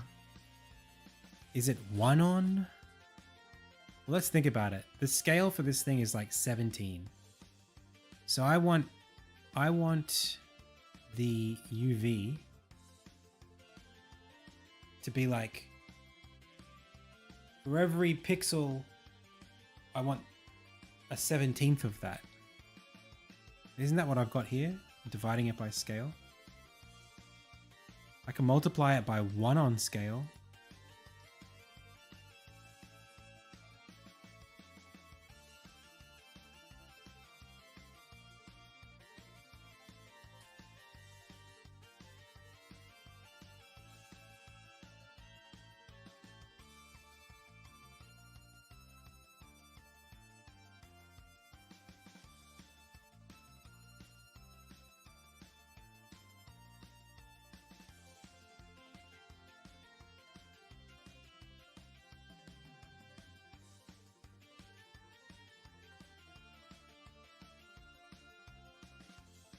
Nope. What if I just expose a parameter and make it scale? And then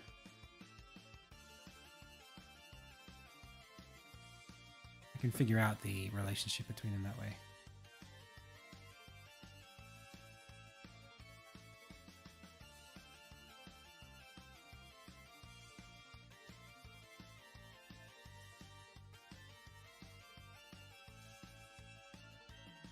Really? It's just one? No.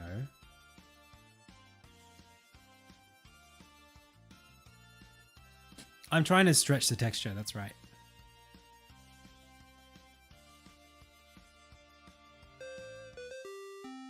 That's right, something like that. Hey, Turtleburgle. Not yet. I mean, at first I just want the thing to be transparent. That's like the first thing. Oh, you know what? This might be because it's on the... no. This might be a scaling issue.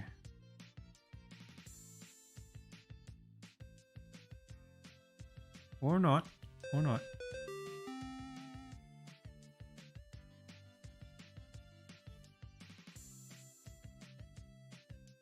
Because I have this thing, right? And it's... Oh, do you know what? I could make this follow the camera. I could go 1-1. Or like... Hey, Turtlebuckle, thank you so much.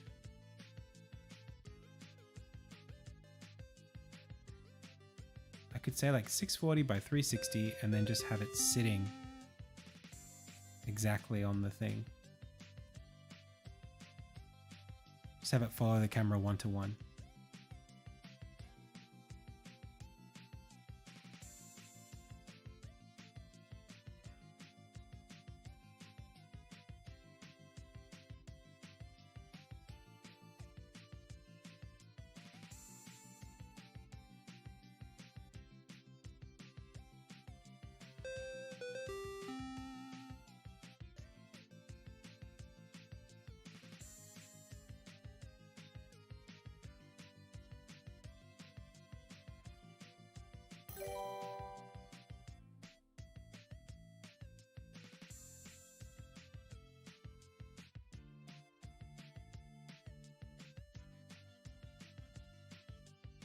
Okay, well, so far so good.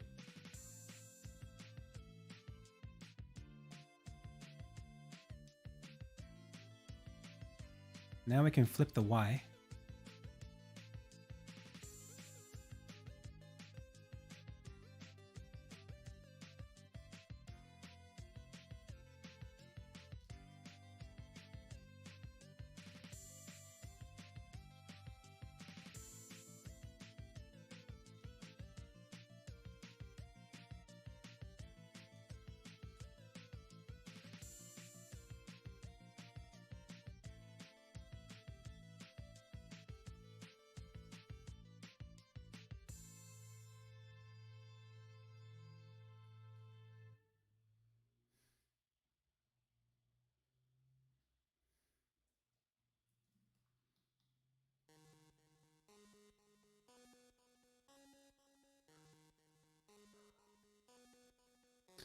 And then we want to cut off, I guess, like all the way to the waterline. So how do we do this? I guess there is no waterline. I guess I would have to just describe it in the shader. I probably wish I probably would like to not have to do that, but there's nothing I can really use as like a mask or anything like that to define where the water should, where the actual sea level should be. So let's just call it like waterline cut off.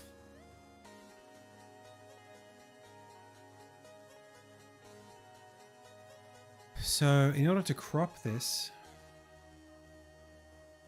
I guess I could just cut the alpha. Yeah, clamp it. But then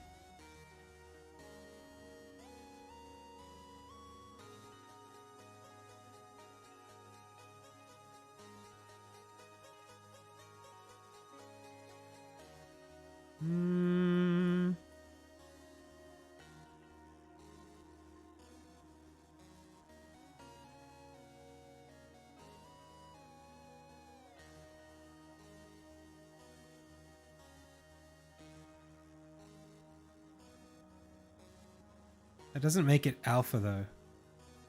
I kind of want to clamp the, not the UV, but the alpha.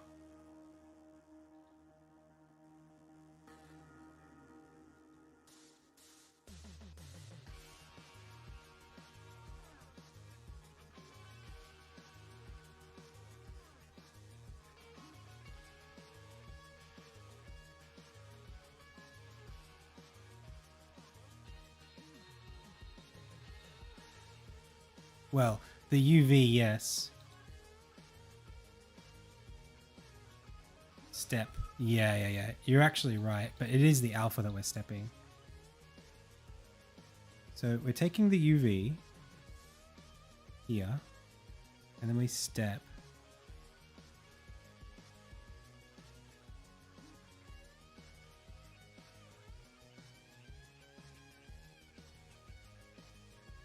And then this becomes the waterline cutoff.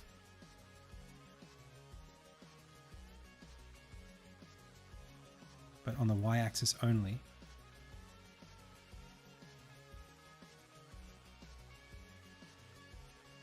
I think this needs to be 0. And then this goes into preview.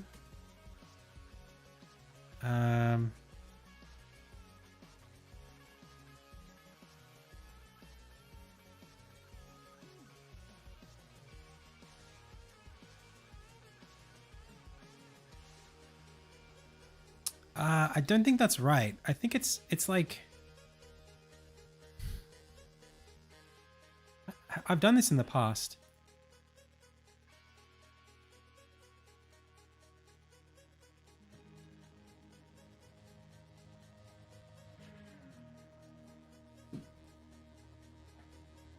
What am I doing?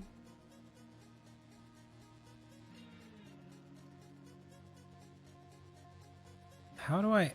Oh, my brain stopped working.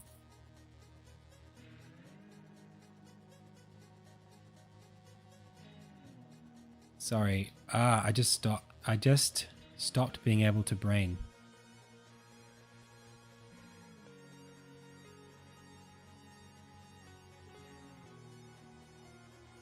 I do this with my fire. I guess I'll just go grab that.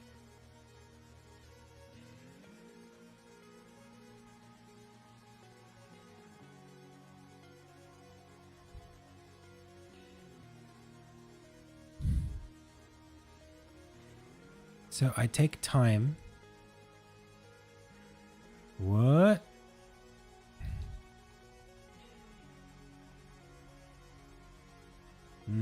How am I doing this?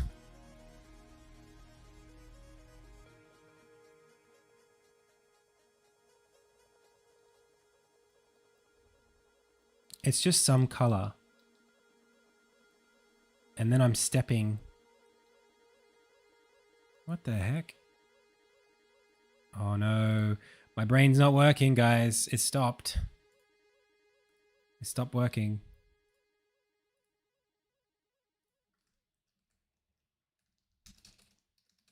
Brain.exe has stopped.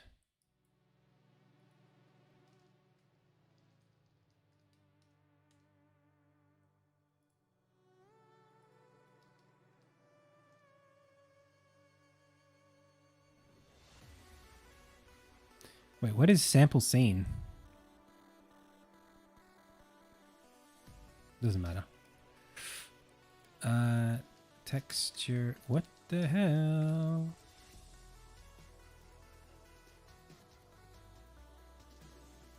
Where is sample texture 2D?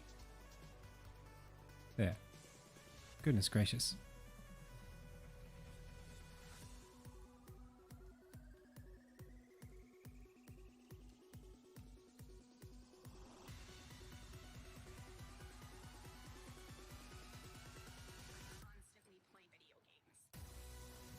Okay, that's literally all I need. It is this. I'm just, my brain's not working.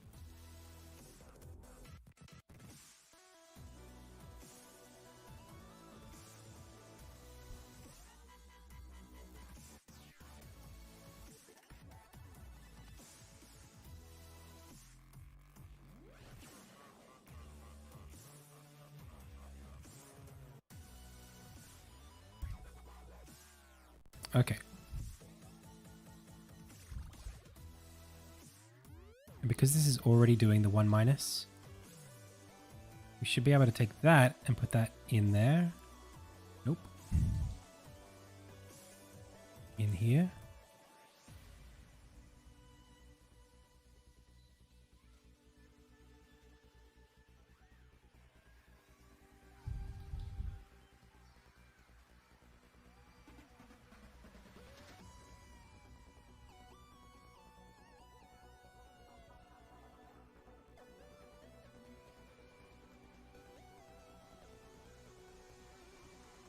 That's so weird. Like it has to be the actual property going in. It can't be like, we can do 1 minus here, which we will. But what's showing here has to be the gradient. Can't be just a value. Okay, and then that goes into that. And this becomes the waterline cutoff.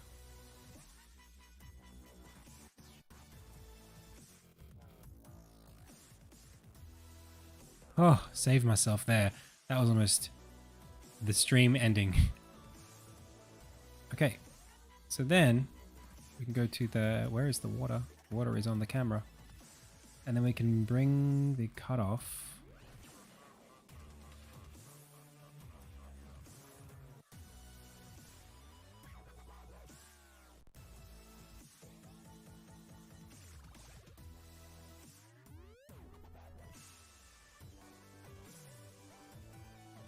I mean, not a bad start. The only issue is that it's kind of following the camera.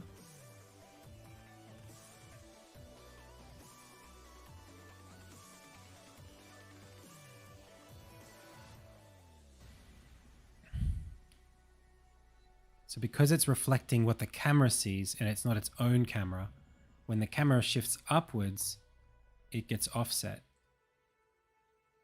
See that? And that's not good. So now we either need an additional camera or I'm sampling from what the camera can see. Yes. So I need to offset the camera position, which might be possible.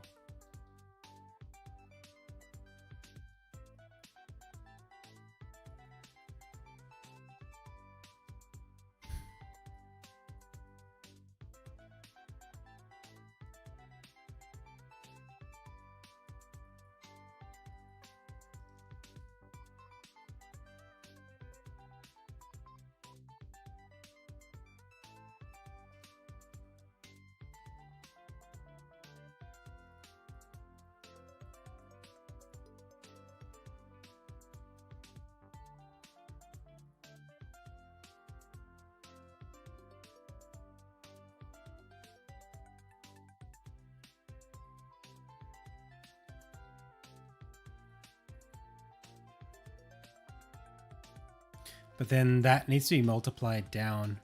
When we add the camera position, we're adding it in the wrong pixel space. It may even need to subtract the camera position.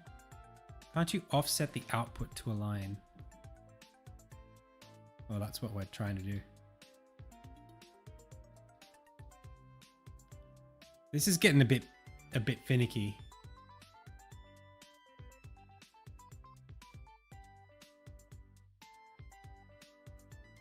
There's probably an easier, dumber way to do this.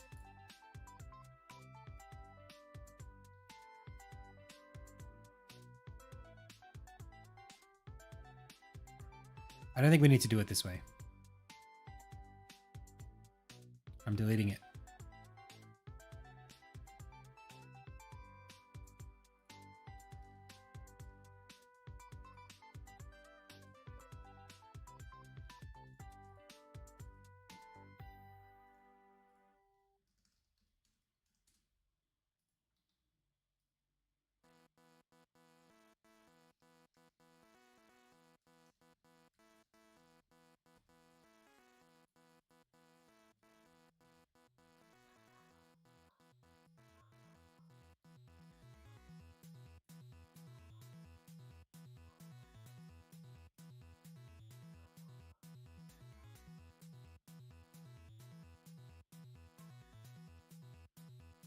Too complicated.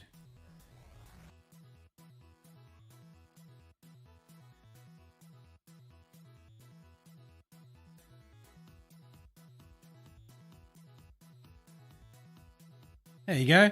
It's water. What do you mean? It's so easy. What are you talking about?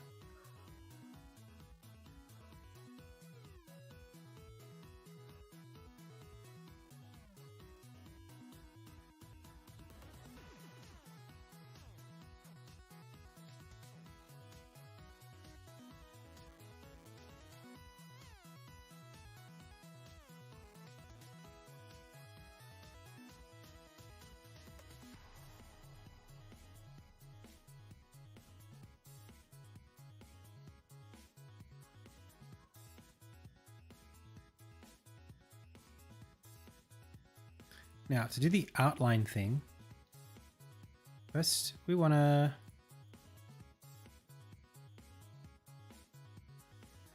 what do we want to do?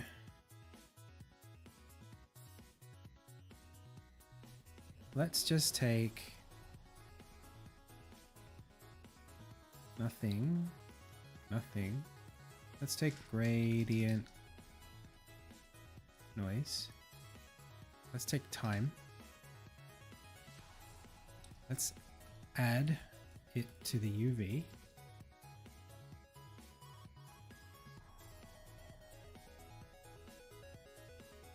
Vector 2.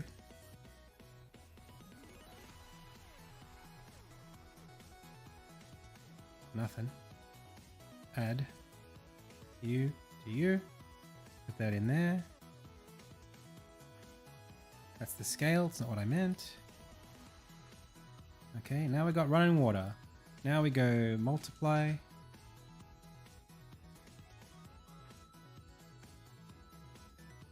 By a small number like 0.1. Tuck that in there. Probably should do this a couple times to get ripples.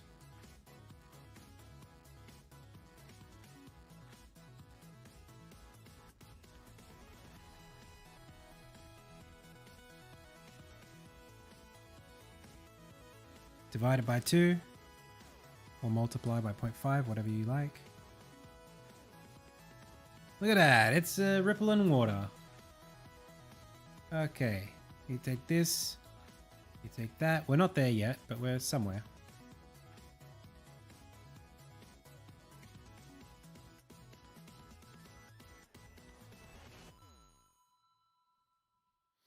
Hey, look at that.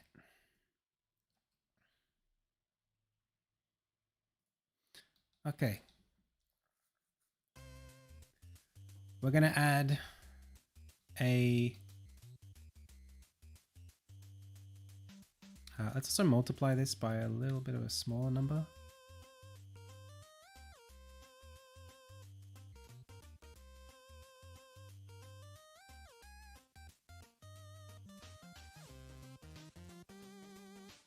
There you go.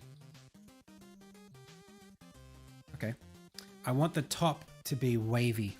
So what I'm going to do is I'm going to introduce a cutoff. The way that we just did it. By splitting this. Taking the Y channel. Alpha.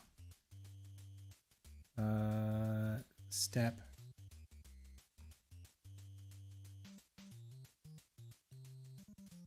One minus that FR. I'm going all the way back to here. But this, we're going to add the output of this to this. So we're going to go this and this, right?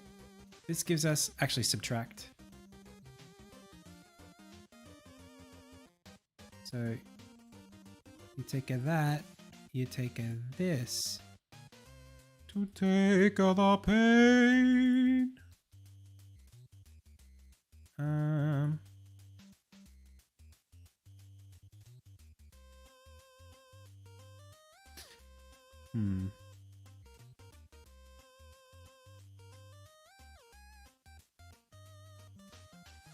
Whoops. This subtracted from that. this becomes that. Nope. That. Or better yet, flip it and reverse it. Scratch that, flip it and reverse it.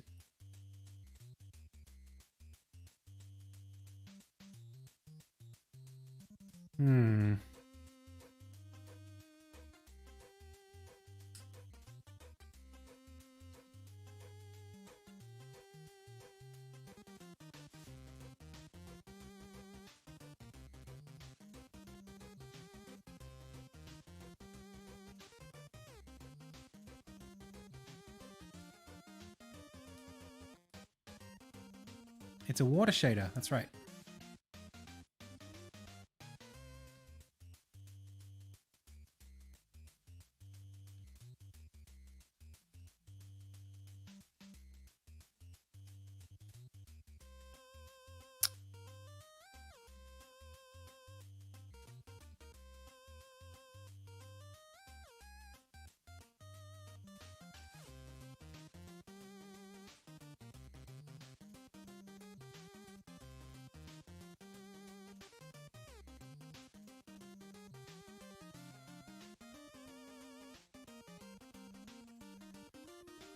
I'm trying to get just the top edge.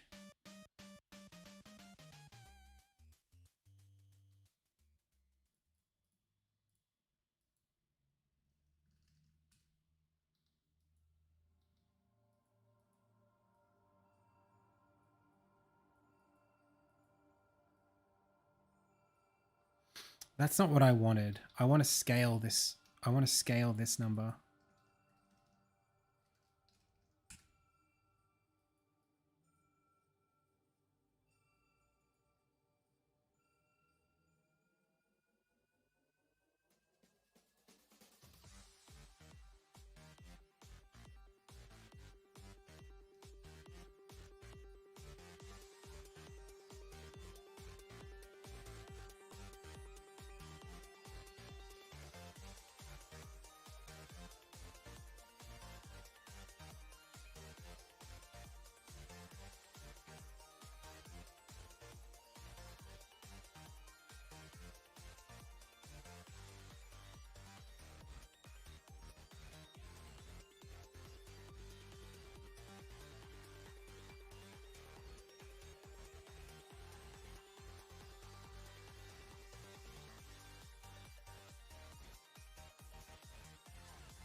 Yeah, that's getting closer.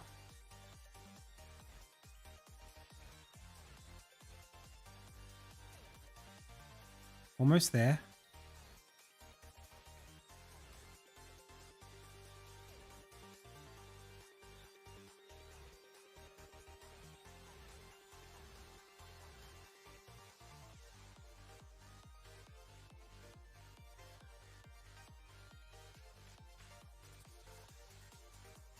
But I want to flip it. I want to flip the Y.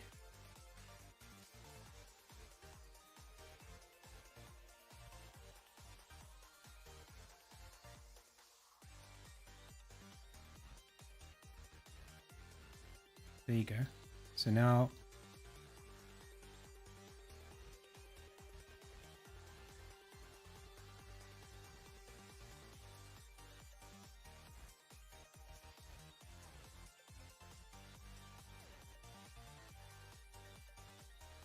that's what I want. That's literally all I wanted. And now we can multiply the alpha by that.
And the same with the UV, to be honest.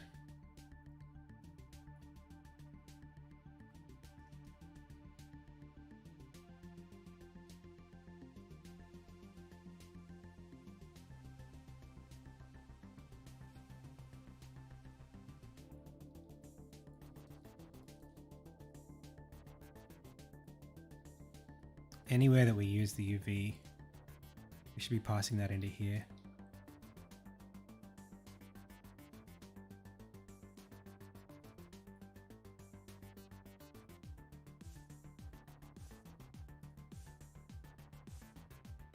Oh, it's very... Maybe we needed to multiply it in this case.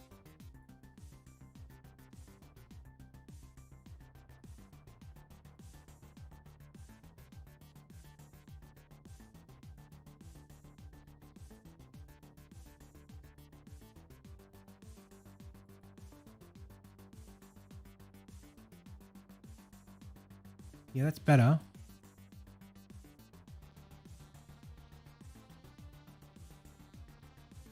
But now we need some speed.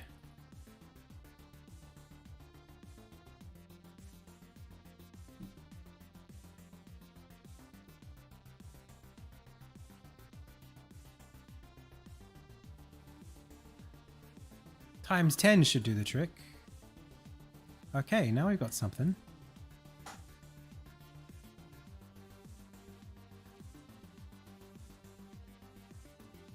Now I want to step this.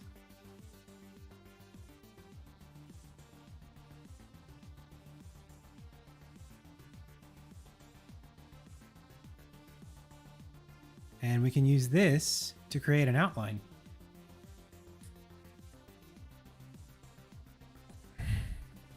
On the top.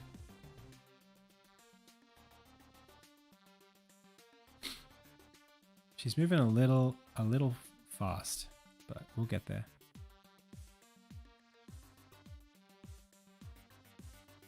So you see how we've got ripples now along the water? They're probably not as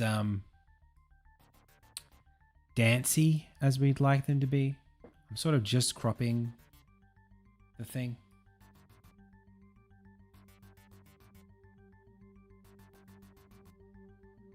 Right now, it's just not, because it's not like a particle or a spring-based system, it's not going to react to us. It's literally just a gurgly thing along the top surface.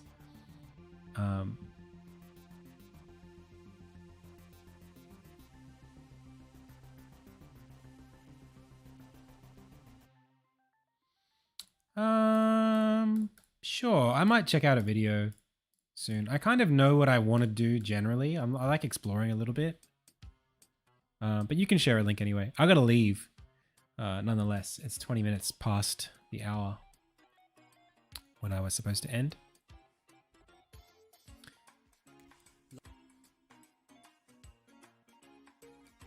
What's the end result look like here? Adding volume, then creating imagine. I hope you enjoyed. Yeah, that's pretty close to what I would have done. Don't forget to smash subscribe and the notification bell. It's just a mirror of the scene cut off with noise texture over it.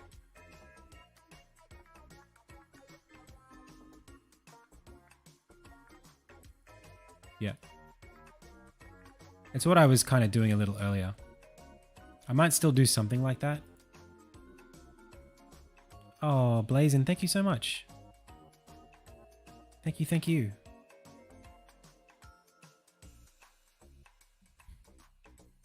So what I want to do here is quantize and pixelate the UV so that we make it pixelated water.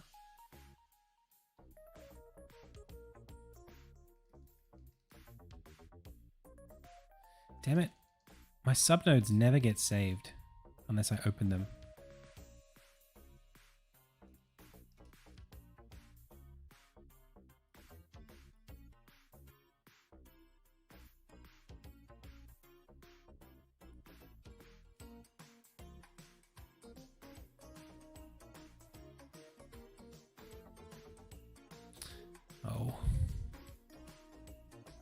But that's not what I want to do. I want to...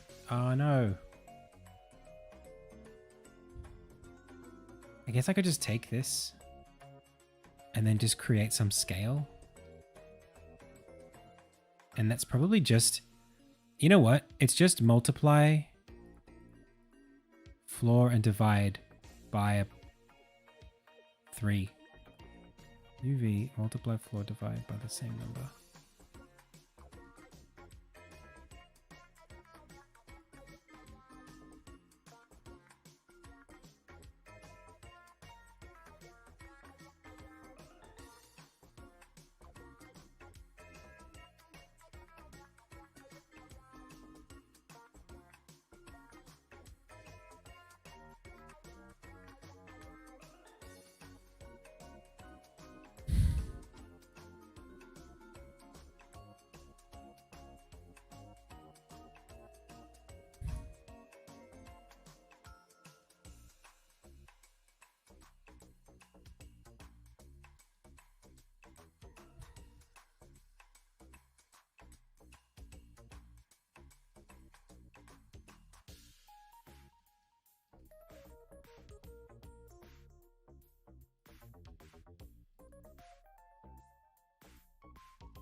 Well, those are too big.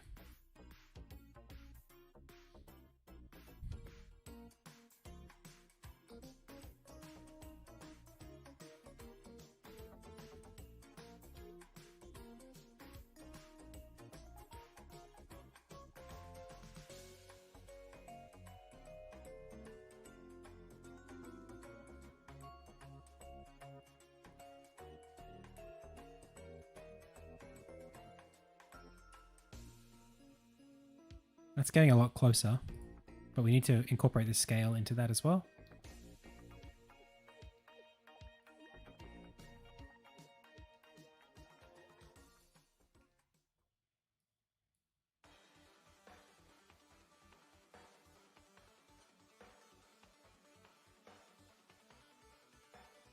And I think that's got it. Or did we just undo the whole thing we just did? Each pixel is... it's kind of too many pixels. Maybe it was divide.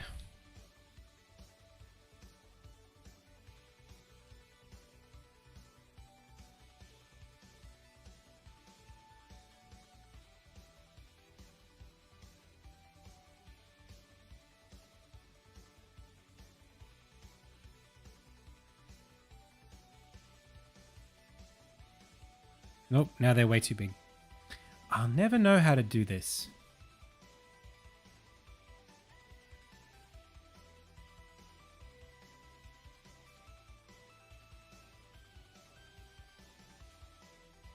I will never know.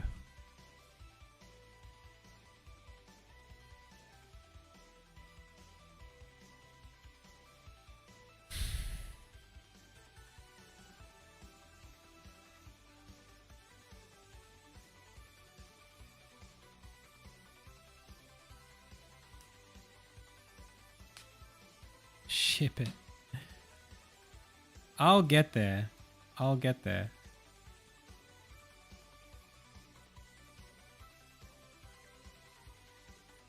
Screen space instead of UV.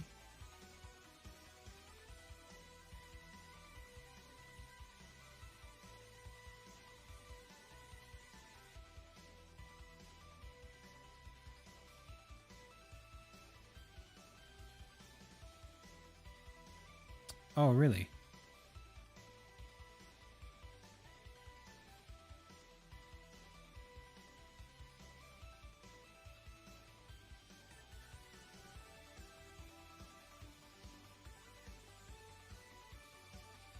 Oh, that's different.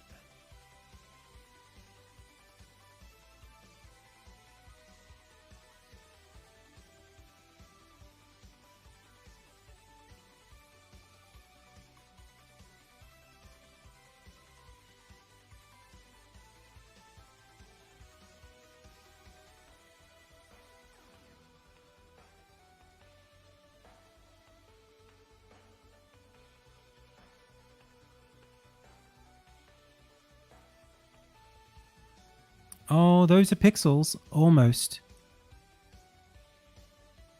I think they're the right size. They actually are pixels, but it's a bit squashed, UV.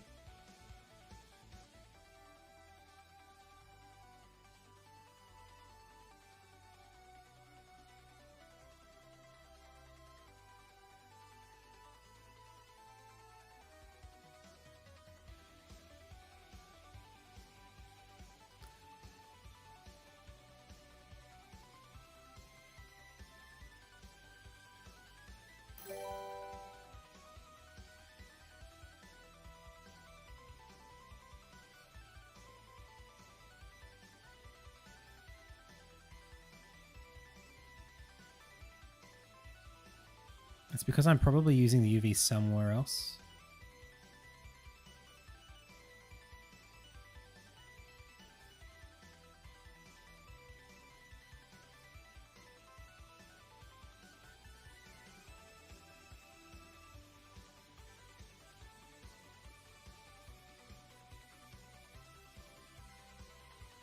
It's now not equal on X and Y since it's using the screen width and height ratio. Yeah, but that goes into the UV of the gradient noise is what this is feeding into in the first place. What else would I have been using?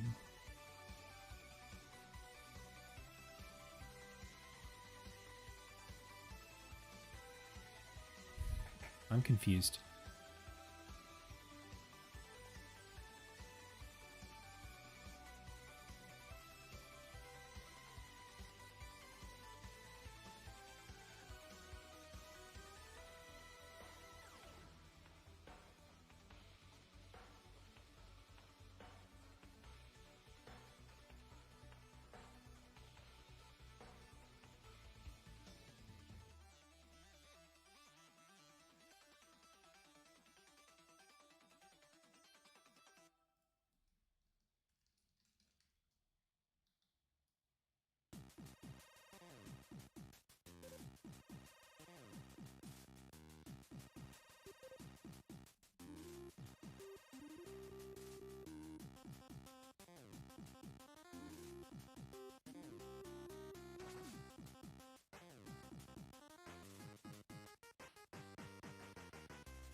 I don't think that's done it. I'm pretty sure that's wrong.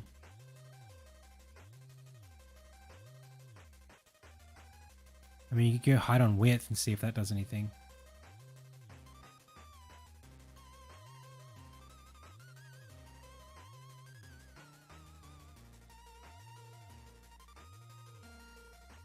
It's weird that that does nothing though.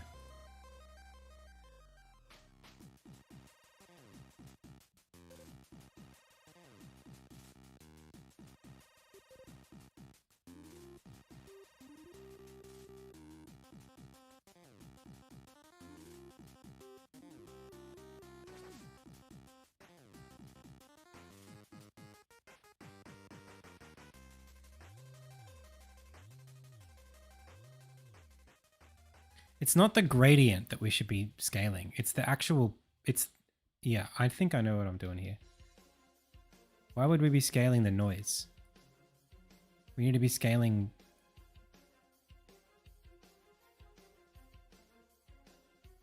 It's that we quantized in a way that's not normal. I don't think you're supposed to do that. If we're using screen space, we don't need to pump in the ratio.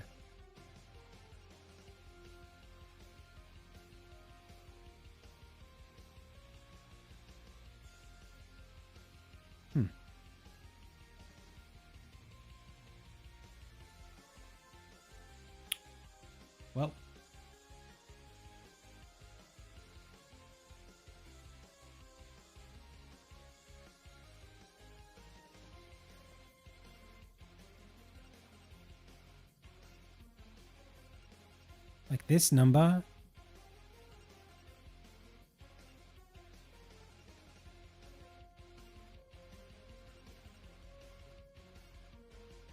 Do you know what? I think I figured it out.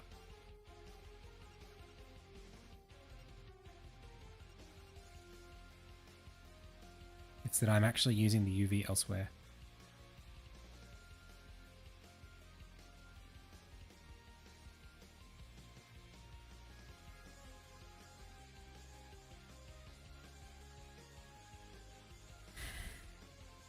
Nope.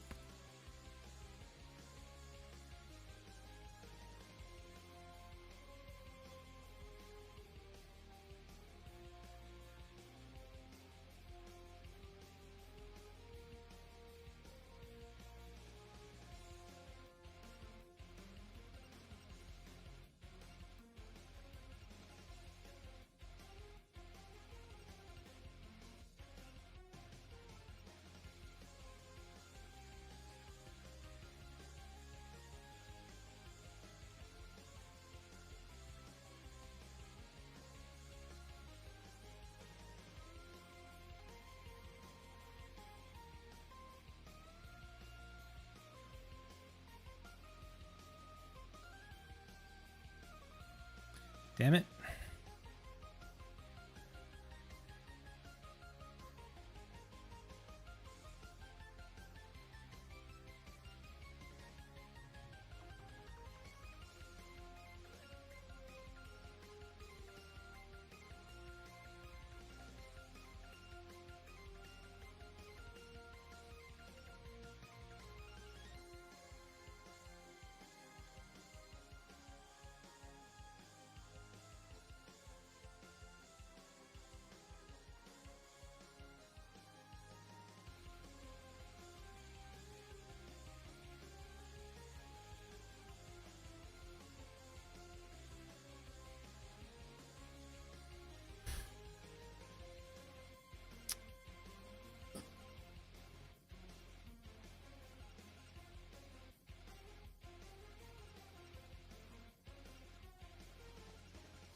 So weird. Oh, I think you were right. No. All right, I gotta go. This was fun.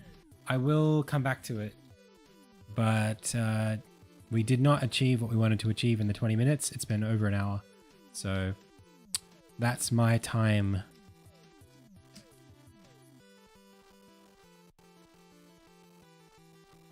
It's all good. It's all good.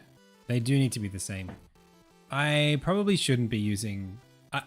I have a system that uses like springs and like tension. Which is, you know, just as good. The only problem is that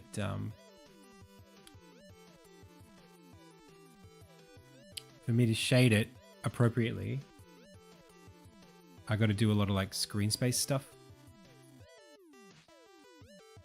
And I don't need an extra camera. So it's just a bit awkward. But I will can this now. I don't think we'll use it. But we're close. Maybe I won't throw it out. I'll save it for now. Alright pals, thank you so much for watching. I gotta go. If you like my content, become a patron at patreon.com/AdamCEunice. Right here.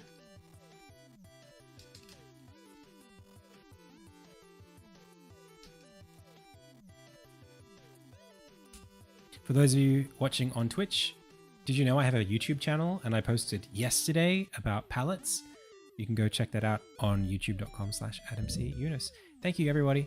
If that's it, I'll see you tomorrow. As always, I've been Adam. You've been the Pixel Pals. This has been the IndieTales Game Dev live stream Insignia edition. Until next time.